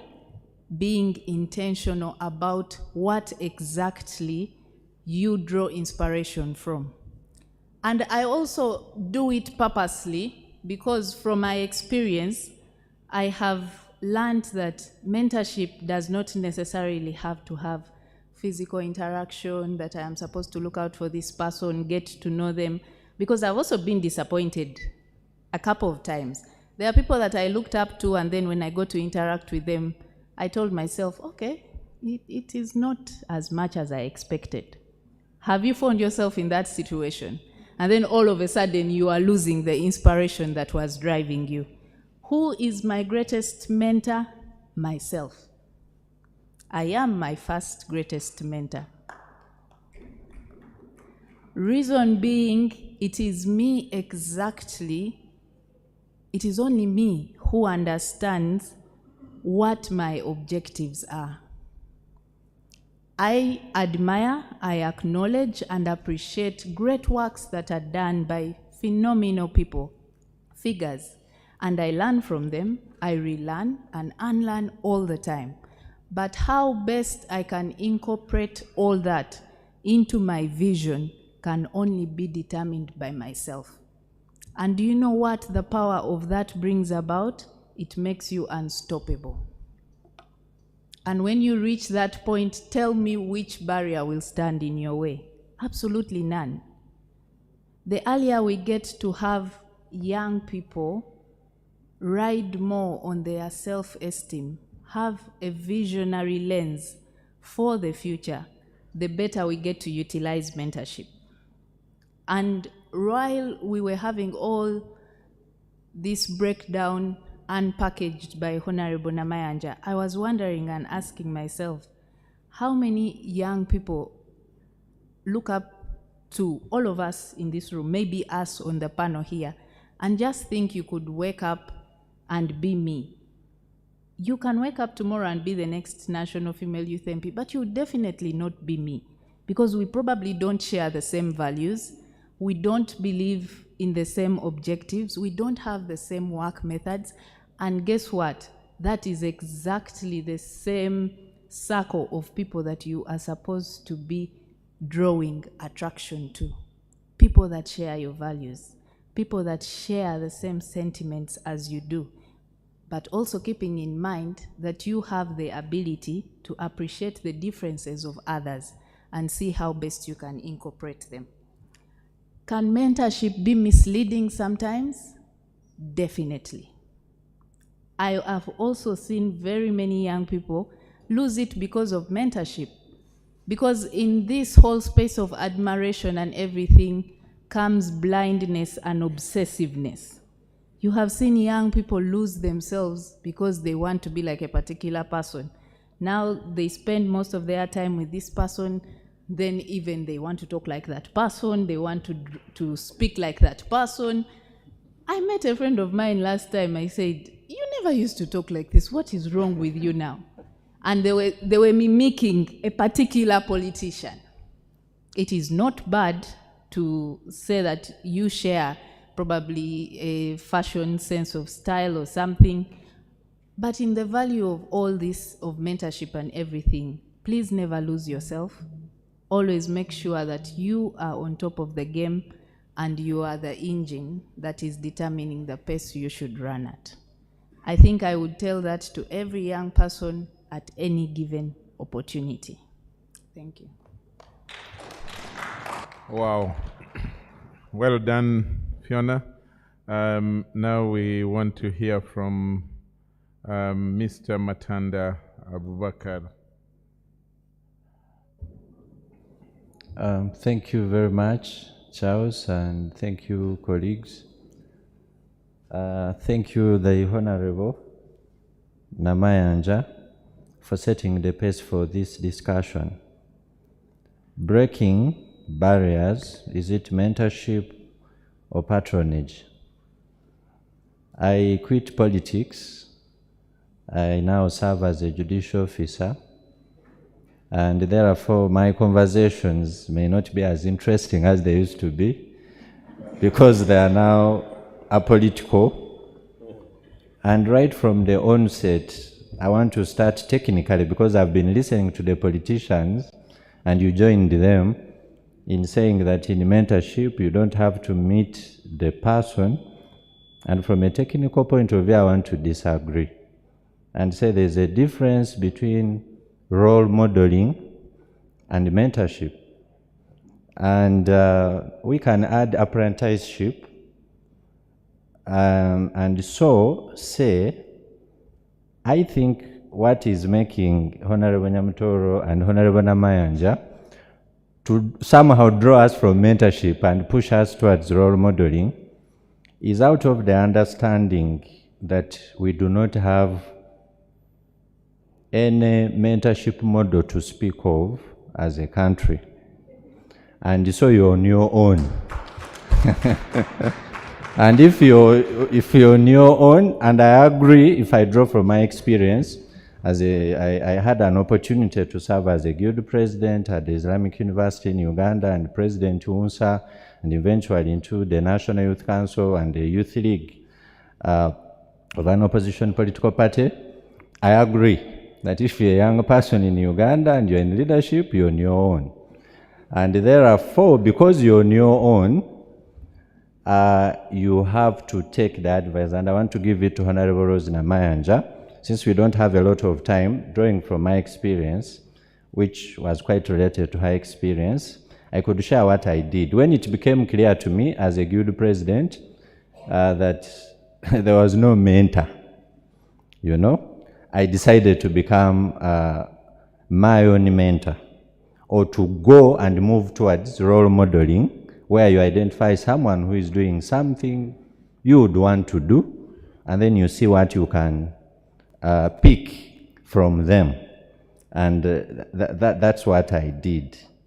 So one, I drew so much from books. I figured if I read a book written by, say, President Yoweri Kaguta Museveni, it enables me to sort of have a conversation with them, because in our model, our African model of mentorship was through conversation, and so I can pick their thoughts from the book. And I would dare say right now that I have not known any better mentor than books in the circumstances. Secondly, I also realized that, like Honorable Rose Namayanja, you have to offer yourself and then learn from the job. Because in some better organized societies where hopefully we shall get some time, there are programs, for example, where you could be as a young person, you apply, you're attached to the National Female Youth MP in her office, you see how she's doing things, you go with her to parliament. Now that is formal institutionalized mentorship. It's not going to happen. So that means you have to offer yourself and then learn through the process. When Honorable Rose was sharing about how she went back to Luero, I remembered how in 2020 I went back to Bududa, camped there for about 3 months, removed the suits.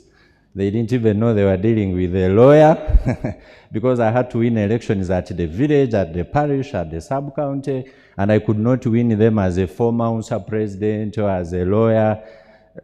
That was not necessary for that level. So I had to remove the suits, remove the Kampala vibe and Mbale vibe, and go to the grassroots. And through the process, by the time I reached the district up to the national level, you can be sure I was not the same. The process had mentored me. I've seen many faces here that are familiar. I can say you're already on the right track in that sense. Now, what can we do? What are the barriers, by the way? For me, the barriers were poverty. When I offered myself for Youth MP, I had Honorable Rose Namayanja saying when she ran that she spoke so well. I fear, Honorable, that speaking well may no longer be, I'm sure they agree, may no longer be a very serious tool in the youth elections. I wish I had that opportunity, because now just to be nominated as a youth MP, you need 3 million Uganda shillings. I don't know how much you paid, Honorable. And then when you go into the details, it gets worse. So the barrier you have may be one of poverty, maybe because of your background or whatever it is. The other barriers are based on discrimination, in quotes, maybe of a wrong gender, or you come from a wrong district, or whatever it is, in quotes, in form of discrimination. That can be a barrier. The other is violence, because this is a barrier I met. I don't thrive very well in violent environments of chaos, and this is why, and I also thank you for saying, you had said if you don't win, you'd join the army. For me, throughout law school, I knew that if I'm not able to make the impact I want to make in politics, I'll join the judiciary, because I feel that's where my temperament works best. And so as I was doing the politics, I was also reading hard in law school and at LDC and at UC for masters, because that was like my backup plan. And so the barrier could be violence. Now, how do you break these barriers? Is it mentorship or patronage? I wouldn't vote for patronage, because it is a negative verb. It means someone in authority with money or power to distribute positions is using you. I fear the advice that they use you as you use them. You may not go far, because usually the scales are very different. I would vote, since we don't have formal systems of mentorship, I would vote for role modeling, offering yourself. In short, I'm just saying, if I can borrow that political lingua, it is back to you. Honorable Saranda here, while I was, I think, in P6 in Mbale, my uncle, where I was staying, happens to have been in the cohort of Honorable Rose Namayanja. Mr. Masoko Iwaswa, was in politics in Mbale.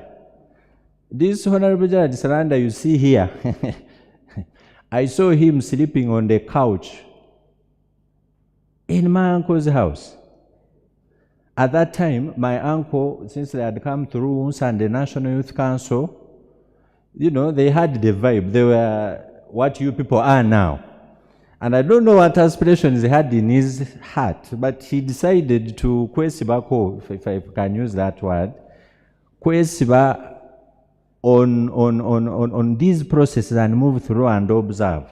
And I don't know how far he has gone, but he could at an appropriate time give his testimony. So you have to offer yourself. Eventually he kept offering himself. And so in conclusion, this is what I've always believed. I believe that cream, whether you want it or not, rises to the top. So as you hunger to be mentored, do you have a seed within you? There is a school within Uganda here where the motto is Balandiza Chibaze. I was hearing my sister lamenting that the Balandiza Chibaze. I'm going to translate. My sister was lamenting that she applied when, in quotes, she was a nobody, and then later when she was a somebody and was accepted. Balandiza Chibaze is a Luganda word which means, my English betrays me. It means, to kulandiza is like to get something that's growing, that needs support, and then put it on like a tree for support. Yes. So like a creeping plant that needs support. If it can't climb on its own, you get it and, you know, put it on where it can grow. Now, the idea is you do that for something that has germinated, you know? And you germinate if you have a seed within you. How will they kulandiza you if you have not germinated? So you have to first demonstrate potential and fight on your own, and then in the process, baja kulandiza. Thank you very much. Mr. Matanda just patronized our understanding of mentorship. He's definitely out of order. Mr. Matanda is just being wise, and I've understood him. His position is of a civil servant now, and which is okay.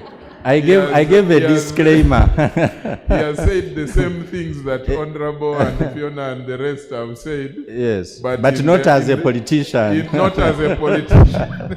Yes. Because, you know, creeping plants actually use each other. Study creeping plants better. The ones that creep on the wall.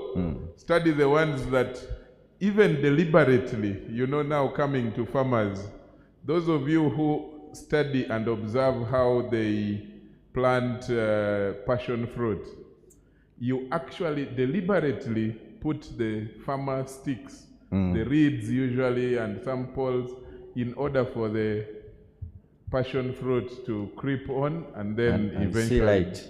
So it's the same thing we are talking about, but he said it in a civil servant way, which is okay, we have understood. Now let's listen finally to Honorable Bill Fred on the same topic, breaking through the barriers. Is it mentorship or patronage? Yeah, once again, I want to thank Right Honorable Rosemary Namayanja. Actually, among the people you are with is my elder brother, Jimmy Ebil.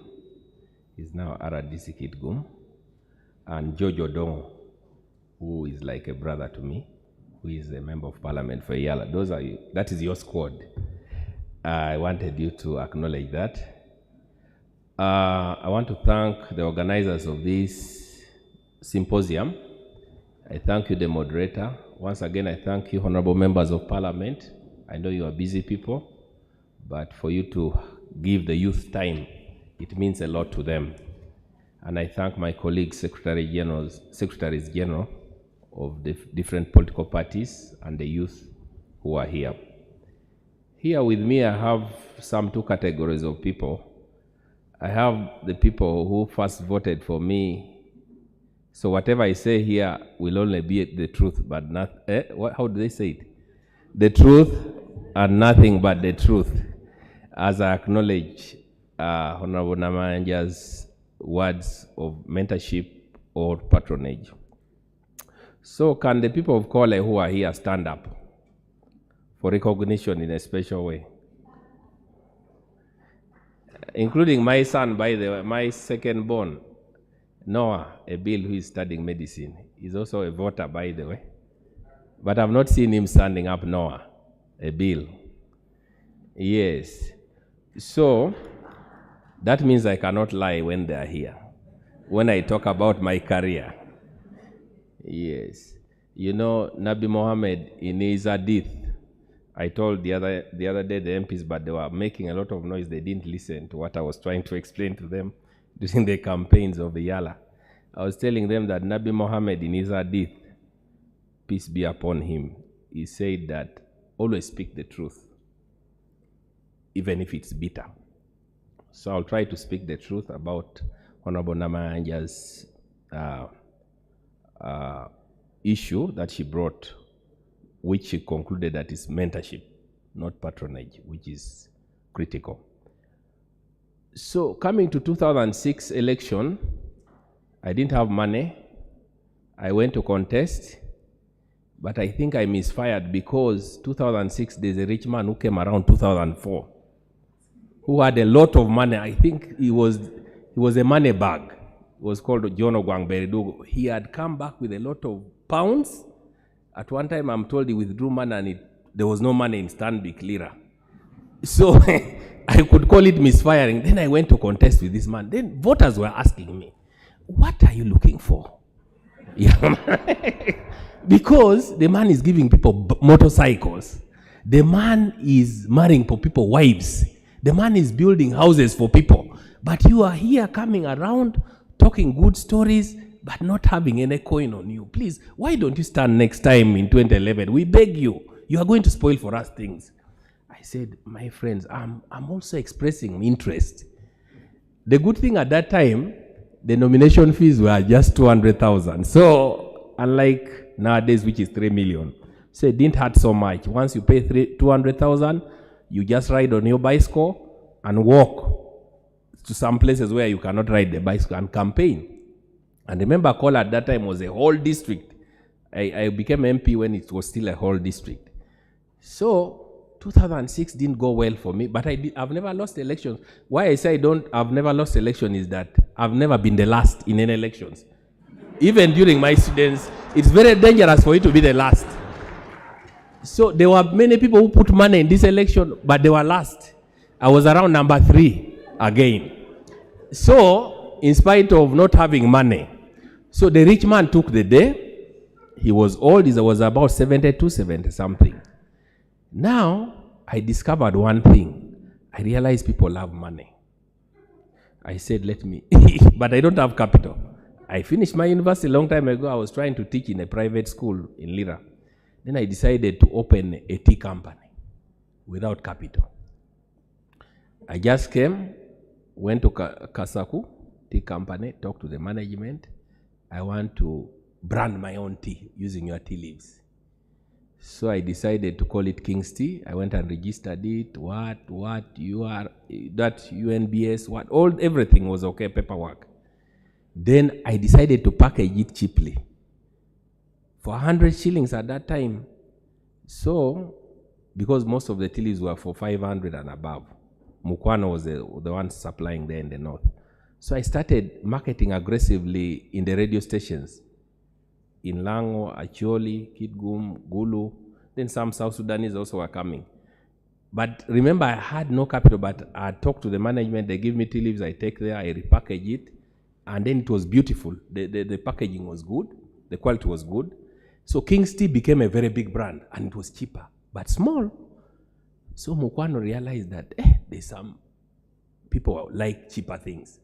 Then Mukwano, being a big brand, reduced the thing and made it even more, but at the same price. But it had a very beautiful packaging.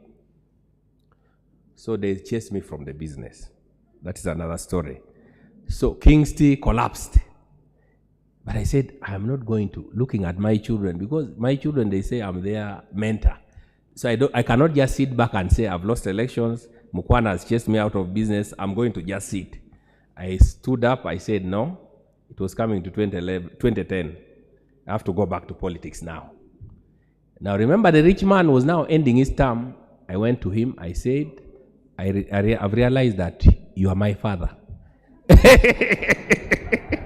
Now I had to submit to him. I said, I've realized that you are my father. That I have a father, but political father. Then he said, but you've come. I don't want to contest anyway. You've come at the right time. I'll give you my team. The UPC team. Then I said, yeah, thank you. But remember, that team was used to money, big money. They were not in, changing pounds, and they were always, the campaign manager, like the chairman, you have to buy for him like a pickup or something like that. Yet I don't have money. So he handed over that expensive team to me. Then I said, now how will I start handling these people? Calling for a meeting, they need to. You call them for transport, you have to release money. Then I said, I will not fear. I decided to contact the young people. I just started putting them in the structures of the party, afresh. So I built a new UPC in Kole, because I knew this old UPC, much as it was strong, it had old people, but they knew money. So I created that team, that structure. So I competed against not an easy candidate also in primary, who was coming. For him, when he used to come for campaigns in primaries, he says, you look at my passport, I'm told you want to contest with me to go to parliament. You have never boarded a plane, I'm told so. Look at my passport. This is visa for this, visa for that, visa. And then he comes with a laptop. What? The man was scaring me, and I said, I think I may not go ahead with this campaign. But I had a very strong agent and support. I said, no, don't fear. He's trying to make you run away. That's what he's doing. He's intimidating. That means you are strong. He's fearing you. Because already you have the blessing of the old man. So I decided to continue organizing the structure. So what made me now to have an upper edge in the primaries was I'd created a young team, which was not expensive. So going to primaries to elect the chairman of the district, my team won. The chairman I wanted won, and it was from the largest sub-county, Alero. So the moment he won, the other man who was my strongest competitor ran away. He disappeared, he abandoned politics, and I knew that was the biggest threat that I had. I said, I'm now okay, good to go. No sooner had I said that, another rich professor came, Professor John, Professor Nape, all of you know him. He worked in Naro. He was the first to discover something. He has a lot of money like the other man. Then I said, I'm finished. I thought the other opponent was tough, but this one is even tougher. So I discovered my strength was, I had the other man who had blessed me, who had still the goodwill, the old man. So I held meetings at his home and also at my home. And also, I accepted my fate that I'm not a rich man. So whenever my agents come that the other man is giving a lot of money, I said, no, go and get the money, then bring it to me, and we continue to do what? Campaigns. So they used to go to his home, get money, then we go on the road to campaign. By the time it reached elections night, I think these people of Kole can testify, nobody believed it, because the president even went when he was assured. He said, this is my next Minister of Agriculture. I'm told there's a young man people are talking about. He will not win. I know my man will win. So reaching election night, they were counting votes. I defeated the man with 80% of the votes. People were shocked. Without money. That was without money. So one thing Honorable Namanja was talking about, it either can be patronage or mentorship. The two people whom I credit for my political career are two. Not that old man. There is Honorable Felix Okotogong and Honorable Betty Amongi. Those two. Because in spite of all the difficulties I was facing, they were encouraging me to continue. The reports we are getting on the ground that you don't have money, but you are popular. Go ahead. So they encouraged me, and when I won, I thanked them for that. And up to today, I'm still grateful to them. So it all goes back to what Honorable Namanja was saying, that look at yourself Be yourself, have the confidence, and use your strength. Because if you know you're an orator, use that oratory power. Because you may not have money to compete with the money bags. The other thing also I would encourage the young people to do is try as much as possible to avoid the confrontational politics of insulting. Voters don't seem to like people who insult their opponents. So if you are positive politics is better. It helps you from one thing. You don't get too many enemies. So with that, I think I wanted just to discuss with you. But by and large, where are we now? Because we are talking about today. So I had some interview there. I was telling some people that our biggest challenge today in politics is the monetization of politics. So I believe that the young people here are so talented that if they take all of you to parliament, we would make a great parliament. But the biggest challenge is to get, first of all, the 3 million for nomination. Then the money for campaigns, which is hindering the youth.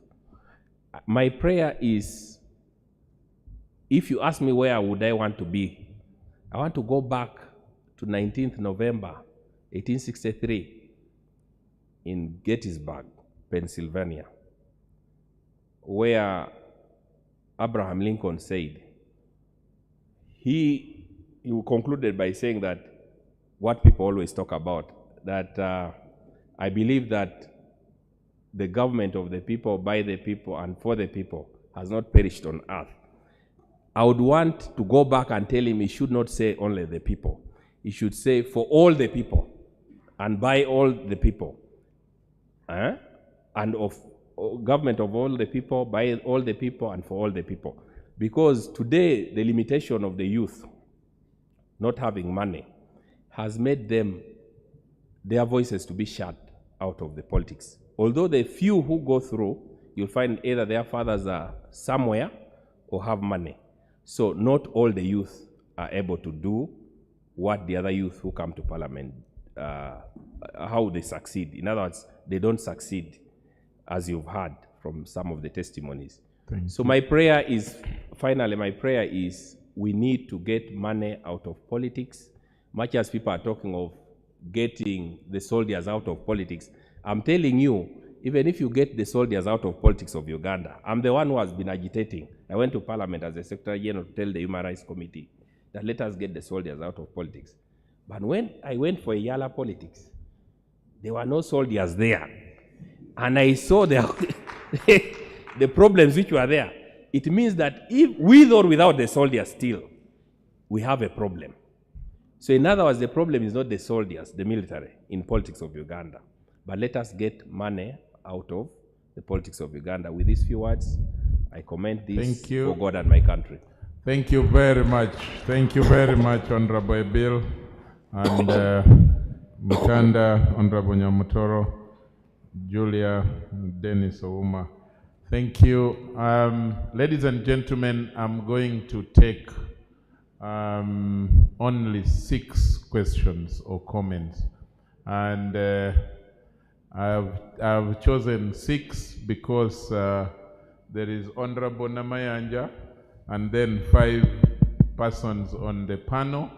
And ideally, we should have a question for each of them. So, because we have overshot our time and I need to get you to rest, I'm going to choose the other lady. I will choose this time this lady. She complained earlier. So there is the lady in black and then the one in a cream sweater. The third lady's hand is right at the back. And then I will choose the gentleman there with a yes, and then the one in a tie, and then let's see. Now, on that table, I picked someone earlier, so I'm trying to balance the tables. Even that one, I picked someone earlier. I will pick a table where I did not pick. So I'm trying to balance all the tables. So we will have those hands. Let's start with her. Someone give her the microphone.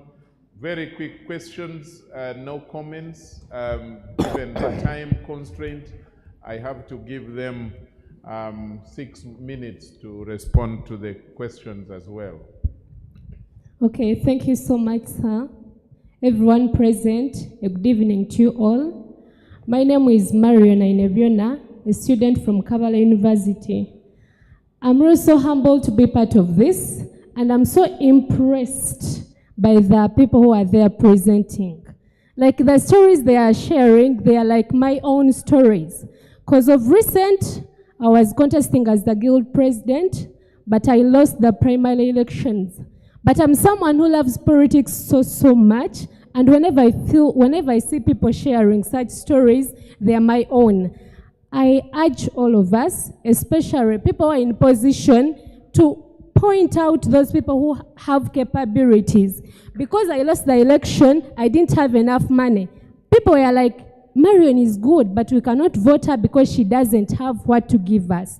So it is very good that if you have that chance, whenever you go where there are young people, at least if you are in that position to point out someone who has the capabilities and the ideas, it is always very good. I'm so much humbled. Thanks so much. Keep inspiring us as we also inspire other people. Thank you so much. Thank you. Thank you, Marion. Let's have the microphone here.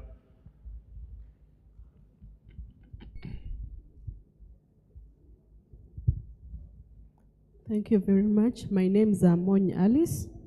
I come from UK, that is United Kingdom. I thank you all the panelists for the work well done. I feel for the organizing committee that organized this wonderful platform for some of us as young women, that the time, I feel that the time was not enough for the panelists to exhaust their experience so that we can also feel, because there is Honorable Siranda talked about failing 4 times. If at all he was given enough time, he would even share the problems that he went through and could maybe guide us. Secondly, my sister from Nebi, Afoyo Mater, but I really wanted you to share with me because I also feel like I am capable to become a member of parliament from the north. I really wanted you to share with me your experience as a person from the north. I know it is not easy for us, but I really wanted to share you share something with me. Maybe I'll look for you to share with me something, because the north is not easy. Thank you. Thank you. The next hand is of the lady at the back. The lady at the back. I know the ladies that I had already picked. Please, I will be balancing tables. I will come back to you. The lady at the back near the pillar.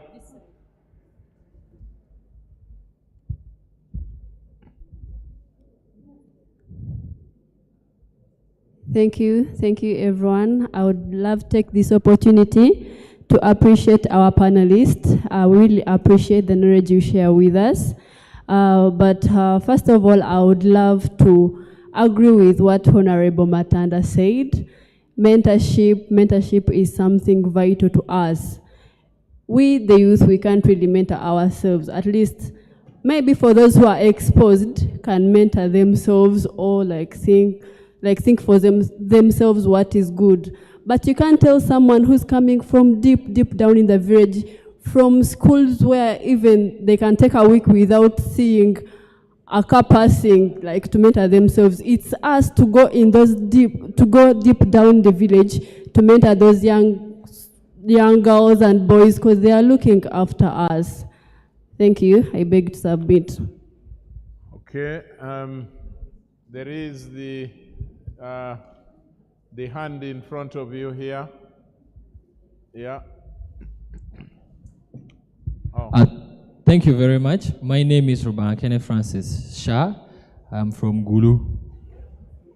Since people are mentioning where they're from. It's okay. I'm also the Deputy Speaker of the National Youth Parliament, and I so happen to be in the NRM Secretariat where I am being mentored.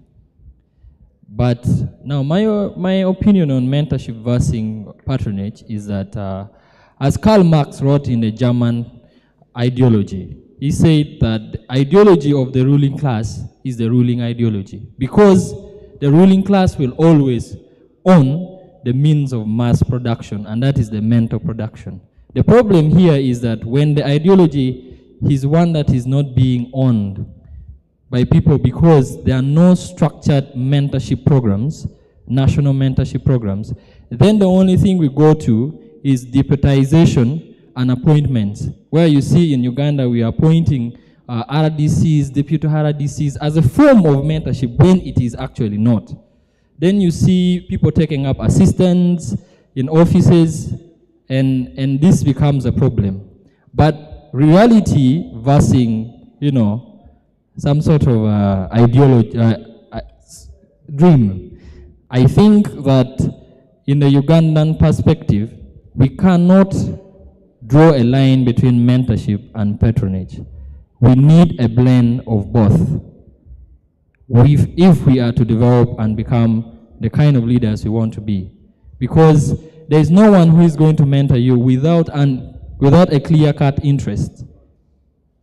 Because of the interest they will have, they will patronize you. But are they actually giving you the chance to grow? And that is the mentorship for you.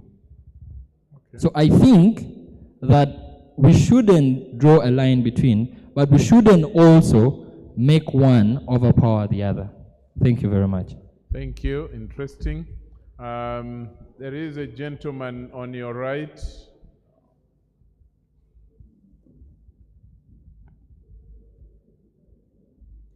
Thank you so much. I'm from Chisoro district, and my name is Afashimana Asimwe, and I serve in UNSA as the Secretary for National Affairs.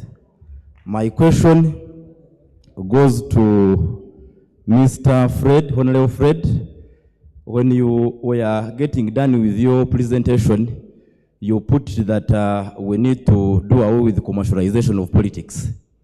And my question is, what steps are you taking, and do you see us as a country heading there? Thank you. Thank you. Finally, there is the hand of someone in a brown jacket, I think. Thank you, Bwana Charles. My name is Kakai Nimrod. I'm a youth from Namisindwa district.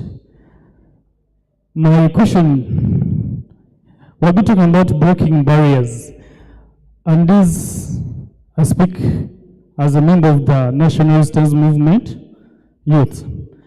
When you talk about breaking barriers, in these political parties we belong to, the problem of favoritism. Now my question goes to Fred and other Secretary Generals who are in the House, is that what are you doing to help the young people to compete favorably at the national level?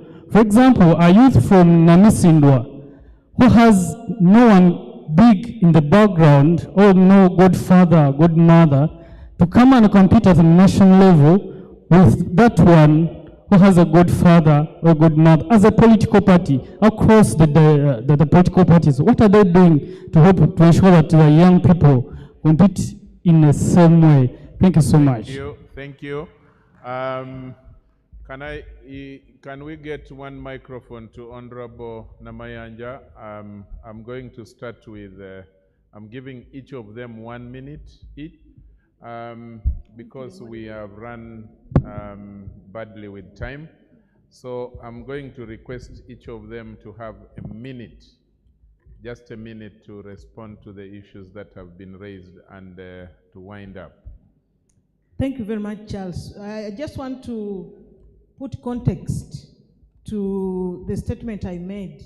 If somebody is using you, use them. My context was, and it's not university, it depends on the circumstances on the ground. I was coming from university as a very active student, political activist, I would say. And in the Greater Luero area, there was an ex-official minister who wanted to become an MP. And according to her, she had gotten this young person very active and is going to, send her here, there, the other time. But I mean the other place. But I also used that opportunity because in Iruwelo then, it was very difficult for you to go and contest and say, I am from UID, I am going to win this election. So I used the proximity to a senior minister, you get it, to advance my political goals.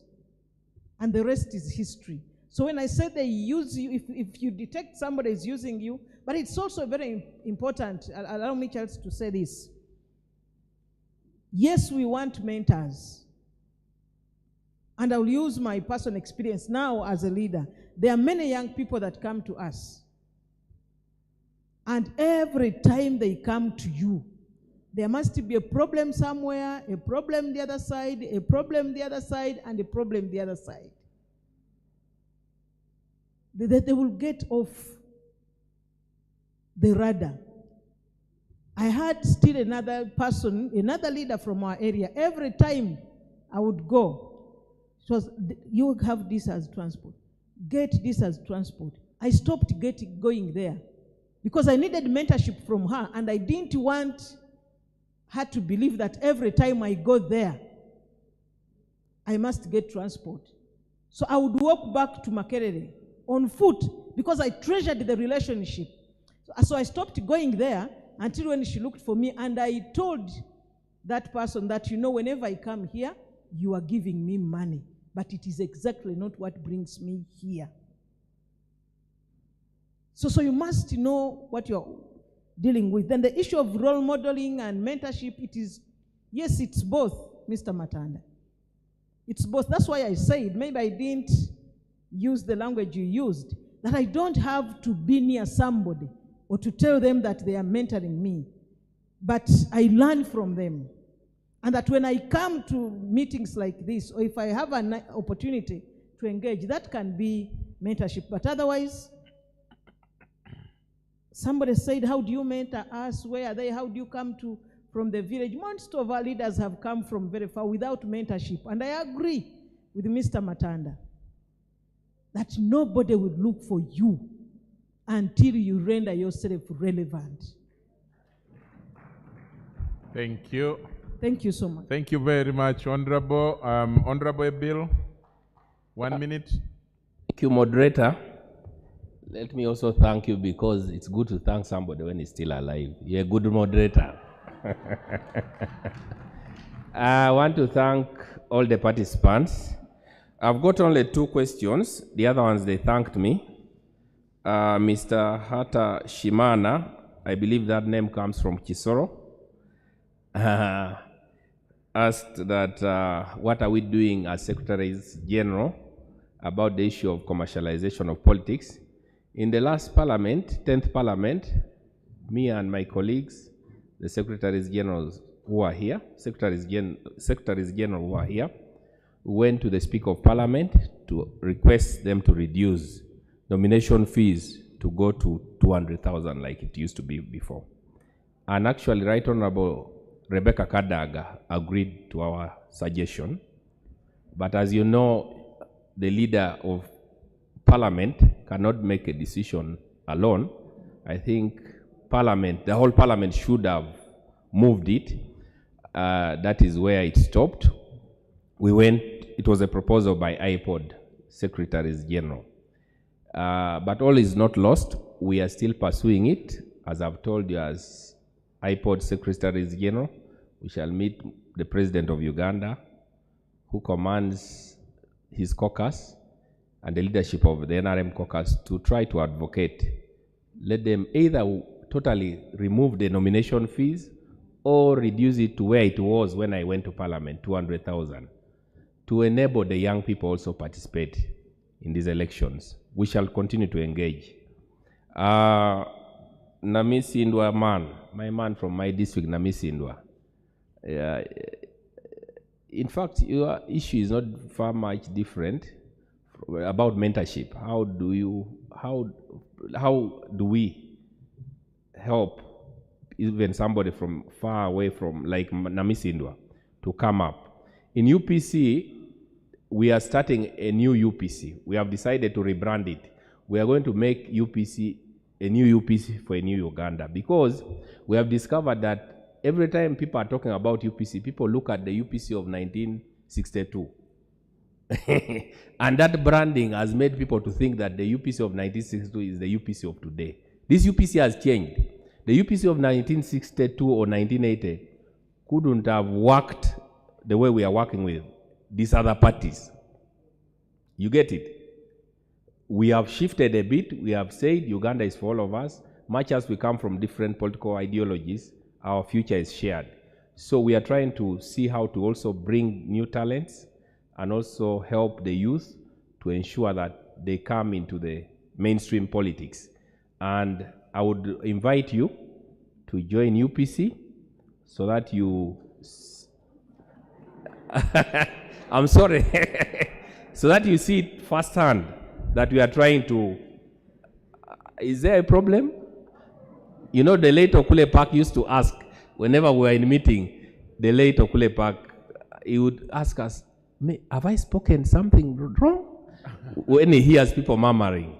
So I was just trying to invite you to UPC to see how we are doing. You cannot join it, but also pass by at Uganda House, ask questions that you want to ask. Here with UPC members I have, can UPC members stand up?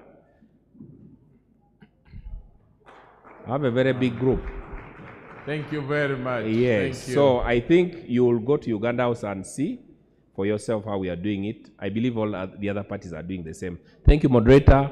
May God bless you all. I speak all this for God and my country. Thank you very much, Honorable Bill. Let's hear from Matanda. Thank you very much. In conclusion, possibly the conversation we are having here is a mentorship session. And so I would urge my young friends to seek out, since we may not have formal mentorship programs at the national level, to seek out mentorship sessions like this one. And then on the side of the policymakers and the political actors, I'm happy I heard Honorable Namayanja saying she's now doing politics at a strategic level. At that strategic level, I think that, and then I've heard about secretaries general, I've learned that from Honorable Bill, who are here, that within your political parties and then as a country, we have to think about formal mentorship programs. I know that some people haphazardly are taken to Chankwanzi. That is supposed to be a national leadership training institution that should be open to all. I think it can be formalized to a level where the processes are open and it is clear, such that people can learn leadership one-on-one, learn about the history of our country, the future of our country, the threats we have, such that beyond just the politicking, we have a leadership that is grounded on the issues that matter to us. I will not end without thanking the institutions that have made this possible. Please keep at it. It counts, and it's not in vain. Thank you. Thank you very much. Thank you very much. The Honorable Fiona Nyamutoro. I'll start with a word of encouragement from the few questions that were raised.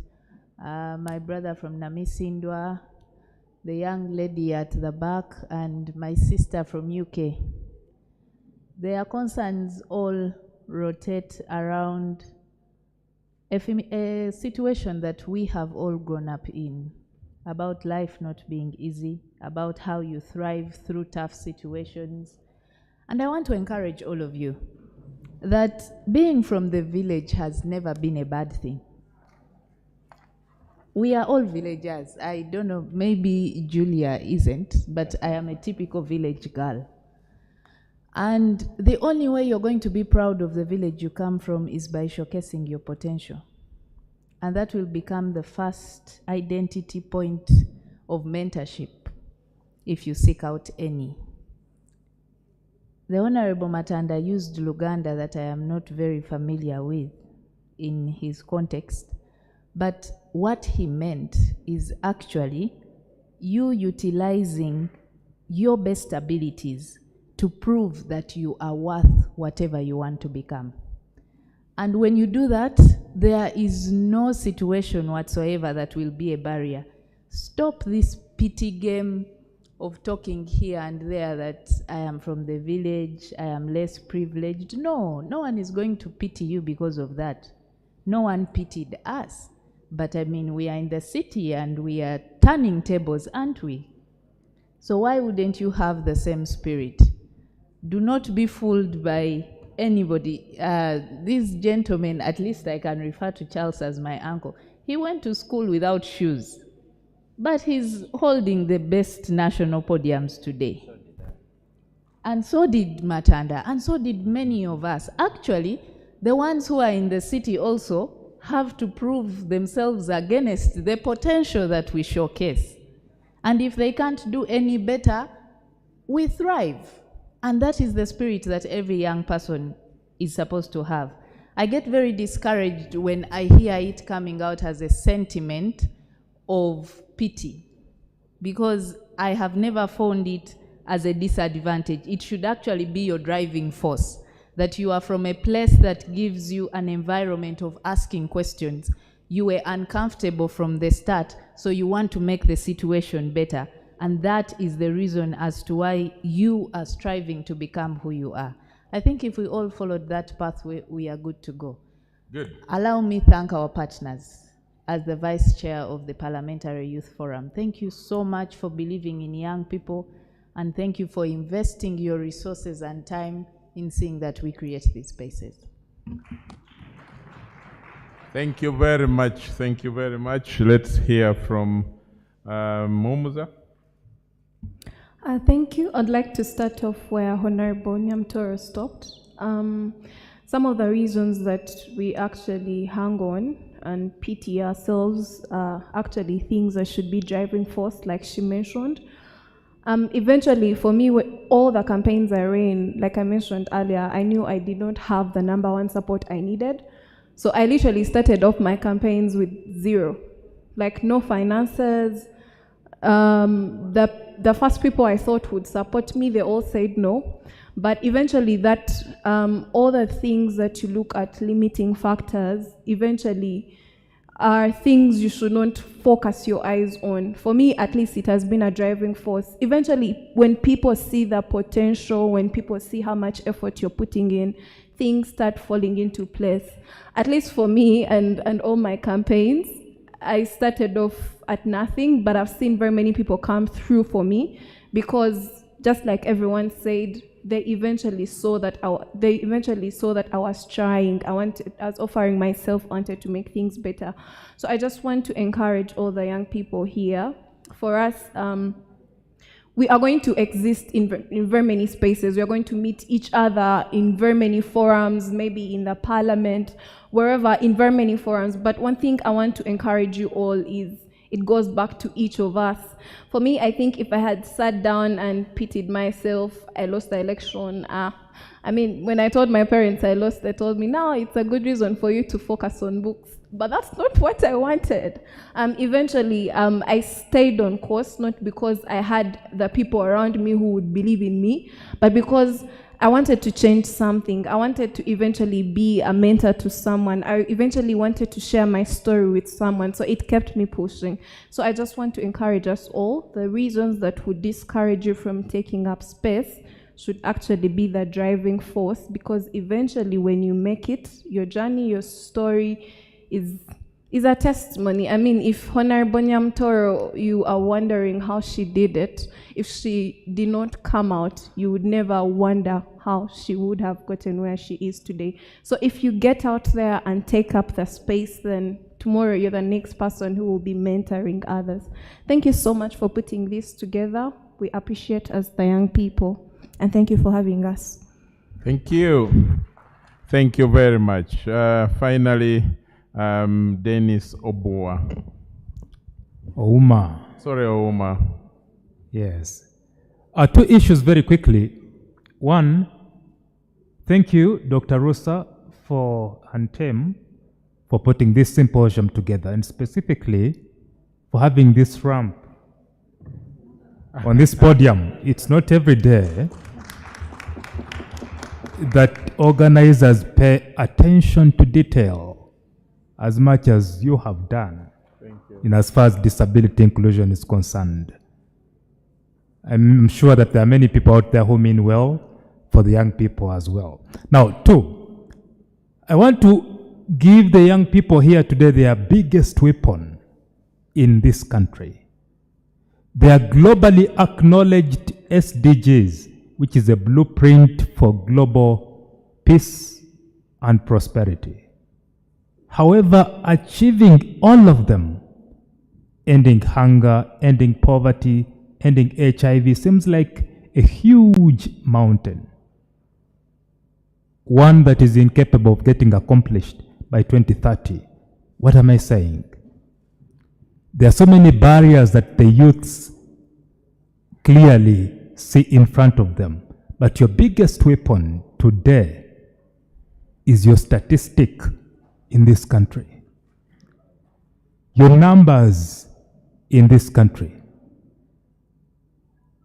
It should not simply remain on paper. However, put to use your number as a driving force in advocacy, as a driving force at policy level. Once the young people in this country put their force, put their numbers behind a cause, you are undefeatable. If you put forth a candidate, for example, and rally behind the candidate, a policy and rally behind that policy, there is no amount of pressure, no amount of money, no amount of intimidation that can override the huge numbers of the young people. Put your numbers to use. I thank you very much. Thank you.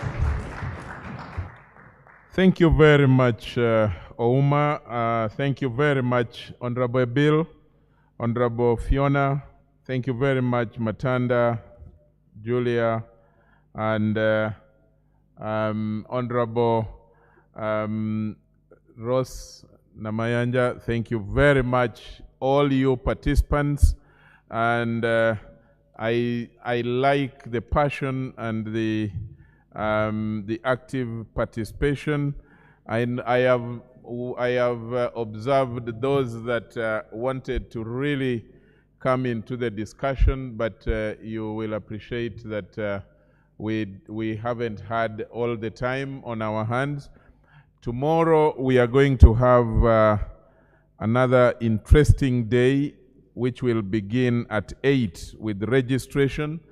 The announcement to all of you is that you need to come early so that you can register in time with the Secretariat. And by 9 exactly, we should be starting the discussion with a recap of today's discussion, and then looking at the different experiences, yet very interesting experiences that will be shared tomorrow. So come, ensure that you come. But finally, let us all clap when I mention these organizations that have made this possible. Akina Mama wa Africa, thank you very much. The Netherlands Institute for Multi-Party Democracy, thanks a lot, Frank and the team, for putting this together. Thanks a lot to the Multi-Party Youth Forum for the organization. The Open Space.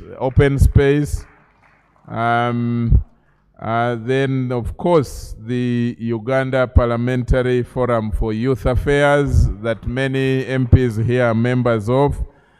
the Power of Dialogue Consortium, part of the organizers, and the National Youth Council that many of you members are part of, and other partners like the EU who have been here with us, and the UN Women. Thank you all very much.